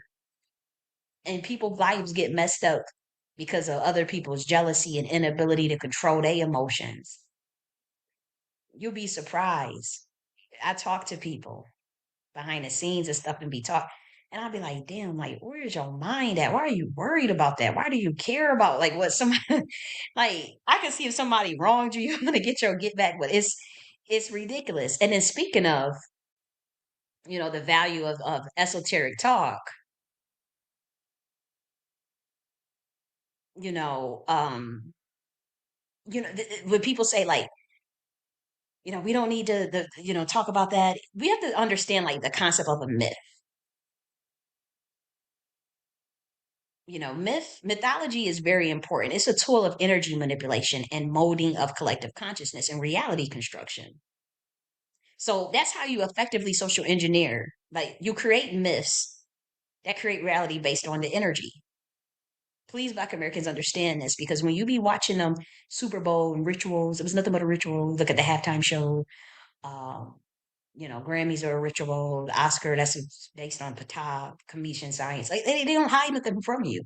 But then you're crazy, or I'm crazy rather, because I'm one of the ones that can see what they're doing, and I'm like, no, y'all not about to use that shit against me anymore. Y'all, they use that shit against me my whole life, and I'm like, nah, man, I ain't about to sit up there and use no Goetia demon, or I don't, I'm not judging. I'm just saying like that's just not my style. I don't. It's weird to me to go to go have to deal with someone so they could go and try to take out someone. I just don't think like that. Um and for one, I don't like to be in like a low vibration and stuff. I understand I get upset just like anybody else. You guys heard me screaming and cussing on the internet. So I'm not perfect, but just sitting there wishing bad on someone, that's not my style. And even though I am very upset at certain people and I have wished bad things on them, and then say to myself that's not even my personality. Like it's not my frequency. It don't feel right. It don't feel natural for me to do that. But when we talk about like the reasons for me doing my esoteric studies is because myths have a lot to show for it in this reality. I'll give you an example. When you think about, and we'll go, matter of fact, should I go off this topic and forget let me just finish this Trump thing before we get into that's like a totally different topic, but it's very, very important. And so, you see, it says, so let me get this straight. You think that US companies are going to spend, we'll get back to that topic, I promise. It's just like, I was literally about to be in a zone, boy. Whew, I was about to be in a zone. um, so it says, you think that the US companies are going to spend 40 trillion, not million or billion, but trillion to bring over foreign workers at 5 million at pop. Are you nuts? The entire GDP of the United States is 29 trillion. And so that was, what they were saying, like, dude, that's not going to work. Like, that, like as far as the Trump saying he's going to, if we do 10 million at 5 million, that's $50 trillion. And it's a good point. It's a good point. Why would U.S. companies spend 40 trillion, not million or billion, but trillion to bring over foreign workers at $5 million? And that's when somebody has said you left out the part where American companies can sponsor the talent. And so that to me, honestly, is silly. That's just what I think. I don't think that that's smart. Okay. And so here's another one right here.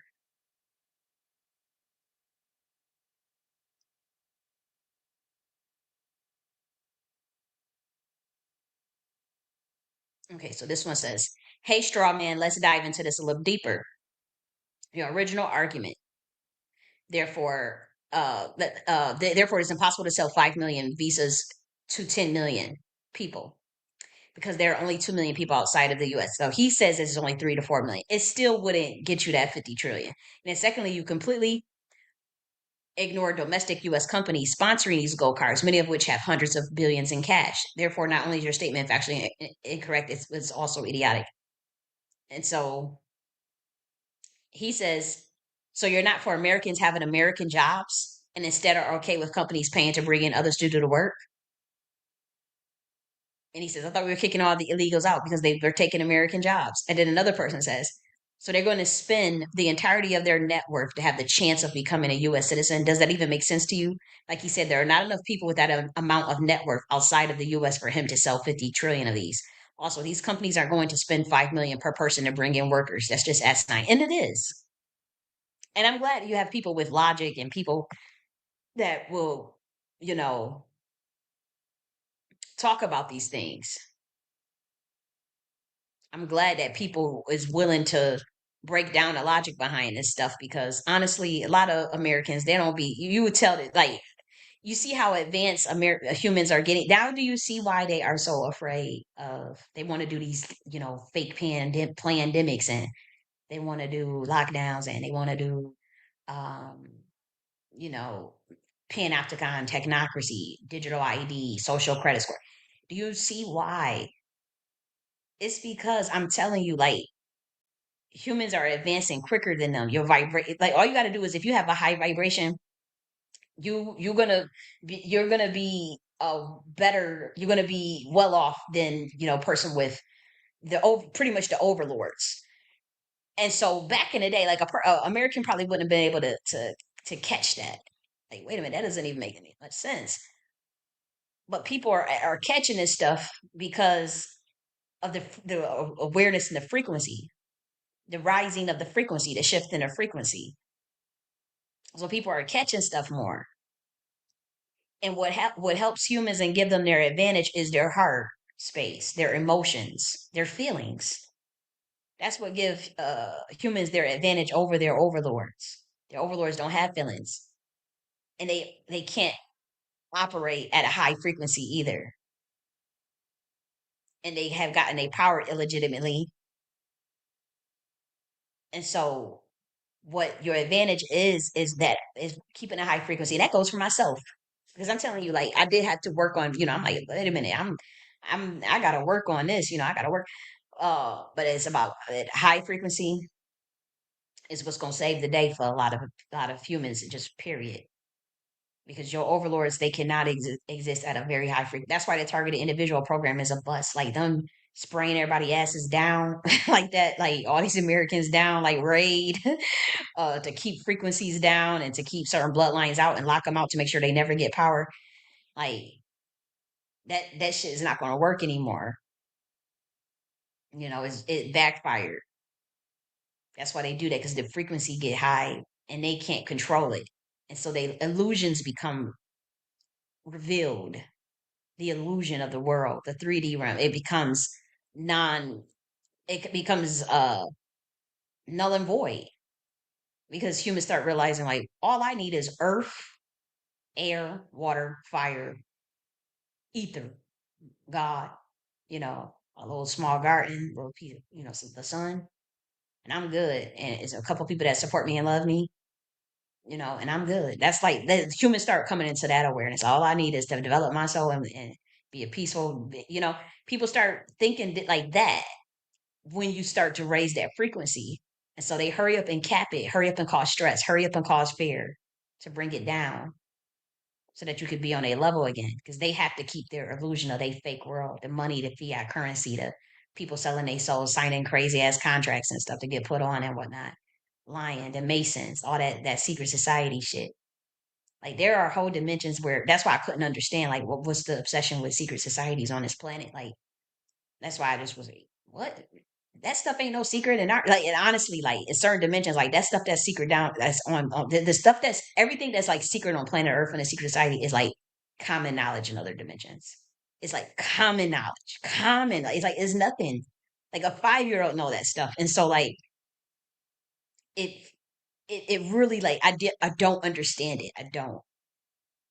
And I gave you the dimension of 125D in the chaos intelligence room and how the governance of that whole structure is. I gave that, and that's real shit. Like that's where the information comes from via the fallen angels. And that's why I'm like, we can't understand, like, what the hell? Like, how is this a secret? What the fuck? And it's like people were really trying to kill you for giving that information out. And I'm like, what? Like, and I had to learn, I had to learn. I'm not saying I'm perfect. And like I said, this talk, people say, you don't win. That's whatever. I've been talking like this behind the scenes my whole life. I always knew I was a spiritual being at 5 years old. I went through traumas and whatnot, and everybody forgets how magnificent they are, even as from a baby, But I remember clear as day being 5 years old, knowing clear, like the the nose on my motherfucking face. Oh, I am a spiritual being. Like, you know how they say, and this is what I would want humans to realize. Like, you know how they say, oh, you a spiritual being having a human experience. You're a spiritual being still having a spiritual experience. I promise you, it's not a human experience. You're still a soul, and you're just a meat suit. You just at a certain density, at a certain density, because you wanted to experience contrast and taxonomy. That's it. Duality, impermanence, the different ranges of emotions and frequencies to learn and to have the experience of that individuation, as well as collective consciousness at times. You know, but they turned it into something just totally crazy down on this planet. They made it not fun anymore. Like people don't even want to come to planet Earth anymore. Like people don't like you can't even teach. You can't like you get a target. You become a target individual on an illegal watch list, illegally spiritually violated. Like who the fuck would want to come to this planet? And then you didn't deserve nothing. It's because of your light and because of other people's jealousy.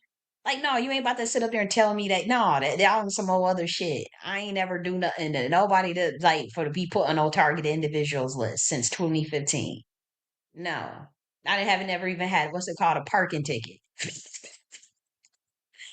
I've never even I've never, and I'm not judging anybody that went to jail and I'm just saying because everybody got their story and they walk of life.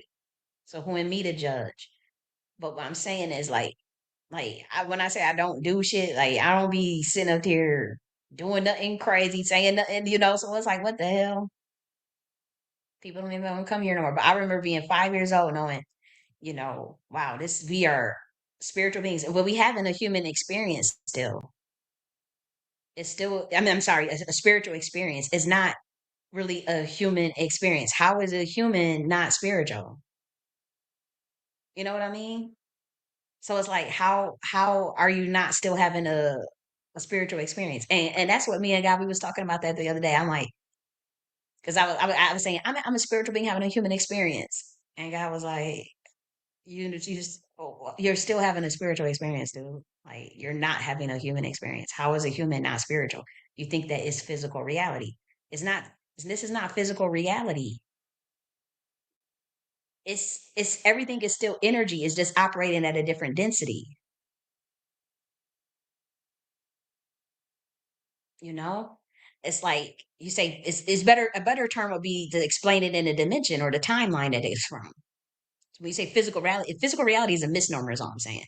So things feel physical because the neutrons and the protons of that nucleus of the atoms and what's happening is it is coming off heavier, so it has what I would say probably more protons than electrons. Don't quote me on this. This is some stuff that I'm studying in terms of molecular action, and so I would try to explain this in simple terms. It's just things feel heavier.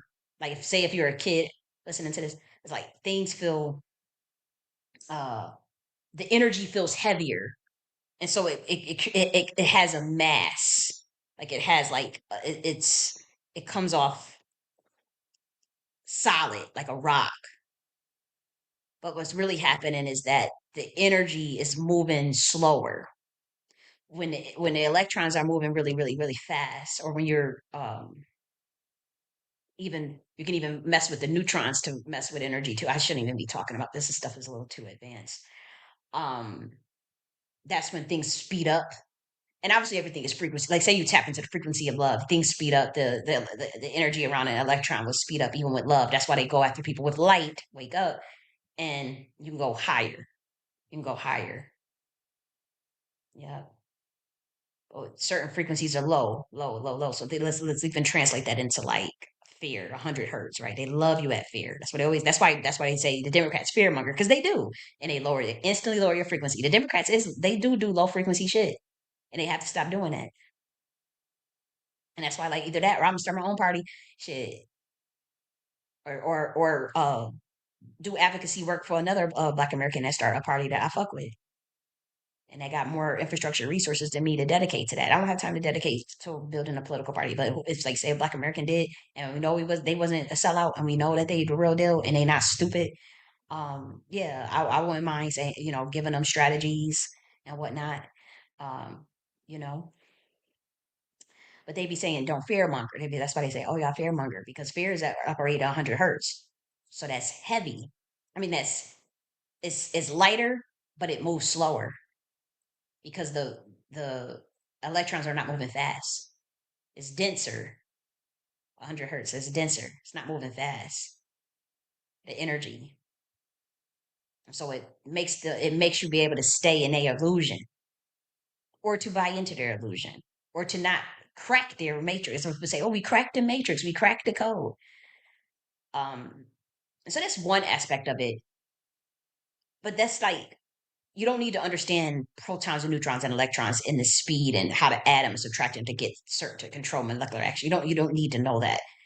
You need to know that the higher frequencies of your emotions is what propels your timeline. It can make you move faster. I'll say that. So that's the higher frequencies of joy, bliss.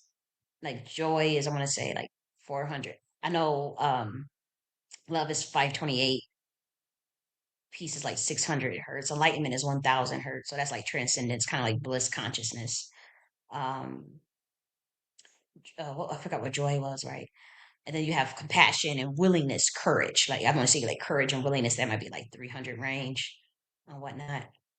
So if you can just have even those frequencies, as long as you just don't get, because fear is a mind killer. So you do need to know that. Like you don't want to embrace, just be thinking fearful all the time or even worry. Don't be, I'm telling you. And then that's when you'll see the opportunities because, once you start to tap into like joy and love and or even just intelligence, like you'll start to see the opportunities to reconfigure subconsciously in your mind to avoid the situations that you may think that you don't want, but that you are subconsciously attracting to you because of a low frequency or because you're stressing about, I don't want this, I don't want this, and then you're going to get more of it.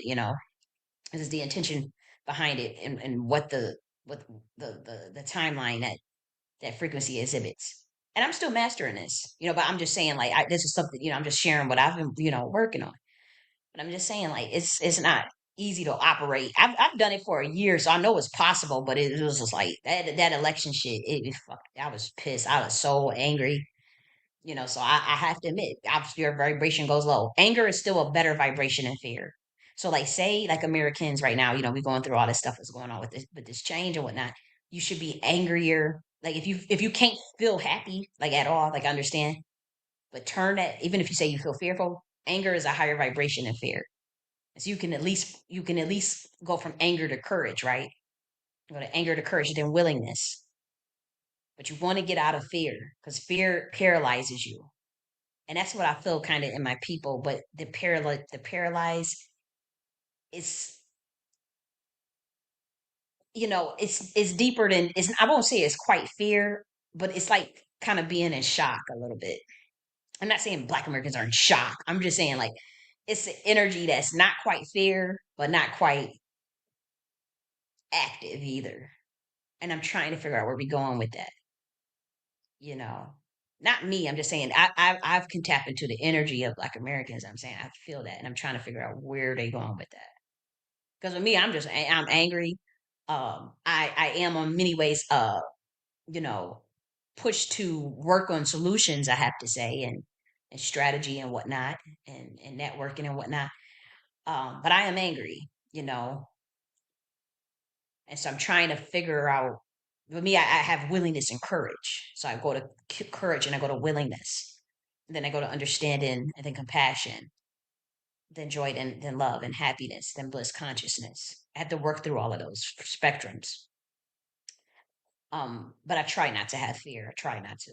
At least if I can at least do, I'll find something to get angry about if I before I get into fear, because you can. It's easier to move up. That's all I'm saying. Because um, even if you get depressed, the depression, that could just be meaning that you just need to rest your soul and rest, you know, um, and heal through the process. Like I had gotten depressed, and I have to say, I went through all of my like childhood. I was just going through childhood shit, going through the childhood machinations of things that I ate growing up, things that I watched growing up. I was watching Mulan. I was, just trying to, because it's something that's healing about that too, to just have that rest. And I said, clearly my brain is healing through all this trauma and healing through things. And it makes me emotional. It makes me, I have to face, I have to, if I have to cry, just cry. If I want to eat, just eat, take care of yourself, make sure you wash your ass, but I wouldn't wish depression on anyone, but at the same time, just understand too that that's also a period for you to get some rest, to, to, if you say people don't want to get out the bed, they don't want to do nothing. Maybe it's okay to just not do nothing. I have those days. I create those days. Like there are days where I will say I am not doing nothing, nothing, nothing, nothing, nothing, nothing, nothing. I'll absolutely brush my teeth, wash my face, wash my ass. But after that, nothing. I ain't doing nothing. Because sometimes that routine and our schedules and things we make a list and stuff. That shit can get daunting, and the human mind don't work that way. It's like a computer that need a reboot, that crashes too. You have to relax, watch a movie, watch a show, eat your favorite food, eat ice cream. Chill, relax, and then you pick it back up and go back to your schedule. But sometimes, like too much discipline and structure, if I have to, sometimes I'll have to go through a period where I just be like, fuck the structure, fuck the structure and all this following the list and all this stuff, because it makes me feel constricted. And so I need those elements. I was thinking earlier about of a time. We're gonna go right into the esoteric stuff now. Let me actually let me go here, right here, so I can remember where we're at, and we'll cover all this esoteric, the second part of it. But I remember a time, I had got a prophet had came from Jerusalem to a church I was at the time. I was 18 years old. I was 18, and I used to go to this charismatic, Pentecostal church that believed in, speaking in tongues and all the gifts of the spirit and whatnot. And so it was a pastor from a prophetess from Jerusalem, was a very accurate prophetess, by the way. She would come and we would do these revivals, and she would give prophecies to anybody who wanted one.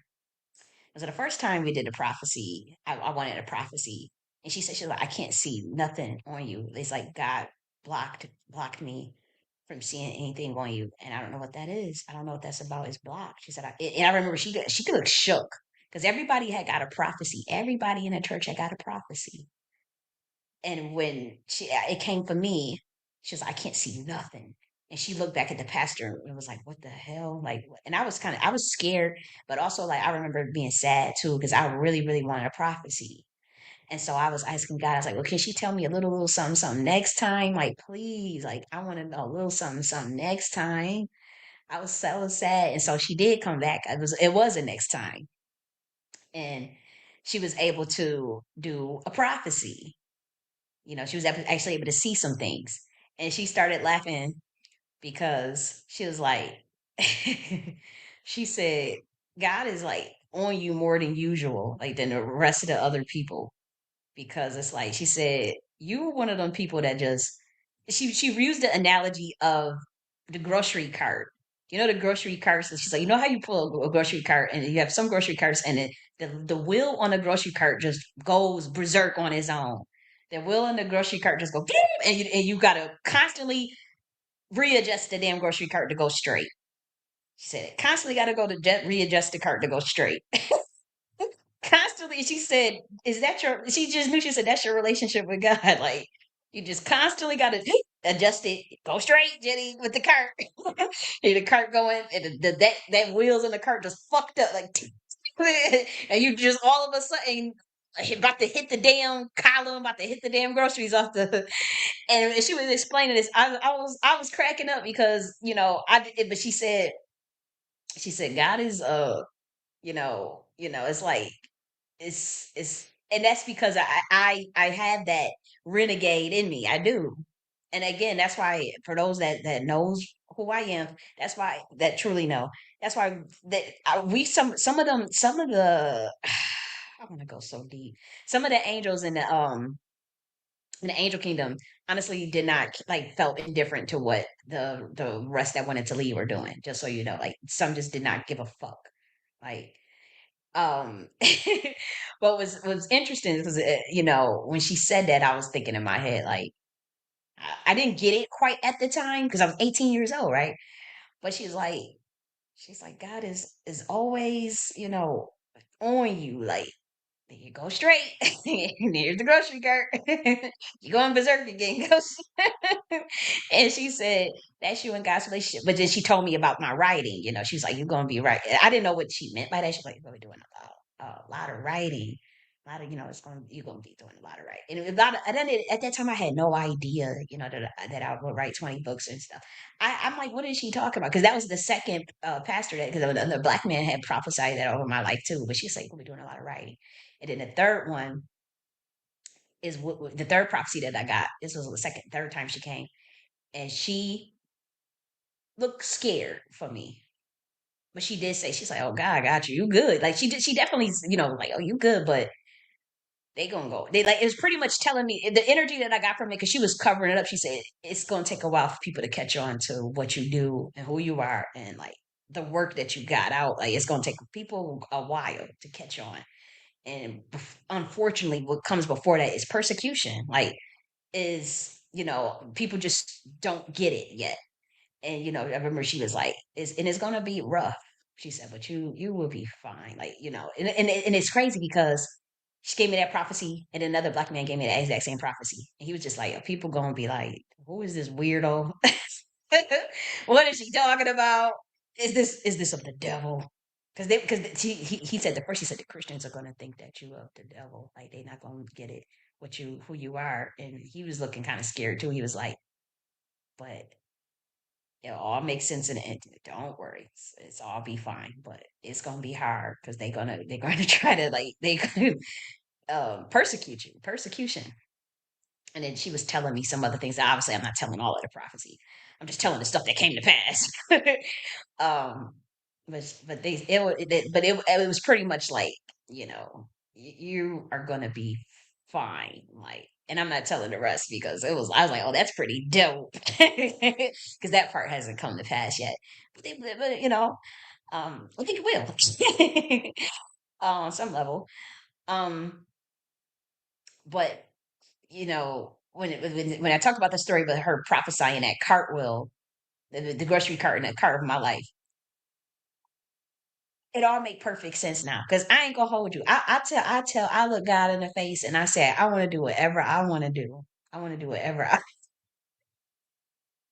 don't want to do. I don't want to follow that. That's what I'm doing. I want to do. Obviously, that's always a stupid decision.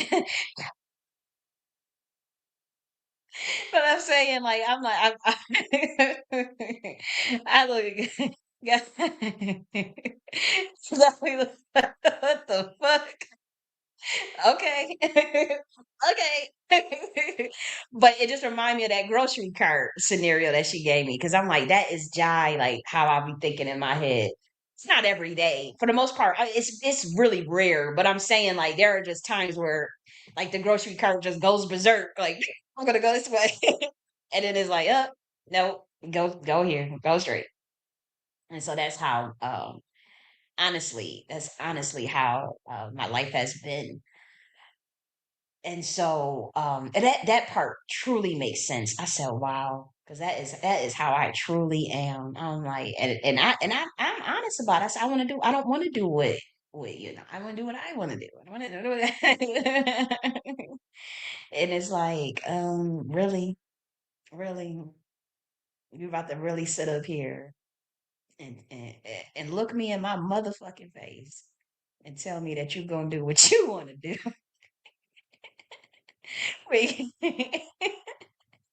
And you go venture off and get yourself in I don't I've never been in like in a world of trouble, but just you just go venture off and then you come back with your tail and between your legs, asking me to fix the shit. Really?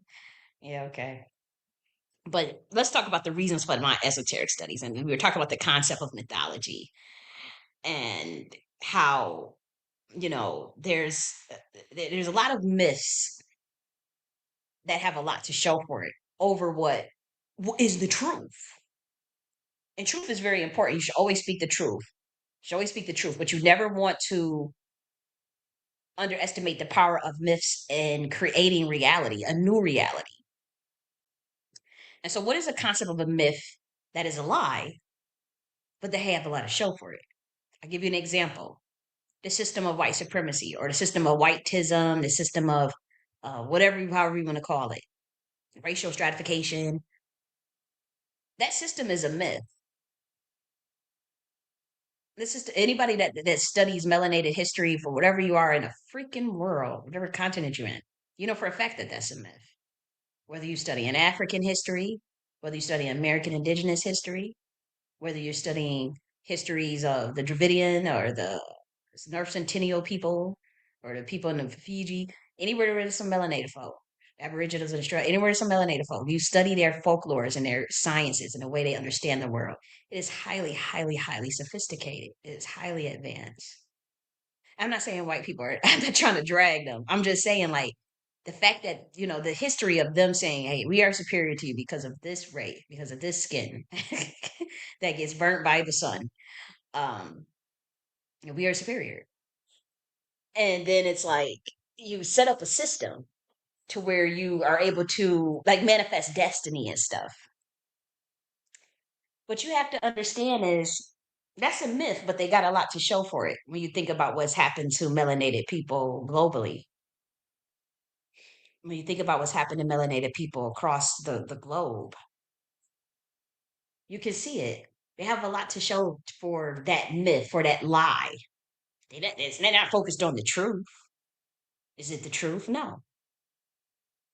But look what they got to show for it. Look how they ravaged all throughout Africa. Look how they ravaged and through all the Americas, colonized the Americas. Look how they ravaged all throughout the Caribbean. Look what they did to the Aboriginal Australian through this myth, this lie that they came up with and believed through their rituals and fetishes and masonry. Look at what I mean. Is either the truth or it's not. Either. I mean, come on. We have a lot to show for it for that lie. It's a myth. And myth and lie are not the same thing. Myths can, and once again, there's a duality within myths. You got a bad myth or a positive myth. The myth of the Orion belt and the star seeds and all that's a positive thing. But when we talk about like the myths of where people delude themselves for power, that's a negative thing. I mean, that's a bad thing. And so people they have a lot to show for it.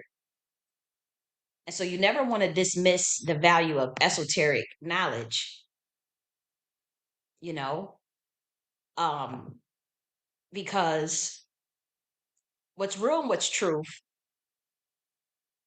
we have a clear sense of that to an extent. Well, we know what we can see with our eyes in front of us, and even that could be manipulated these days. We got Project Bluebeam and shit, and was it deep fake and all this stuff with the AI. You see the that AI Gaza video that Trump had. Even though Gaza is filled with unfortunately with rubble and whatnot. You know, I don't know if you guys saw that Gaza AI video. I don't think I even want to play that, but it was him and Trump golden statues all over Gaza and whatnot. I didn't agree with it. And he shared it. He actually shared that on his profile. I'm like, man, this can't be real. This gotta be trolling. This is like next. This is crazy. This is not it. Um, but anyways, when we think of like what we know to be true, we know that everyone's gonna die. We know that all things change, and we know that the sun should come up tomorrow. But what if it doesn't? You know, we know we know the basics. Okay, we saw people die. We see things die. Plants die. Animals die. Trees die. Humans die. Okay, we see it every day. Constantly. So one truth is that we know that we're gonna die. One thing we know that things gonna change because we always see the weather change: rain, water, snow, uh, breeze, tornado, hurricane. Things change. Seasons change. Rain. What's it called? Fall, winter, summer. You know, spring. Seasons change. Sun goes up. Sun goes down. So we know that all things change. You know, these are things that we know to be true. And hopefully with evidentialism, you with things that you see with your eyes, you can know that to be true. When it comes to the way that this reality is constructed, we know that that's anything but. We know that that's anything but. Do you know how many ways history has been rewritten? The myth is something that is studied in depth behind the scenes. I knew a group of professors that was having meetings discussing mythology, like the different myths of the world and esoteric sciences and whatnot. They invited me to come to one of their meetings. This was a long time ago. And I did, and I knew they were into the occult. I knew that they were a secret society and I didn't want to be bothered. But I know clear. I remember clear as day. I was learning about emerald tablets, and of course I was taking and obviously Greek mythology, these different mythologies that the people study this stuff. And what is facts is that the Masons create history. They go in and change history at will when they want to, any chance they get. First, they'll tell you there was one thing, and they covered up the eight presidents before George Washington.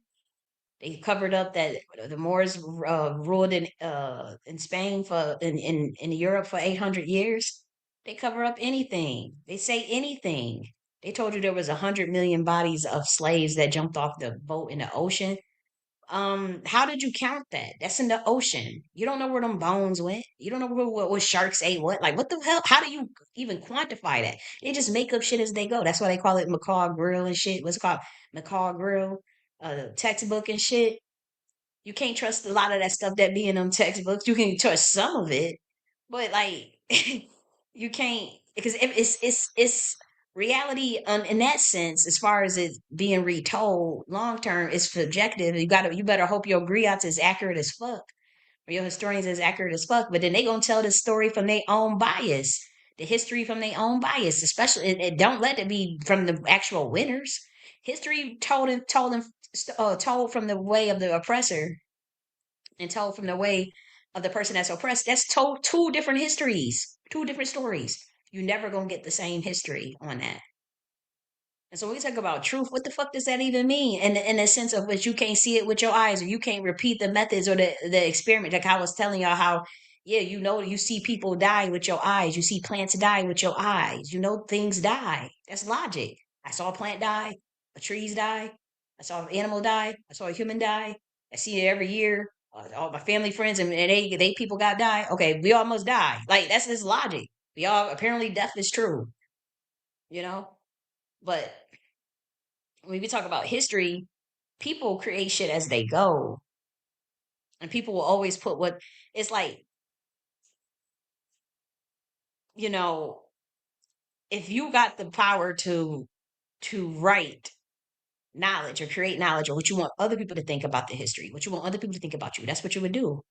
And that's why Michel Foucault's theory on power knowledge is so brilliant. I wrote a whole book using his theory as it relates to the epistemology of the out of Africa theory. It wasn't to drag Africans. It wasn't disrespectful to Africans. You can read that book. wasn't disrespectful. It actually bigged them up. It big, but it talked about how, the way, the whole paradigm of looking at, you know uh, studying bone patterns and bones and migration patterns, to me, does not necessarily equal the way that life began. So I took it obviously more on the cosmic level, with the actual building, the actual chemicals of the building blocks of what creates life in an organism, and broke that down more so as on an atomic level, coming from the cosmos, and then even to the chemical of melanin itself, and the building blocks of life, and how that, wherever the sun would go, you would need melanin. I mean, it gets hot as fuck in North America and South America and Africa and India and all that, and so you obviously gonna have melanated people on all land masses at all times. The sun shines everywhere. Melanin, you can't prove the cosmic, the chemical of melanin was found in the universe. It's found in water. It's found in grass. It's found in trees. You ain't gonna tell me that melanin did not originate in Africa, and it wasn't a dig, because Africans, all melanated people, tell you their versions of their history of where their life began, of how life started, of how humans became, and they all mention the motherfucking stars. Most of them, even I was studying some of the folklore of the tribes of American indigenous, of where they say life started, of where they say humans, how life began, and I put that in the book. After African stories and American indigenous stories and other stories of melanated people worldwide, of what they said. That's why that book is shadow ban. This is why this government come after me. I'm not even like, it's like, whoa, like, you sit up there and you told us to our face to fuck our out of Africa theory, and that melanated people stories of where they particular tribe is more important. And you told them stories in that book. We can't have no melanated people looking at your material. This is fucking dangerous. Because then you got American indigenous stories in there with things that they said where they come from, and all of them said the stars, different star systems, Pleiades, Orion, Sirius. This is why, like, this is why. And my thing is, it's the truth. It's like, if all of these stories said this, all these stories are thousands of years old. Why are they all saying the same thing? It's something to it. All of these tribes don't even have contact with one another, but they all saying the same thing. And I can break down the chemical building blocks of life. That's how life started. That's how, and obviously, yes, you have human migration and human pattern, but that's their story. Now, I'm not saying that if white people want to believe, and that's that they walked out of Africa into Europe, whatever, that's their business. I'm not worried about that. But you ain't about to tell me that I did. You're not about to tell me that, like, no, that was your story. That's not my story. But they tell history all the time. And I think people should focus on themselves when it comes to, what line they want to push. I think it's weird when everyone tries to convince us to all think the same at the same time. They and that's why I wanted to tell those stories from different melanated people, different tribes and groups. But it's like, they want it, like, say, when it comes to, like, the rewriting of history. They told everybody in America, the black people in America, okay, you was a African from Pan Africa. But when you start to break down the masonry and Pan African, you get Pan. That's the Pan god. Uh, um, Let me look it up real quick. I know that Pan is a god of, like, indulgement, like, kind of like, what else? What else did Pan do? I know it's in Greek, but God of the Wild. That's what it is. I'm trying to, like, wild, rustic music, companion of the nymphs. That's what they call it, nympho. Remember the nympho, the freak, Pan. I know he was Greek. I thought it was something else. I don't know why I thought it was. I'll show you right here. So it's kind of associated with the goat and whatnot. So this is like Pan. This is literally what Pan is. You see it right there. I'm not just making this up. So when somebody says, like, Pan African, right? People hide codes in plain sight, dude. People hide stuff right in plain sight, and they think that nobody can get it.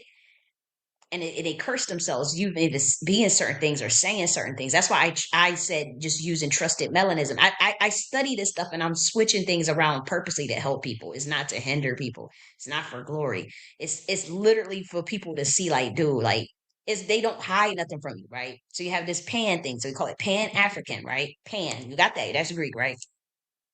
Now let's look up CPO Africa News. This is They broke his nose off too. Look at that. Yep, look at that hair. When they break them noses off, you know what that means. Binding ritual. Look at this hair right here. Ooh, they broke the nose off. Ooh. Scipio Africanus was one of the conquerors in Carthage. He was Roman. He was Roman, right? Scipio Africanus was a yeah, he was a Roman general statesman, one of the main architects of the against Carthage. That's in North Africa in the Second Punic War, and he's the one that they say that Africa is named after. You can see Cornelia Africana. Now they say that he named all of Africa. All Africa is named after Scipio Africanus. And the Africans get real embarrassed by this and say, that's not true. Now they know that obviously we know all of Africa was at one point called a Kebalan in Ethiopia, but they will get embarrassed and say, no, it's named after a city that was already in existence in Africa. And so we say, well, what was it located? What was it at? What was the name? Give us the source of that. They never give me a source, but they say it's in Carthage. That's still in North. That's still in North Africa. Even if you could find that city that you claim Africa became all named after, those people were not. Now, people in Carthage, some were melanated. Don't get me wrong, of course, but they were not. You know, uh, no, and I would say well known enough, say like the empire of Aksum or Ethiopia or Kush or something, where you would name your whole continent Africa. It wasn't. It got conquered. The CBO Africanus, a Roman general and statesman. And that's just the facts of it. And if it's not the facts, and even if you say it was named after a city already in existence in Africa, okay, that's in Carthage. What's the name of the city? Give me the source. And they get so upset. So they want to repeat all the stuff that, the white man just gave to them and not realizing what they're doing. So when you're saying Pan African, you saw that goat god, and then you putting yourself at this. So you're putting Greek and Rome before who you are. But just by the masonry itself, Pan African, Pan Scipio Africanus. It's not hard to put this stuff together. It's not that I even have hatred or I'm not promoting hate. I'm just saying like this is not they not hiding nothing from you. It's right in front of you. And so that's why I said Pan Africanism is dead. It wasn't to disrespect.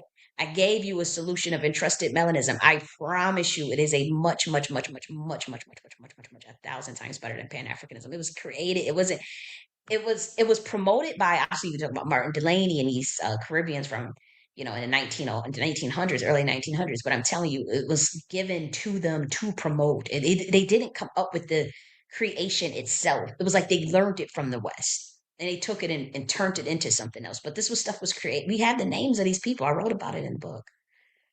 We're Jews. They were white that came up with the idea. And again, they know Kabbalah. They know what they putting on people when and we're gonna create the whole theoretical framework of Pan Africanism. Pan Africanism is a theoretical framework. It's not a strategy. But they lied and they packaged it as two. So people thought if they did anything, certain very minimum requirement, that they were a Pan Africanist and they were helping actual towards liberation. It was all by design, military warfare. Get people thinking they doing something with sticking together, but you're still colonizing, getting nowhere. It's brilliant. It's just wicked, and it's like and niggas like me can see that, and I'm like, no, and trust in melanism because if niggas for one, they don't want to be. There's a lot of people want to do delineation right now, and ain't nothing wrong with that. So we got where people can do their delineation, preserve their ethnicity and their culture and their uniqueness, but also still work together when the time is contagious at will in areas. Here's certain frameworks. Here's how you do land building. Here's how you do military science, different types of military science. It's all that is in the book, and trust in melanism. And so that was like for people to get off of this pan shit, and this, for people to see what this is all about. That's why I created it and said, okay, Pan Africanism is dead, and I still stand by that. And I would argue, I would put my framework up against any Pan Africanism is not a strategy, it's a theoretical framework. You have to build the strategy within it. And so what I did with Entrusted Melanism is it's a theoretical framework, it's tiered, and it has the strategy in it. It's reiterative. So you can start at your tribal level with just yourself and your crew, your local level, your tribal level. Then you can reiterate it at the regional level, the nation level, then even go overseas if you want an alliances. And it teaches you how to build all that. And that is when, honestly, that's when they definitely cracked the whip. They said, oh, who is this bitch? But they did contact me about the military science and said, like they were curious about it. The government was curious about it, you know. Just I just wouldn't sell out to them. And they don't do things correctly in my eyes. I don't like you sending no black gatekeeper to send no message and no, come your motherfucking self. Like send an email. Like why are y'all playing around like y'all don't know who I am? I know for a fact that I am much more like people have to. They purposely put me on a list to say do not ever mention this person's name if you are someone with a bigger platform. It's been purposely because it's like, but I know that they watch. I listen to stuff.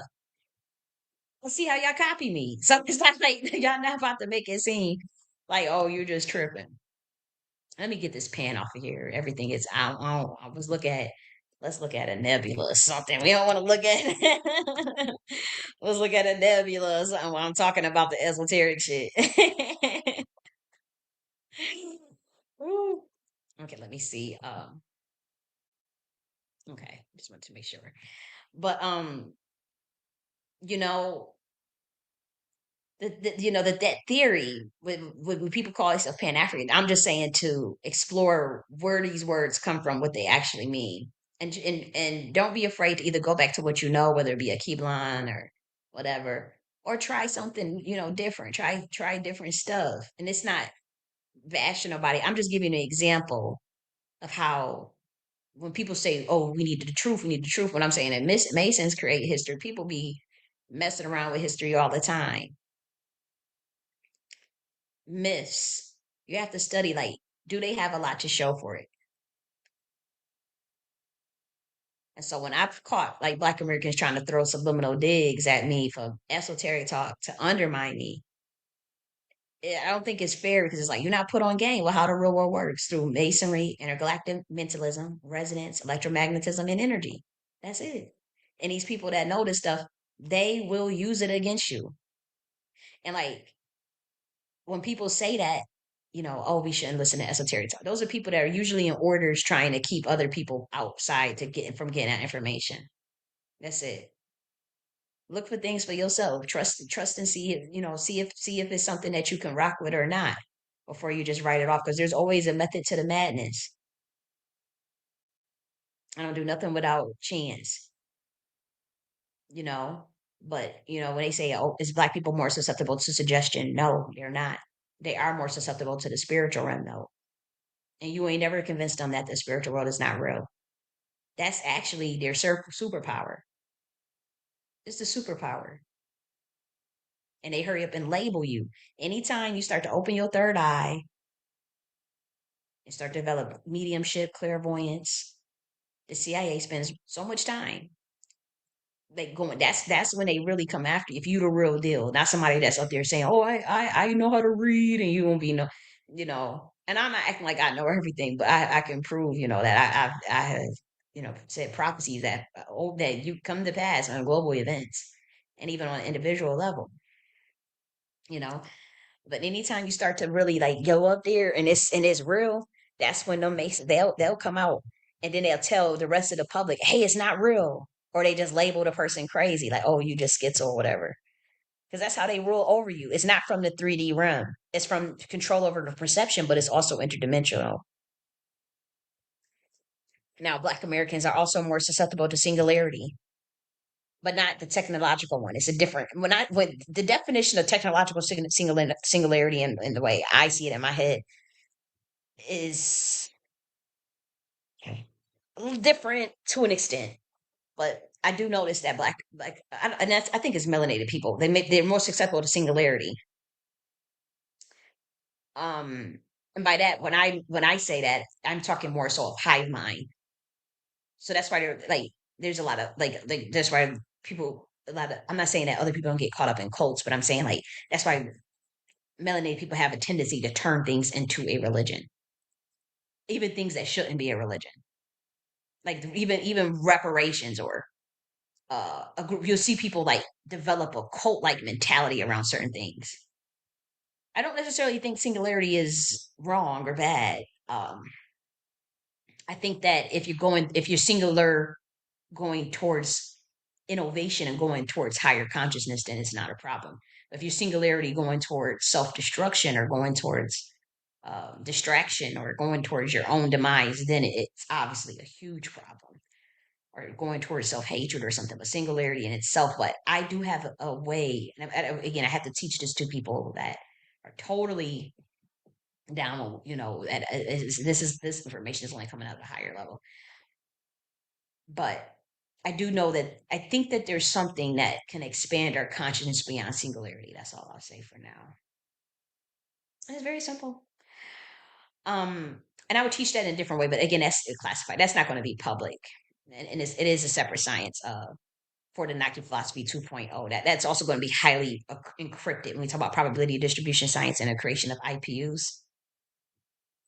That's going to be encrypted for initiates in the Nakhti order. So you may like it's just I have to go a whole nother route because you know it just seems like people are I don't know like trying to it's weird. But anyways, yeah, I have to kind of lock it up a bit. Run a tighter ship is what I'm saying. But people will always put what they feel over the truth because humans are irrational to on some levels sometimes. So what people feel has created their reality. From the intuitive realm, emotions are not a bad thing. People felt like I'll tell you how even a feeling could create a myth. That's fucked up, but they got a lot to show for it. Let me give you an example. People felt like at one point melanated people needed to be slaves, and they made it legal on your own land and created contracts to give you to give up your birthright. Now, this truth is based on your documents and what your ancestors say,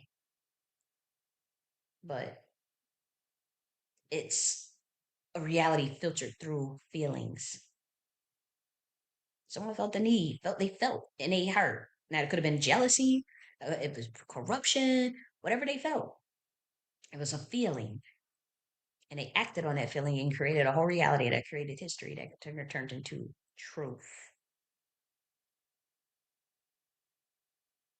So the truth is based on your documents and what your ancestors say and what you know spiritually.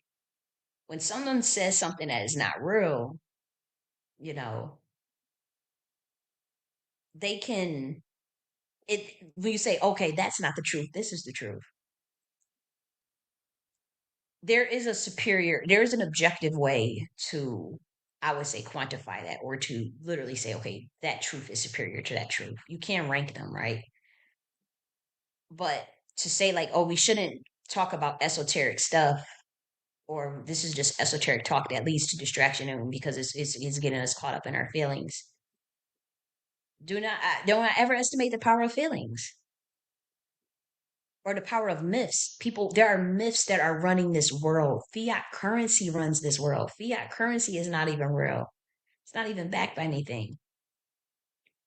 Even when we talk about like, the myth of white supremacy is running this world. The myth that uh melanated people are inferior is a lie, but they program people to brainwash themselves.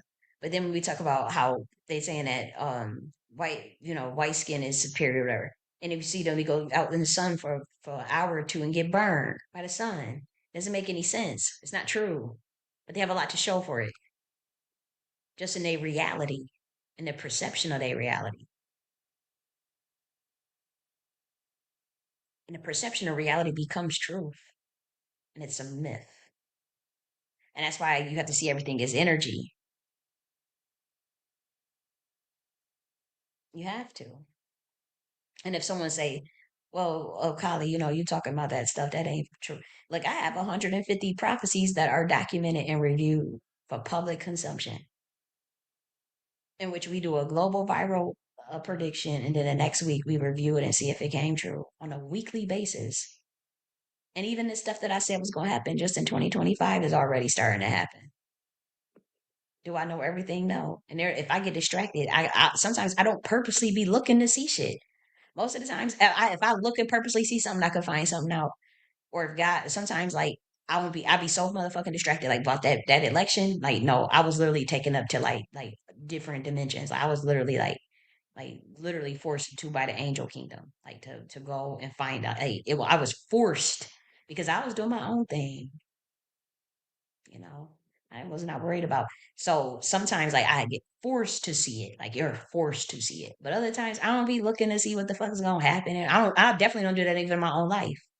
I'm a reader and I don't even read what's gonna happen in my life, what's gonna happen next week with me, you know. I don't do all that shit. I don't judge other people that do.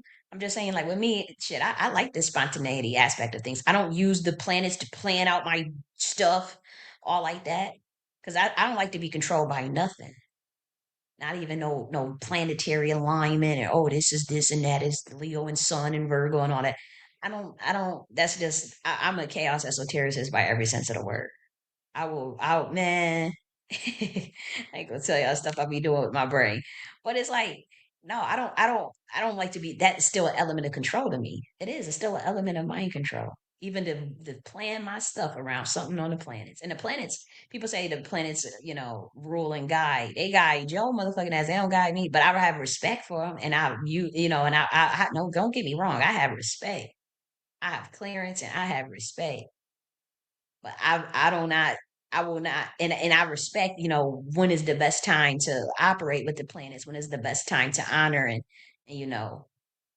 obviously you got Mars on Tuesday, Mercury on Wednesday, Jupiter on Thursday, Venus on Friday, Saturn on Saturday, Sun on Sunday, Moon on Monday. Obviously we all know all that shit. And there are certain times of the hours of which they are more closer to this planet, different planetary access you can get quicker or more based on where it's at on an hour.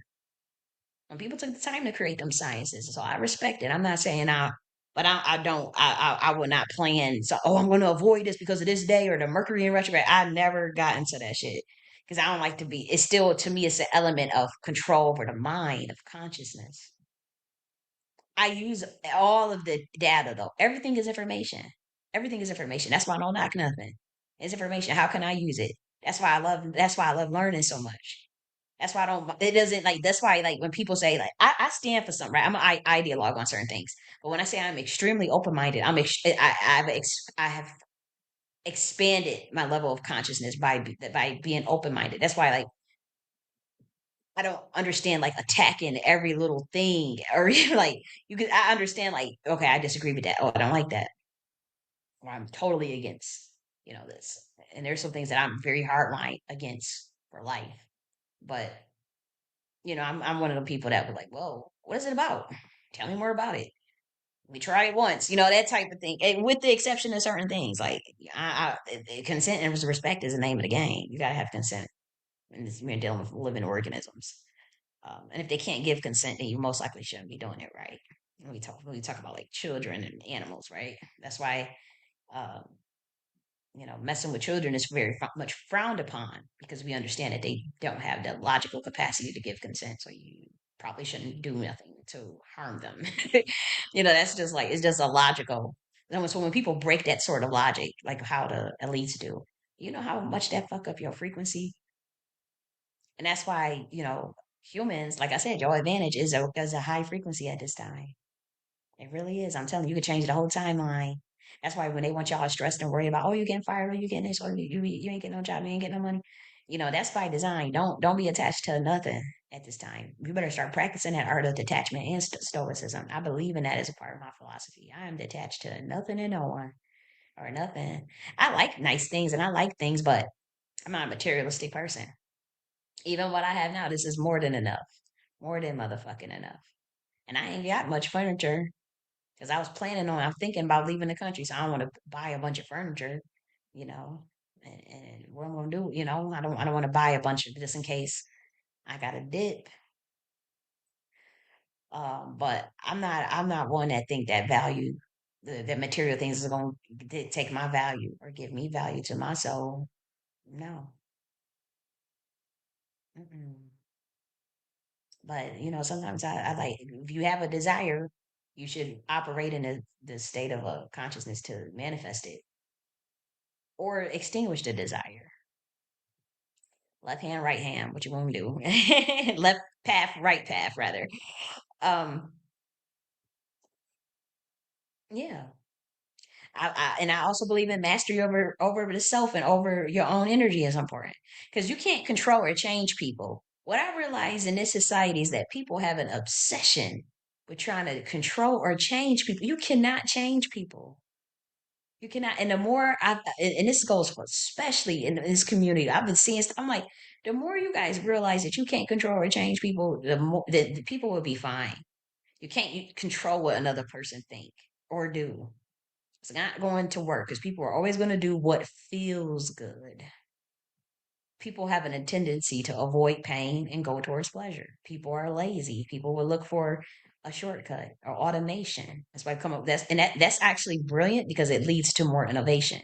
But if you use the technology to create technological singularity, then you're asking to become too motherfucking lazy, and the machines could be doing more work than you, in terms of even development of their own consciousness. The machine becomes sentient, all over you. Yeah. Um, I want to say something so bad, but I don't know if that's too drastic to teach to tell humans. I want to say it so bad. It's not a far out idea. It's just not really, talked about.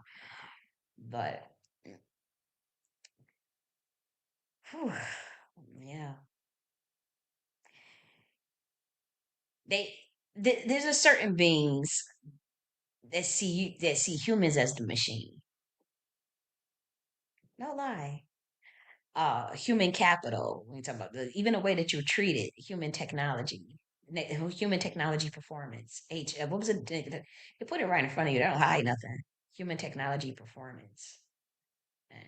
They look at you as cattle, of course, but it's like they look at you as a battery machine. To them, that's how they see you. I'm not saying I do. I'm just saying that's what they literally see. But they survive off of that. Now that is a form of the old singularity that got of when the Queen Mothership got overthrown. This is thousands of years. This is the fall of Egypt science getting into the wrong hands. Okay, ancient melanated sciences getting into the wrong hands. Ancestral technology that was passed on from the Atlantis. It's bastardized. It's totally nothing what you have. It's nothing. It's nothing what existed on this planet. It's nothing. It's whatever that little bit they got ain't gonna be nothing. Once them once the rest of the team show up, I ain't even gonna hold you. And you fucking around with Saturn, you gonna sit up there and bait and switch on Saturn, motherfucking ass? Oh, you done lost your rabbit ass mind. These humans done lost their rabbit ass. But I'll say this, when we talk about like, with me, like I said, you can't control or change people. That's what I realized. I don't have no expectations of people, but I get disappointed and whatnot. But I've learned to stop expecting shit, and then you won't be disappointed, as disappointed. Stop trying to control what other people do, and you can't change a motherfucker. You can't. You have to accept the thing for what it is. When a person show you they true colors the first time, believe them. When people show you they self the first time, believe they ass. Don't try to. Oh, they have potential. Don't try to think for them. Never try to think for someone. Don't try to. Well, they got potential. Or they got this. They got that. Fuck that. Mm-mm. Another thing is like, physical reality is a misnomer. I would say like 5D reality, saying like 5D reality or the dimension or the timeline that it's in. 3D timeline, 10D dimension, 7D timeline, whatever it is. It just the, and even the dimension is not really fully accurate because maybe timeline is better, but then time is not the right accurate word either. Because time is not is time is a construction to organize information and to organize entropy, to organize like time is created to organize your existence into fractal points, into it's a measure, a unit is a unit of measurement. It's not, to me, it's I'm not saying it's a man-made construction, but that's where that rumor of, okay, some people don't understand time. How they say, how there's rumor that melanated people don't understand time. Now you know why. For those who can catch those codes, now you know why. It's a construction, a unit of measurement to organize entropy, to organize the day, or to the moment rather, of change and self-awareness. Becoming self-aware facilitates the necessity of time. But there is no time. So now you understand why people they say they had a rumor of melanated people always don't respect time, don't be showing up late, don't want to follow a schedule. That's why. It's being more in tune with the universe, believe it or not. But like I said, the highest system is ran by the occult.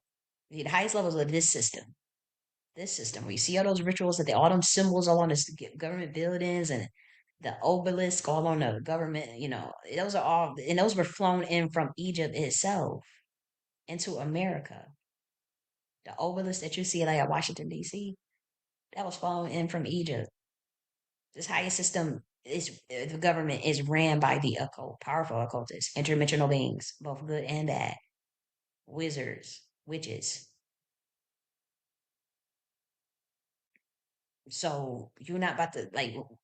I'm never gonna stop talking about it, because I know it's something that they don't want to. I know that they want to keep humans from that information on purpose. And like we say, we know everything is energy. At the highest level, we must understand this. And again, mythology is a tool of energy manipulation and molding of collective consciousness and reality, construction. And so that is how you effectively social engineer. That is how your myths can curate reality based on your energy and based on your feelings. Myths and what you feel can create reality based on your energy, and you can have a lot to show for it. And this is what they use over you and tell you that everything is physical reality. Oh, you're gonna go to heaven after you die. You gonna do that. And they sit up there doing all types of astral projection, all flying around, all types of shit, and leave you looking crazy. And if esoteric is so relevant, let's say this is so irrelevant. Check this out.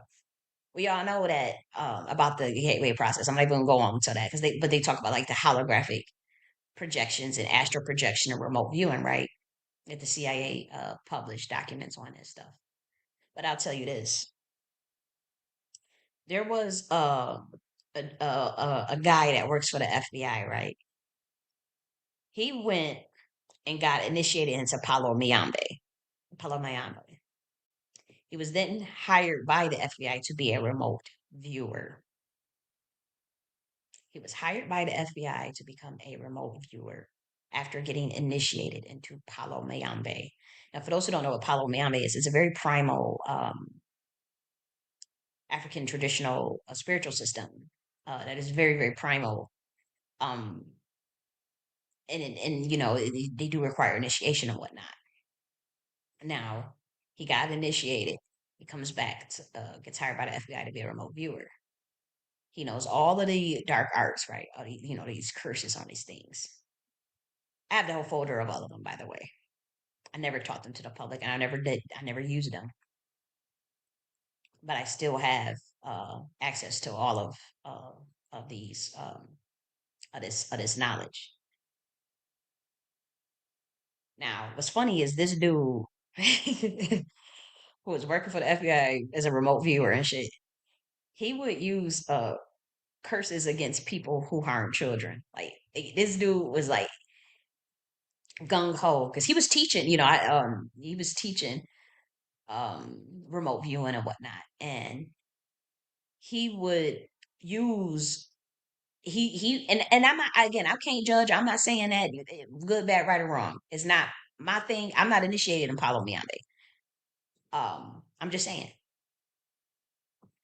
And again, I have a whole folder of all of how y'all be all thinking all your stuff was a little secret, and then you have and all these curses and all this stuff. I have access to all of that stuff. I just never taught it publicly, and I never used it. Again, we told you that we was doing a spiritual investigation down here on this planet. Y'all thought we was just making shit up. How would I get access to all of that?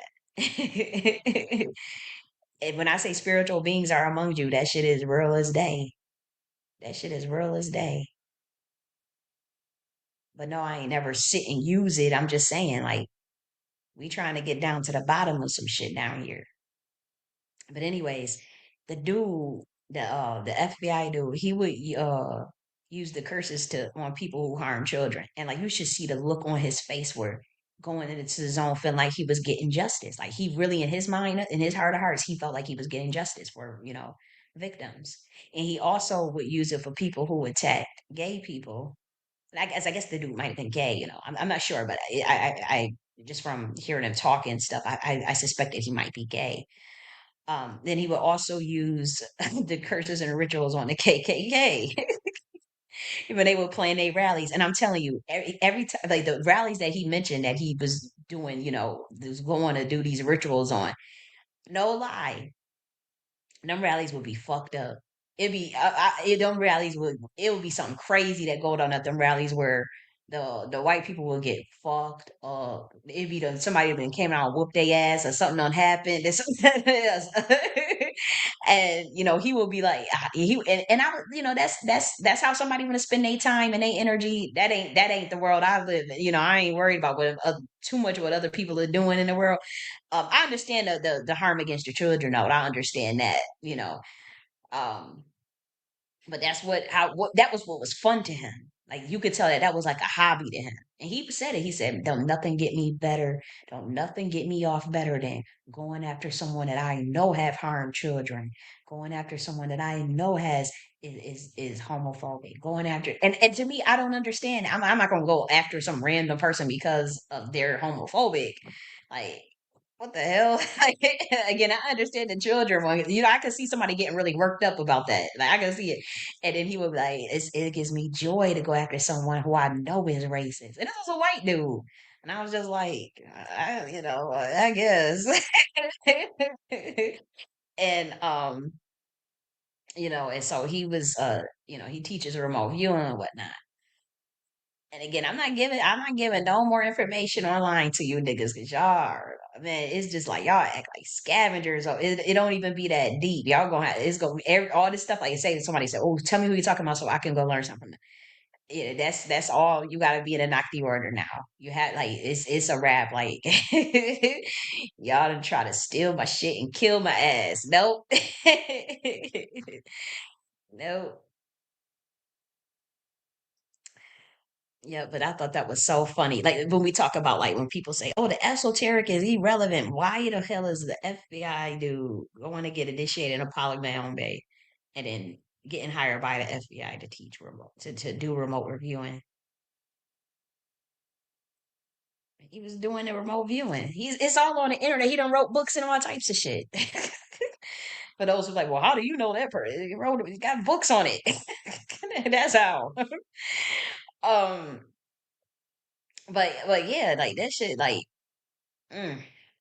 It's real. And so you're not gonna tell me that I can't teach my people that because I know that is real and I know that these people is using that over on Black Americans.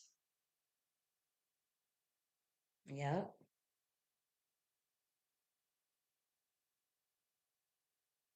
And another thing I wanted to say is like, I don't like how people are telling Black Americans that, oh, we always went through rough times. We always did this, and at the same time telling them that we going into a golden age. I feel like that's wicked as fuck. You're not going under no golden age under no white man Trump. You idiots need to stop it. Especially when y'all know that he took that from my campaign. What about our time for abundance, for peace, for comfort? It's not about like, oh, we always went through rough times. We always know about the struggle. They down for the struggle. No, I'm not down for no motherfucking struggle. What about a time for peace? What about going through times of abundance? What about through times of comfort?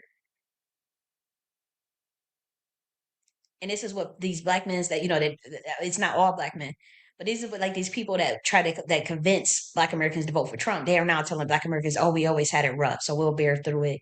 No, we always been going through it now. So no, you're not about to tell me, that I have to struggle, and we always went through it. So this is nothing. You ain't about to. I ain't about to be convinced of that. No, no, ma'am. No, ma'am. No, sir. Because that's not the story of Black Americans' lives. Is struggle is we always gonna have hearts. That's not the story of our lives. Like some damn soap opera, some shit.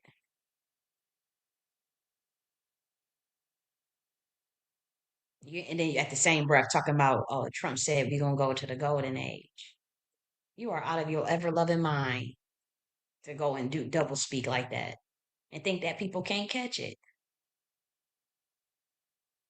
Oh, Boli Boli is in a building. Damn, thank you for the clarity on Pan. Oh yeah, Royal Deluxe is here. I didn't even. I thought you was gone, boy. Hey, Royal Deluxe. Okay, you said 444. Okay, yeah. I've been seeing 444 so many times. 555. I was seeing 555. Oh my gosh. Like every damn day, multiple times a day. Then 666. I said, damn.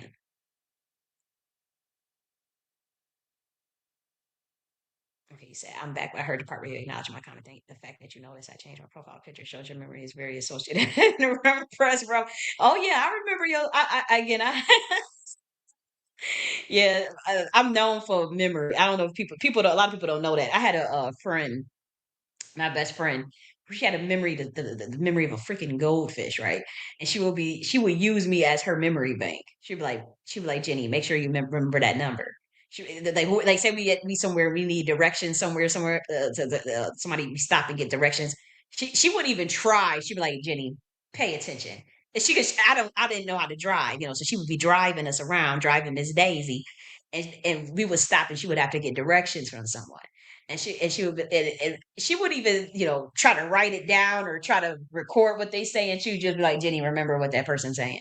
I'll never forget, we was in Walmart and somebody was trying to give her a code and a number, and she was just like, I ain't even gonna remember it. Jenny, make sure you remember it.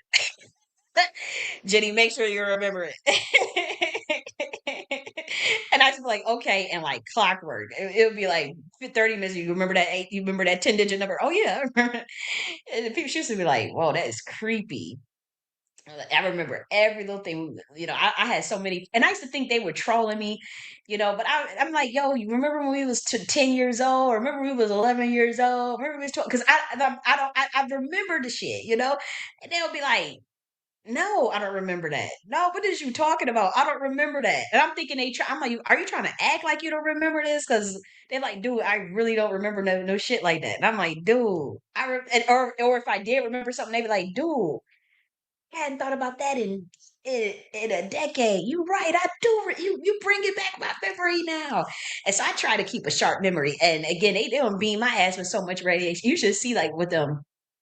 Uh, but the stockbroker try to pull Amazon, got caught stealing my royalties. They still trying to wiggle their way out of that scenario. Thankfully, his supervisor is on my case now.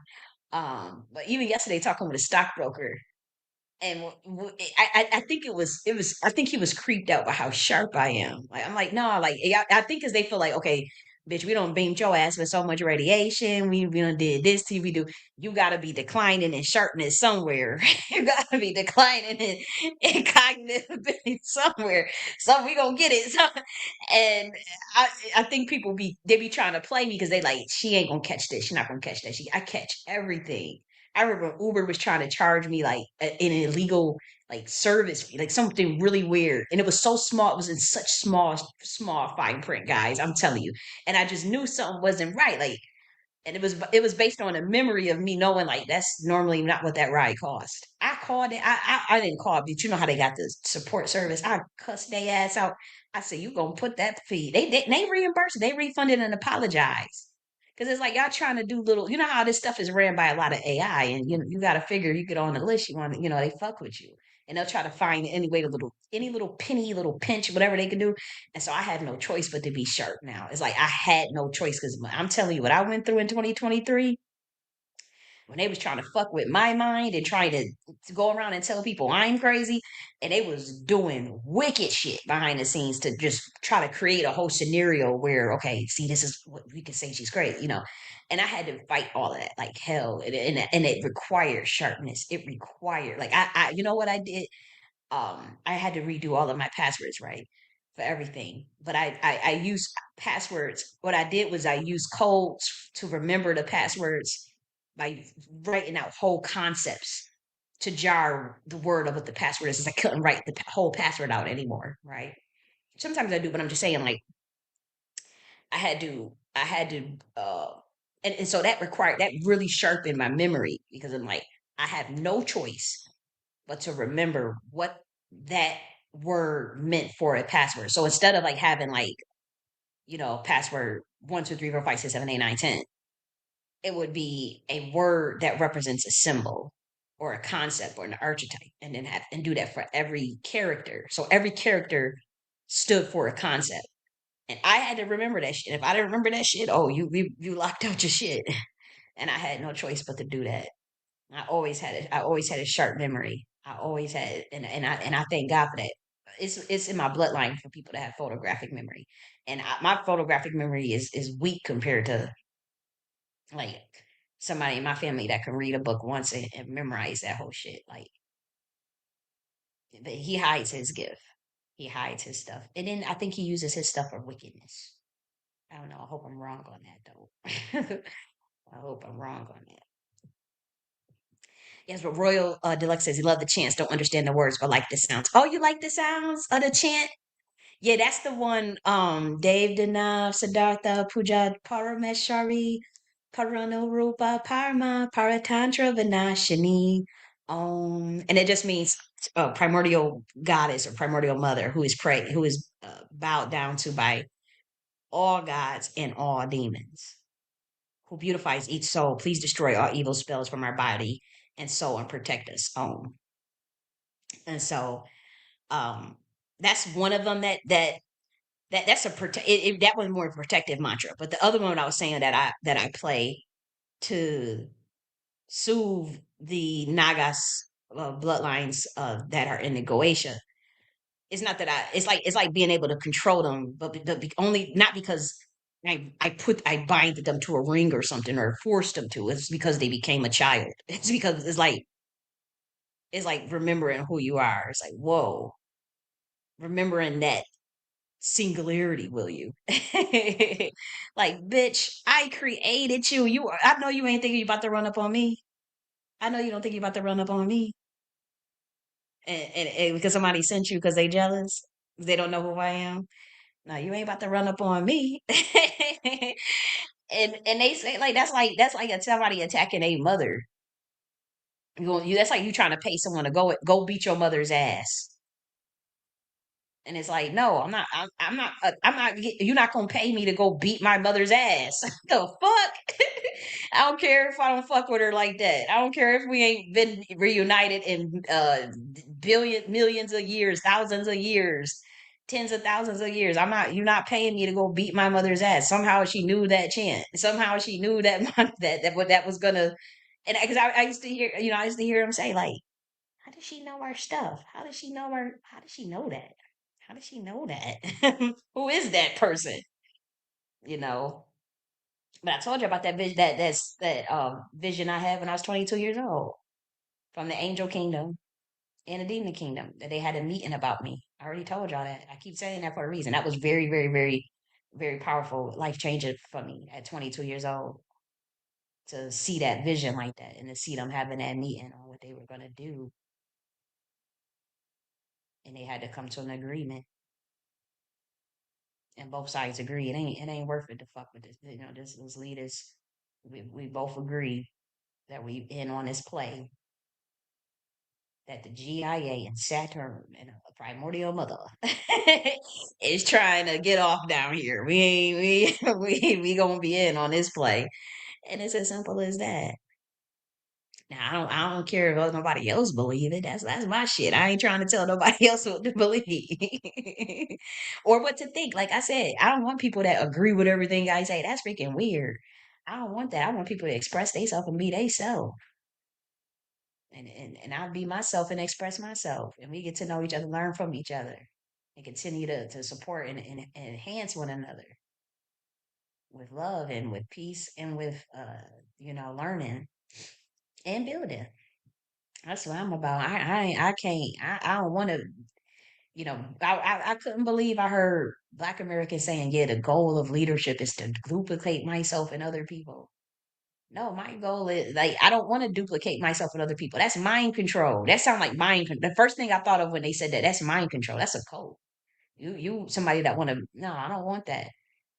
The goal of leadership is to build processes and automation and build the skills within your subordinates in such a way where they can use their competency as well as their expertise to continue any systems and move as when you're gone, and also to be able to create them themselves when you're gone. So you're teaching them how to think, not what to think. And you're teaching them the framework and protocols to follow because all in order to lead, you must serve. That's why they didn't mind joining other people's shit. That's why they didn't mind doing work for other people. But they just took it too far. It was like it was fought like it's not good to serve people. Like it didn't make any sense because these were people that it's like one of the 48 laws of power is get other people to do the work and take credit for it. That's the type of people that was trying to surround themselves around me. Oh, you do the work because you're brilliant, and we'll just try to go and take credit for it. And I don't want them type of. I'm not serving those type of people. Get the fuck out of here. I'm a better leader than you. I don't need. Why would I need to follow you for what? You have no sauce, no framework, no skill sets, nothing really. Like you just trying to you're served off of other talented Black Americans. And I saw that pattern, not just with me, but with other people. And I'm like, I'm not following this motherfucker. I can follow myself. you know?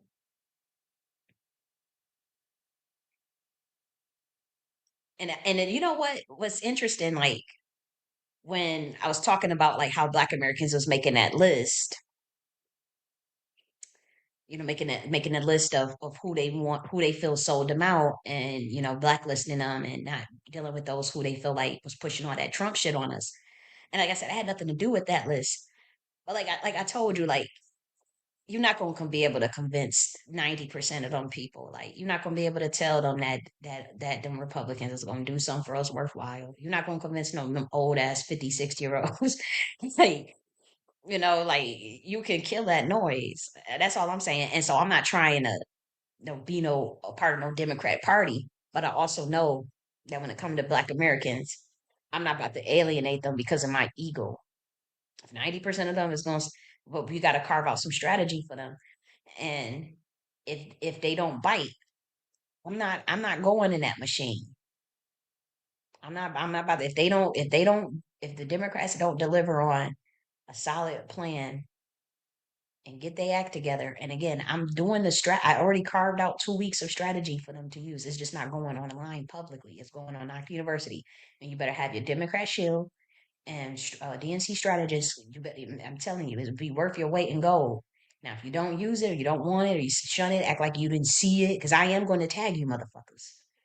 Then then I will use it myself, or when the Black Americans start up their political party, I'll give the strategies to them because I know that strategy works. Because I know the Republican Party used strategies of mine, and I know that the Democrats got caught stealing strategies that I was giving to the Republicans. So you're not about to play this game. You're not about to play this game with me. You're not. And you're not about to tell us that symbolism of statues is good enough for Black Americans when I showed y'all all them pictures of all statues already. Them pro Black people spent years saying that Democrats do that, but they won't say nothing about all the stuff that we covered today. They didn't say nothing about that. Like I said, I'm gonna see if them Democrats are serious. Yeah, I'm gonna see if they don't show up, then we're gonna use it for ourselves. It's high quality stuff, like I said. Another thing, I'll get this out for free. I don't see why y'all haven't been rolling out Tim Waz ads. Does he not want to be a part of it or something? Even if it's just to get camera time, like how y'all doing Jasmine Crockett. Or why y'all not looking for your young Black men that's micro influencers? Whether you get a variety of Black men, you get some hood Black men, you get some educated Black men, charismatic Black men, young and different ages. Why y'all not bringing out micro influencers that have potential, that actually are truly Democrat? Don't try to pay no one to be don't do it. It's not going to work because the energy is not there in it. You don't want to ever be in that type of position. And you're not about to tell me that there's no Black men that's not Democrats because 88% of them voted for Democrats. So you're not about to tell me that that's not true. But like I said, when you roll out Jasmine Crockett, there's nothing wrong with rolling her out to an extent. She could only cater to one segment of the population. Though she can't cater to the whole American population. So you also want to think of that too. You need to have Dems that could cater to them different segments of the population of representation. You just do. Where's the black male? Why is y'all rolling out Jasmine Crockett? Why ain't rolling out no black man? Why not rolling out Tim Waz ass? Why not rolling out? You have those are different segment populations, and it's just as relevant. You have to do that. It's like Brits Creed. You don't have time to be lazy. You don't have time to just use some black women. And to be honest, a lot of people do not like black women. It's sad, but it's the truth. And I think I don't have no issue with that lady, but it is people don't want no fake shit. You have to get authentic, and you better get authentic real quick. Is anybody about to listen to that? I mean, I think she's a beautiful lady, but I'm like, I see beauty and I see a bobbing head and I'm seeing stuff, but I ain't hearing nothing. Like I'm hearing you say some shit, but you ain't saying nothing. That's gonna make me wanna, that's gonna make me wanna okay, yeah, I'm gonna become a Democrat and watch that. Yeah. Like I'm not it's not giving that. It's not you gonna have to do better, man. You gonna have to do better. And I'm gonna help y'all with some strategies. I even give her motherfucking ass some strategies. Y'all gotta do better. But at the same time, I understand that there a lot of Black Americans, you're not going to convince 90% of Black Americans that the Republicans are going to look out for us. You're not going to be able to convince that when they actively see Trump rolling back all that shit. Because Black, like I said, they have a frequency. It's an intuition. And I'm not talking about the sellouts, but I'm talking about like the energy you feel when you live around them. And you could feel that shift in a frequency. And I could even feel that at times, like they were kind of upset at me because, like, for 4 years, like every time I would come across a Black American that's not online, or like even a Caribbean sometimes, of course, it was like they were trying to convince me that I should not be supporting Trump. It was really weird. Like it was like they were trying to convince me, and I'm looking like care about politics that much. Like I don't. And I'm not saying I'm not even the most knowledgeable, but it was kind of like a fear, like that, like they knew something that I didn't know, and I just wish they would have said, and told me, like what was that fear coming from? Because sometimes you just think people just be brainwashed, right? Okay, you're just brainwashed. You're just trying to you're just pushing what everybody pushes. What's the norm? And that's honestly what I wrote it off to be. Um, but I'm not about to be brainwashed for no Republicans either. I think nobody should be brainwashed by no motherfucking political party. But it's like you're not going to convince me to, they were trying to like convince me kind of and telling me how bad it is. And it's like they wanted me to know. Like, don't do that. Like, and I just thought, like, you. Like, why are you trying to control what I do? That's at the time, that's what I was thinking. But, like, I should have been more intuitive. Because it was also like they were pissed or they were treating me a certain way. They were pissed because I was supporting that Trump, you know? And, like, I just wish I would have tuned in earlier, because I could feel that shift. We have solutions, solutions that's not going to get you uh arrested or not gonna get you in trouble. So this real, there's even things for education. I came up with an enterprise architecture book.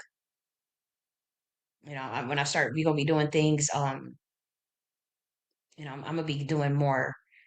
I'm not gonna talk about that online, but yeah, you know. But now, I normally don't go backwards like that as far as like doing. We usually cover the juicy stuff last, and then do like more of the dry stuff first. But I do have to say we did it backwards. We have to go through the actual policies now, and that's dry. And maybe that's good because I know people come in late. But I do want to say this for people that is telling Black Americans, "Oh, we always had struggle. We always had struggle." That doesn't mean we shoot ourselves in the foot. and go back 150 years because you got paid to push a fucking presidential candidate. And then at the same breath, tell Black Americans that they in a golden age. Look at this. Do this look like a golden age to you? This is as you can see. It says Donald Trump. This was on his page that he posted as it relates to Trump Gaza and what they plan to do over there in Gaza. This was shared on his page 2 days ago, 3 days ago. Look at this. I'm about to mute the song just in case they got some type of copyright on it or something. Does that look like a golden age? That don't look like no golden age to me. That's not even in America. And look at this. This was trannies. Look at they got beards. These people have beards. This is what is on his page. Those are women with beards dancing, belly dancing.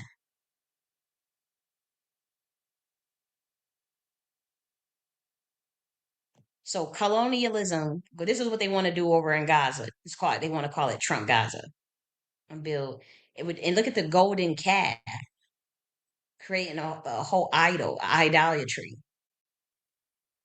like that. I mean, like this golden statue that they have these foreigners looking up to of him.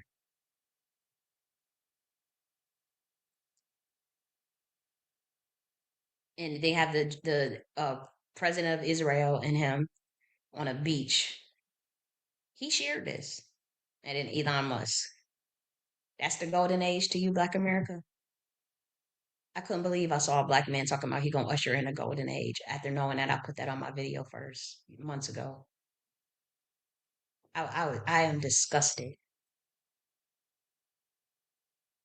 But that's really how Gaza look right now. It's bomb torn. It's children running around with rubble, no shoes on, no food, guns everywhere, rubble. Literally, like that's literally how it looks right now. For those who don't know that, that's like real talk. I actually saw like real pictures and real videos and stuff, and I was just like, wow. And it don't look like no golden age to me. Not at all. But now let's actually go to usually what we cover first. I have to say, we usually cover the you know the more dry what people was more dry stuff first to get it out the way, and then I get to talk more about the just the more relaxed manner. But I did everything backwards. I don't know what that was about. I just wanted to get. I guess I wanted to get the stuff that I wanted to talk about first, and but yeah, we still got to cover this information. And yeah, I do have to say it's going to be I think we can get through this pretty quickly, but I do have to say I think I should go to the powder room again though before because I don't want to be rushing through reading it because I'm holding my bladder, And so I do think in that aspect. Matter of fact, I want to see what other comments were in here. Learning for defensive arts. Exactly. Yeah. I wasn't learning it to use it. I do have access to it, and then I just have it, and I just never taught it online, or obviously I wouldn't do that. And I wouldn't even, try to go and teach people that stuff like that. Again, that stuff, it is, like I said, it is a spiritual investigation going on, but the defensive arts is a real thing. The defensive arts is a necessity. People call it the dark arts. Yeah, but that's the better term for it. Like the defensive arts, I would say that is a better term for it than what I was saying. You said that's what I was saying before. People need a personal HZ machine to tune into 528 1000 and make an energy shield around it to block out EMF and radio where our waves, our world is full of them. You know what I did? Is that a radionics machine or is that different? Or is that a scalar energy machine? Is that the scalar one? Because I do agree with that. That could create an energy shield. There's other ways to create those types of energy shields without the machine. You could do that with crystals too. A lot of those indigo children, they be knowing all types of geometric shapes with their motherfucking mind, literally without having to be taught. I'm one of those that could do that, but it's some kids that will really like them kids. They'll really impress your ass. They build whole geometrics. You give them some crystals, they build a whole geometric damn shape out of their mind. You're like, who taught you that? I don't know. I just did it. And you be looking and they be like, yo, how do they really know that? That's really an exist. That's really like a sacred symbol, or that's really like these children be knowing that shit. But I wonder if that's the same as a scalar machine or a radionics machine, because I know you could do it through radionics too to get up there to 528, 1000 hertz. Um, but I wonder what other machine you were talking about. You said a personal hertz machine, or you could just play the solfeggio frequencies. Do you like do whatever you like? So solfeggio frequencies at one time they got some shit. They got 500. I had some shit that's 500,000 hertz. Blast your motherfucking ass. I be I be I be playing that stuff. Them neighbors they be getting all they be panicking. Those they be like, what the fuck is that? Like what the hell? And those that get paid to monitor me, that's when they pull out their machine to lower. They try to hurry up and bring it down. Like they be using their machine too. They do. And they got a different. They'll use like you said, them big ass EMF and radio waves. They have machines. Car engines, believe it or not, bother me. Like they use a lot of their car engines on purpose. They'll just leave it running to drag the energy down. They do that purposely, not just to me, to everybody, but it that's what they use it more than usual. Washer machines too. I remember one place I lived. It just happened to be the washer machine was behind my door of the bedroom, and I didn't know that they would use that to manipulate the energy. I just thought it was really just there to wash your clothes whenever. But they would wash an abnormal amount of time, and particularly if I was playing certain frequencies or meditating or in a higher state of consciousness, they would just run that washer machine, just run that shit. And I'm like, what the hell? I'm like, and it would drag things down. You could feel it. Like it's something with washing machines, and having whoever another thing I realized about the 10 years is they will always try to have a washing machine above my head or beneath under where I stayed. And I didn't notice that, but I realized that like when I would go look for places or apartments, like it would always be like some sort of weird setup where it was able to just be able to run a washing machine. I remember I had a neighbor, I had to knock on a door. This was at Ponce de Leon. And I remember like knocking on the door, like, what is this sound? Like, it was just like, and oh, it's my washing machine.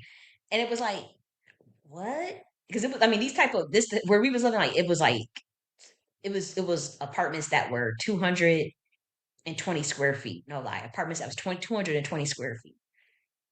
You get a bathroom, and it was furnished too. It was only 750. And this was like 10 years ago. Um, But he had a washing machine just directly above the bedroom. And it would be like all day. It was abnormal. So it was clearly there was somebody just paid to drag the energy down, you know. And I know that sounds like people do not believe that that stuff happened, but it does. And he apparently, Royal Deluxe people be knowing about this shit. The EMF waves and radio waves, that's what they use. And he said once you get over fear paralysis, you get back to work. Exactly. Or you get back to spark. Oh, yep, yep, that's true too. You get back to spark. That's true. Light can always be regenerated. Like when people try to beat you down or try to make your spirits low, you can always regenerate your spark and soul retrieval. You can always do soul retrieval.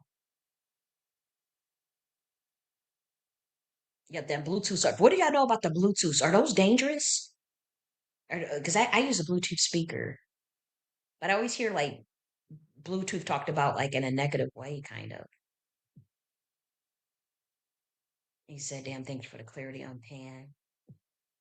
Oh, I think I already read that one before. Good, you're getting your books. Let me say you're getting your book money. Um, they're doing an investigation because I mean I had two different Amazon representatives and they both gave different answers and was both documented and recorded. And then I released it publicly and shit. Like I'm playing with these people because I know I'm a targeted individual, and so I know that they do little shit to fuck with my money. Because that book is independently published by me. Like obviously you have to pay the cost to get it printed and whatnot, so that takes out of my profit. But like there's a frustration with me because they feel like, okay, you're not about to make money off by yourself without our system. That's how they feel. You should have saw the shit they pulled yesterday when I was on the phone with that stockbroker. I was like, you are out of your loving mind, and they don't be thinking I'm gonna be sharp enough to catch them and shit. So I recorded the phone call. All three different Amazon people give me different answers, and then I catch them in a lie. And so now it's like, dude, you caught. It's embarrassing. It's a shame. It's shameful what they trying to pull. And so it's like, I hope the supervisor do good by me. I like to give people the benefit of the doubt, so I'm hoping they do good by me and not try to do that, you know. For the most part, I would say like the books that's like for children, or like the books for the kids, or like the books that are not like what the system feels a threat. I usually see my royalties for that. I don't hope so. They could probably be jipping off of anything. I just wouldn't even know, right? I just so happen a customer, well, not even a customer, Kaylin, um, told me, and I'm like, that none of these books are in my damn dashboard. What the hell is going on? Like, this is getting creepy. But I do have to say, if you want to make sure that I do get all of my money and all of my royalties for my book, if you purchase off of Nakhti.us or NakhtiCommunityCenter.com, I promise you, you will get those books. I don't even know. Let me see if I have a banner where you can see those websites. Nakhti.us and NakhtiCommunityCenter.com. Do I have the NakhtiCommunityCenter.com? Oh, I think it's right here. Yeah, like them sites, because I think on Nakhti University, actually, yeah, yeah, Nakhti.us and NakhtiCommunityCenter.com, all of my books are on there. And so if you go on those and get it, then it is a fact that I will receive it, because I have to go and ship the book. I have to put the order in manually instead of letting Amazon do it. And when I do it, then obviously I make sure I get the money, and then I take it, then go and get the book shipped to you. I have to do it. And to be honest, I would prefer that these days. If I promise you, will get your book. And there's people that have bought in books off of Nakhti.us and NakhtiCommunityCenter.com, and they have gotten their books. One customer book was delayed by the shipping company, and I was able to prove that to them. Like, say, here, they sent me an email. They told me that they were it's the holiday, and the shipping is delayed. And so I showed her the email, and what the date and whatnot, and where the address where it was going. And she was able to confirm. She's like, that's cool, but I would at least communicate with you, like, okay, here's the delay, here's the proof of that. I'm not just trying to jit people, but you would definitely get your books. Even people that take the language course, I send your books. Your people have they you get your books. One student rather, they um they send me the wrong damn address. I send the book to the wrong address, and they move, and I'm like, damn, I gotta send you, and they don't have access to go get it because they move for like a job. And so I'm like, well, I guess I gotta go and resend your books. But I did, I had proof that I sent it, and it was delivered, and so God knows who got them or who picked them up. And I guess that's a blessing, because somebody most likely, got the package, or wherever, whoever is there now. And they're like, shit, where's the Amazon package? Let me open this shit up. Let me see what's in here. Oh, it's some books. It's 3 books. What's this? It's like it's something with Black Americans on it. Okay. So I gotta resend that out. But yeah, like, I would prefer, if you do ever decide to purchase a book, if you use NakhtiCommunityCenter.com or Nakhti.us, that would definitely ensure I get the royalties. I have to manually put in that order for you and manually ship it. And that will ensure that my royalties do not get stolen. And I do pray that you guys do that from now on. I mean, if you have to use Amazon, don't no lie, you use it. I will pray. Hopefully I do get the royalty off of it. That's what I'm saying. Like, you know, I'm not. If you use it, I do get royalties from Amazon. Don't get me wrong. I just don't know, like, if the situation that happened with Kaylin buying those books, and I mean not getting anything on it, and Amazon dicking me around. I don't know how often that happens, and customers just don't know, and I just don't know. I just don't know how often that happens, and so that kind of freaks me out, to be honest. And there's no way to confirm or verify.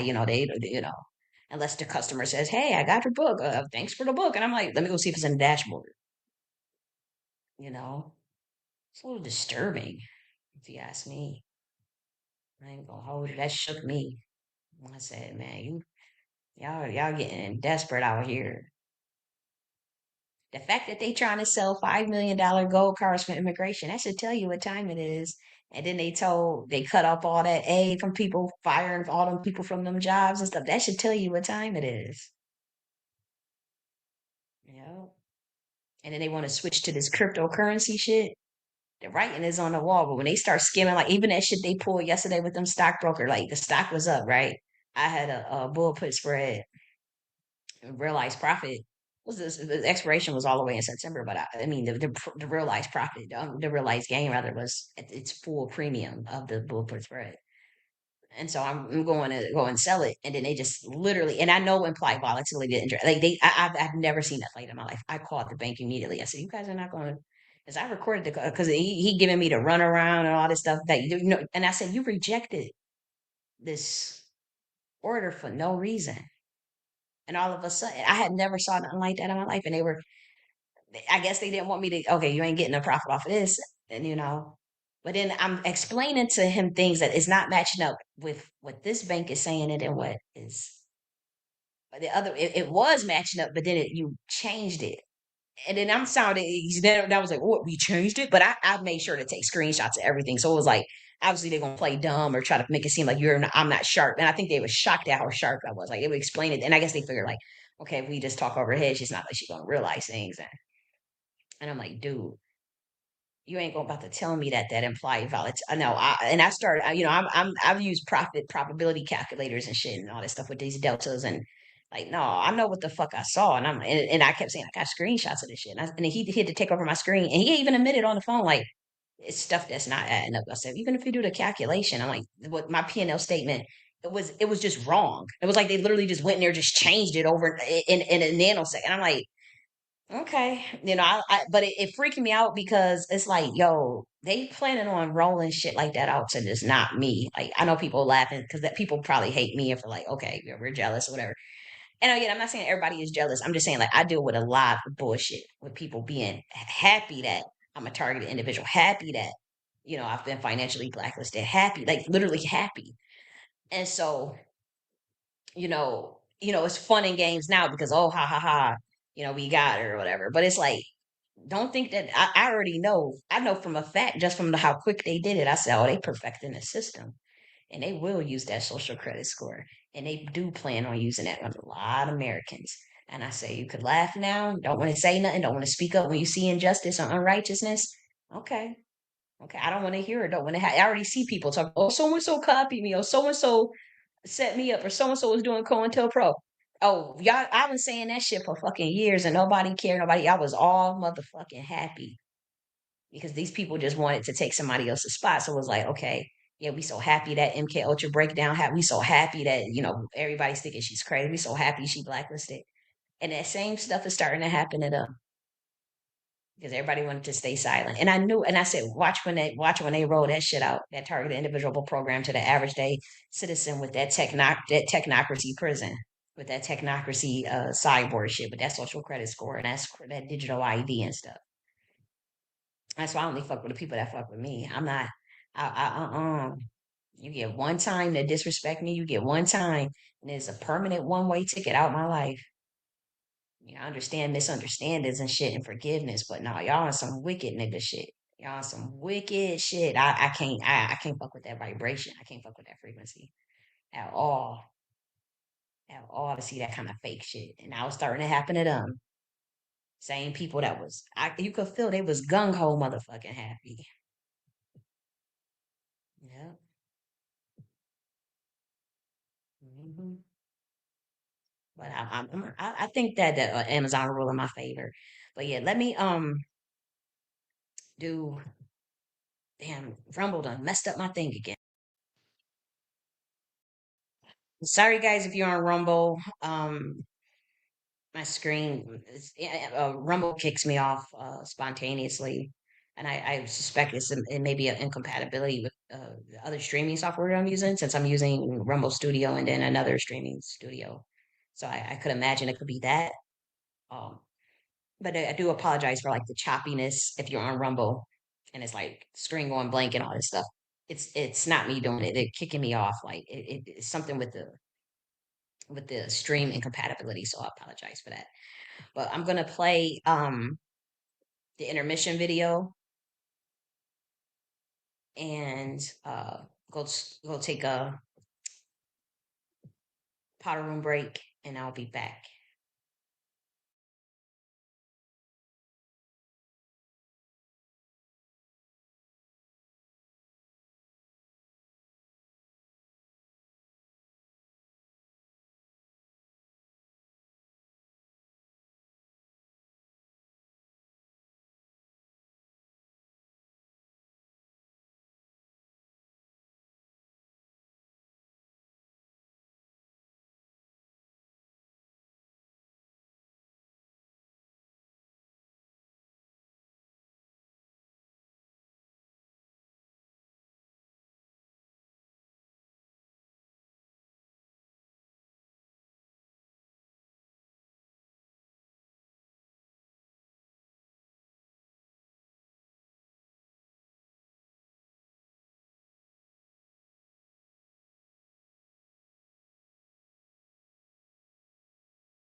Okay, so I'm back.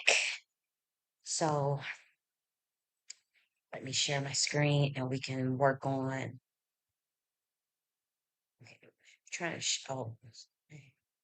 Oh, it's already sharing. No, it's not. It's not on my. Okay, let me just stop it and then do it again. Okay. Okay. Wait a minute. Okay, hold on, guys. 'Cause there's something I want to make sure that I do this right. It's something that's popped up on my screen. Let me do it one more time.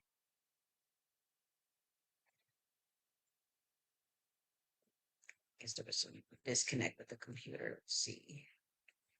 Okay, so that should be good. Okay. So now we'll go through this and then, I know it's long, guys. I know we've been on for a long time.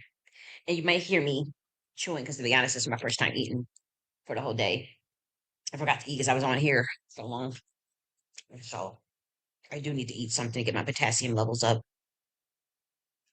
But let's start. So there's issues and values that the Nakhti order stands for. And so obviously when we talk about the Nakhti order governance, we do take a stance on various socioeconomic and environmental issues, promoting freedom, enlightenment, and peace.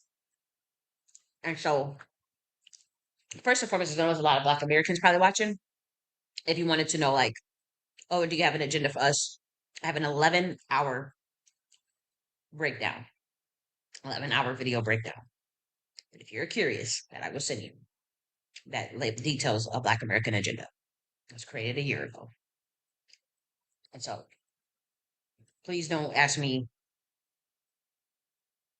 a question like that when those blueprints are published and when the 11-hour video with Black American agenda is already published as well. So let's go.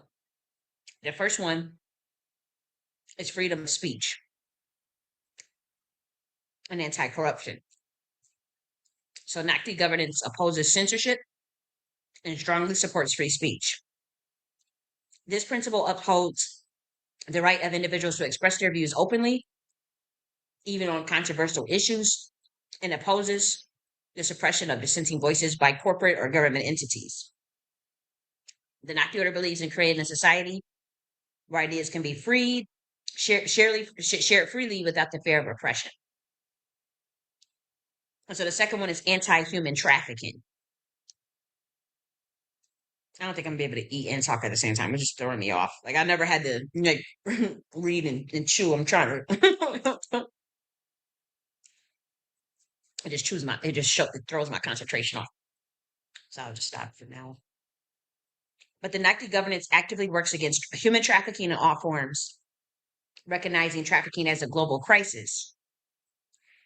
Nakhti advocates for stronger policies and international cooperation and preventive measures to protect individuals from exploitation and to prosecute those involved in trafficking networks. The third one is anti-corruption and intellectual property protection. So Nakhti governance protects against corruption, theft, and unlawful land or intellectual property acquisition. Nakhti policies aim to safeguard land rights and enforce stringent laws to prevent the exploitation of intellectual property. This policy includes protecting the rights of creators and innovators from unauthorized use of their work and preventing unlawful land seizures that disproportionately affect marginalized communities. The fourth one is nature conservation. So Nakhti governance promotes nature conservation as a core value. Policies focus on protecting natural ecosystems, preserving biodiversity, and supporting sustainable practices. This policy encourages sustainable development practices that balances environmental protection with human needs. The fifth one is a universal basic income. So Nakhti supports the implementation of a universal basic income of at least $3,500 per month for every American. This policy aims to reduce poverty, provide financial stability, and ensures a basic standard of living for all citizens, especially during the economic transition or technological advancements such as AI.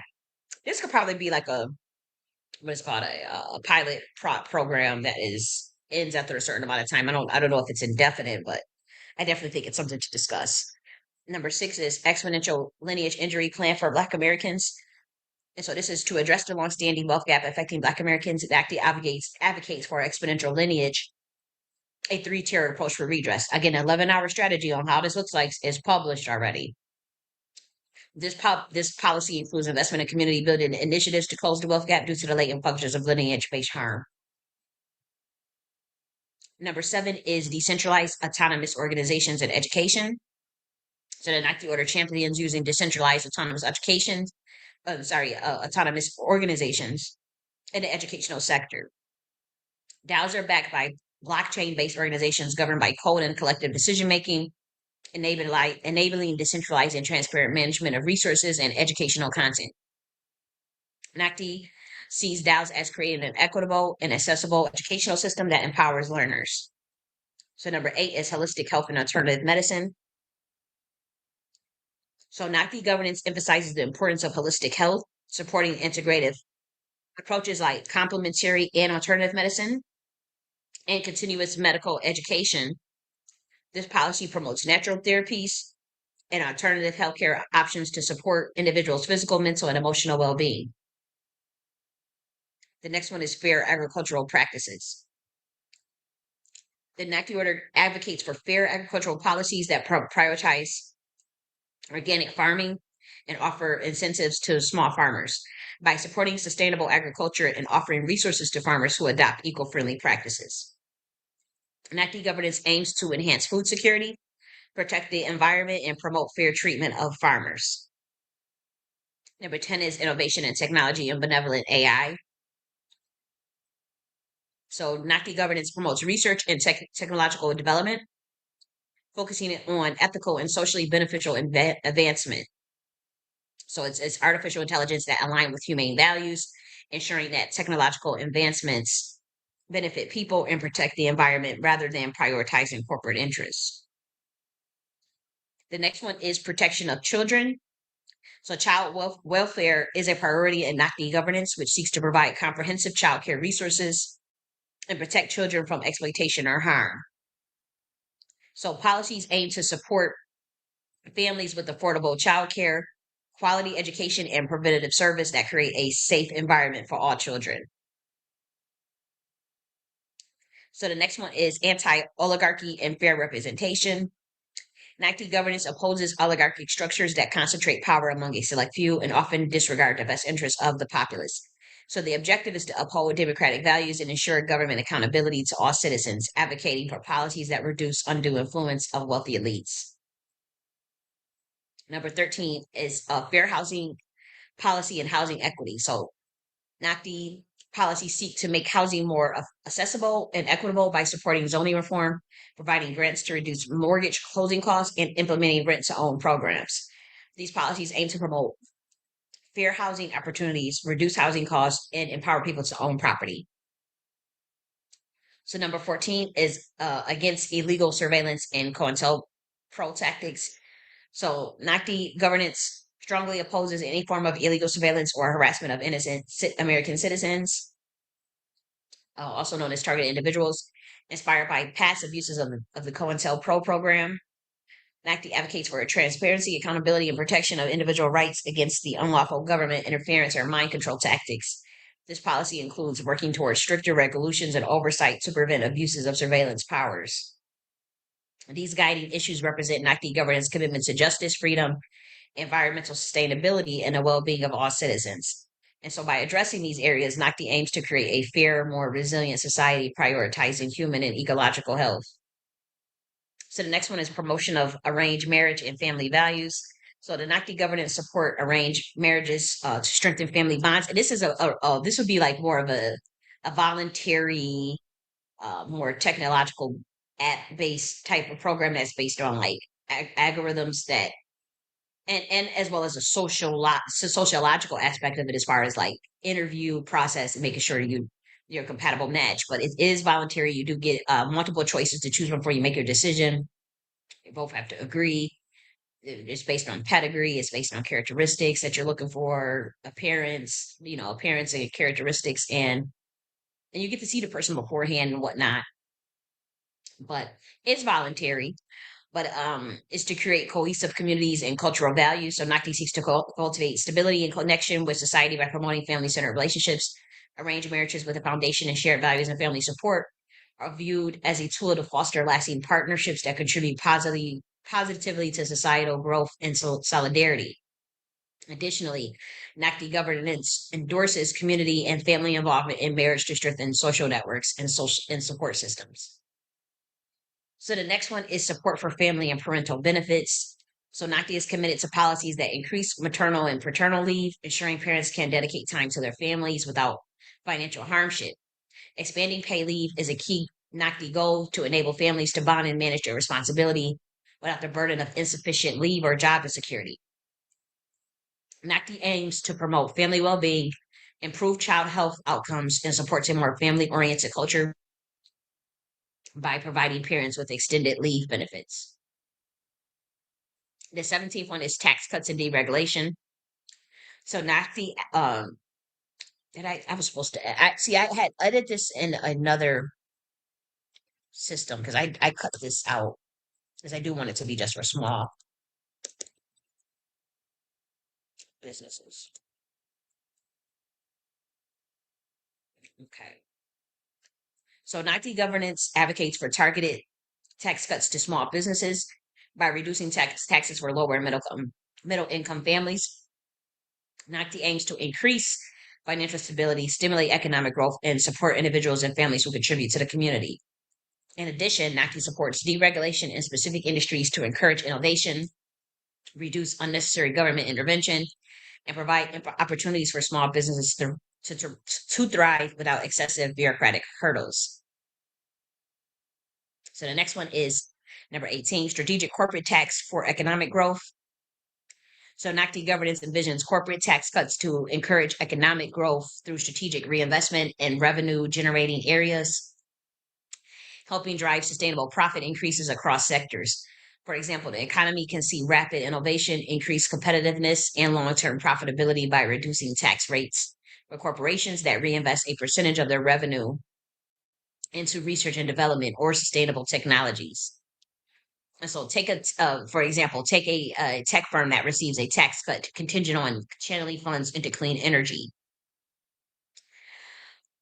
This arrangement encourages the firm to prioritize breakthrough projects that expand its market reach and address vital global issues. It boosts the firm's profit margins by positioning it as a leader in highly demanded sector. At the same time, the government ultimately benefits from a more robust economy with higher employment rates and enhanced tech revenues from an invigorated industry. This is the last one, guys. By the way, yep, this is the last one. And the last one is deregulation of financial markets with a focus on safety and public benefit. So, deregulating financial markets with a thoughtful, people centered approach can stimulate economic growth and innovation while ensuring strong consumer protections. The Nakhti vision for deregulation focuses on reducing unnecessary restrictions that stifle competition and innovation, particularly for small businesses and startups, while maintaining safeguards that protect consumers from predatory practices. So, for example, streamlining compliance requirements for small firms and emerging industries can allow them to allocate more resources to product development and customer service rather than regulatory costs. At the same time, establishing clear, simple transparency standards will ensure these firms operate fairly, providing accessible information to consumers about fees, investment risk, and company policies. And so that approach encourages competition and creates space for American ingenuity to thrive, ultimately lowering consumer costs and increasing financial literacy by allowing firms to compete without excessive red tape. We create a financial environment that is dynamic, competitive, and beneficial to the American public. We foster wealth building opportunities for all while maintaining stability in the market. And so that is some of the issues and values, that we stand for. And I wanted to get that out, and whatnot. Let me make sure that my sound is good. Okay, so sound does look good.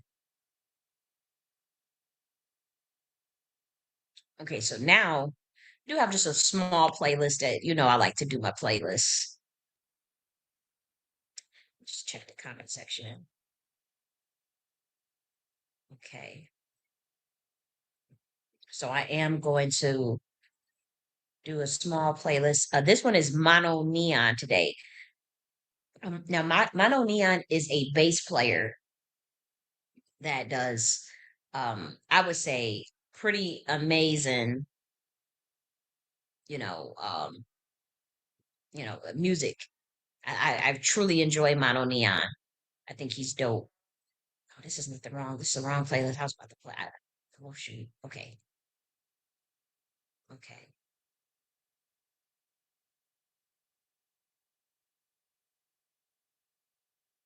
So let me see. Here go to playlist. This is the light codes from this public. This playlist is actually public. So if you guys, if you're on YouTube, I actually share the link.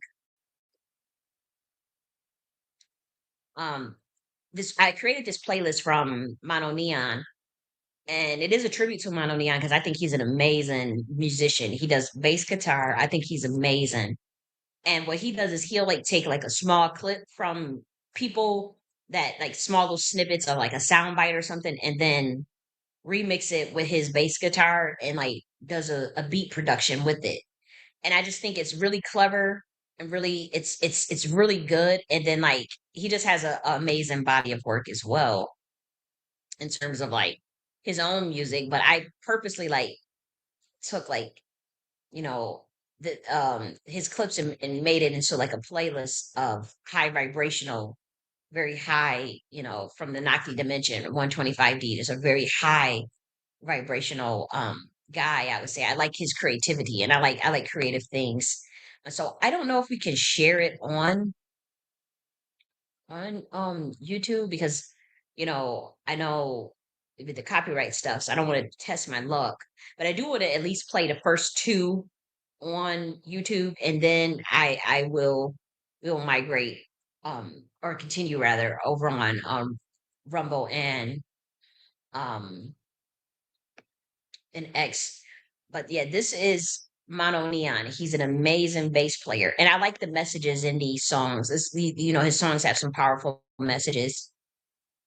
Just these little sound bites of like streams of consciousness um that he takes and remixes. So I'll play the first two, and then I'll take it off of YouTube. But it's a long playlist, and you see there's Snoop Dogg, there's um Kendrick Lamar, there's Kanye West, but there's also just random people like a baby. Like he did a remix with a baby's voice and stuff. It was so cute. Um, Do You Love Yourself? I Got Big Dreams. There's Erica Badu. There's Andre. It's just like a small snippet of a word they'll say or a phrase he'll say, and he'll turn it into a song. There's Andre 3000.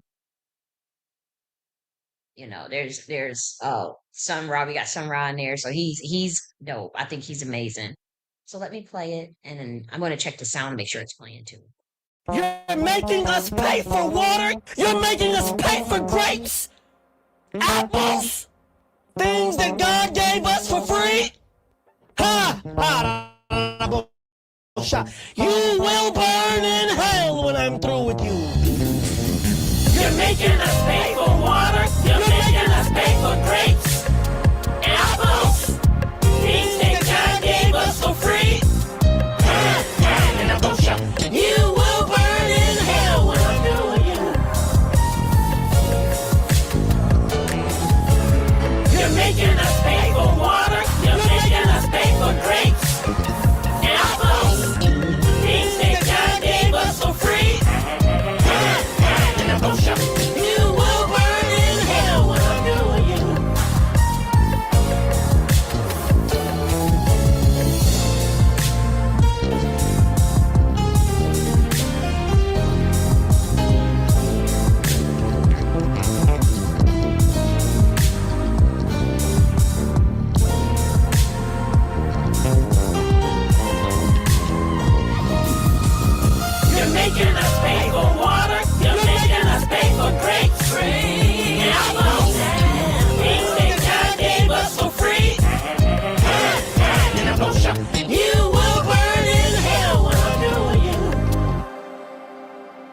out to Orlando Brown. I really like that beat. And you know what? Orlando Brown, I remember them codes you sent about Jack Right. Apparently you were right. You were right. Okay. So this is another one that Forgive I like. yourself. Forgive yourself. Think of the wonderful opportunity you got to actually come down here and be a spirit in a human body having all these wonderful experiences and all these awful experiences. And then you go back home again. This is not your home. You came here to play this game, to have these experiences. So there's nothing to be fearful or afraid of. You're going to go to a wonderful place. Forgive yourself. Think of the wonderful opportunity you got to actually come down here and be a spirit in a human body having all these wonderful experiences and all these awful experiences. Forgive yourself. Think of the wonderful opportunity you got to actually come down here and be a spirit in a human body having all these wonderful experiences and all these awful experiences. It's just natural. You came here to play this game and have these experiences. So there's nothing to be fearful or afraid of. You're gonna go to a wonderful place.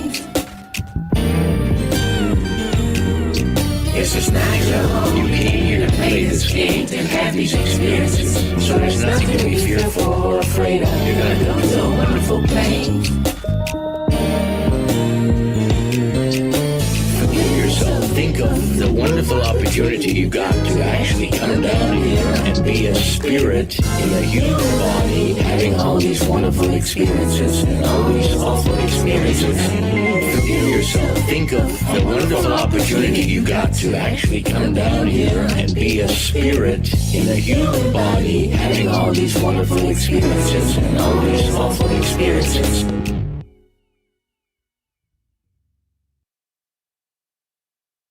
But for those who this is Mono Neon's art manifesto. It says, write your own vision and read it daily. Have the Southern soul, blues, and funk at the bottom and at the experimental avant-garde at the top. Your sound. Make your life audible daily with the mistakes, the flaws, everything.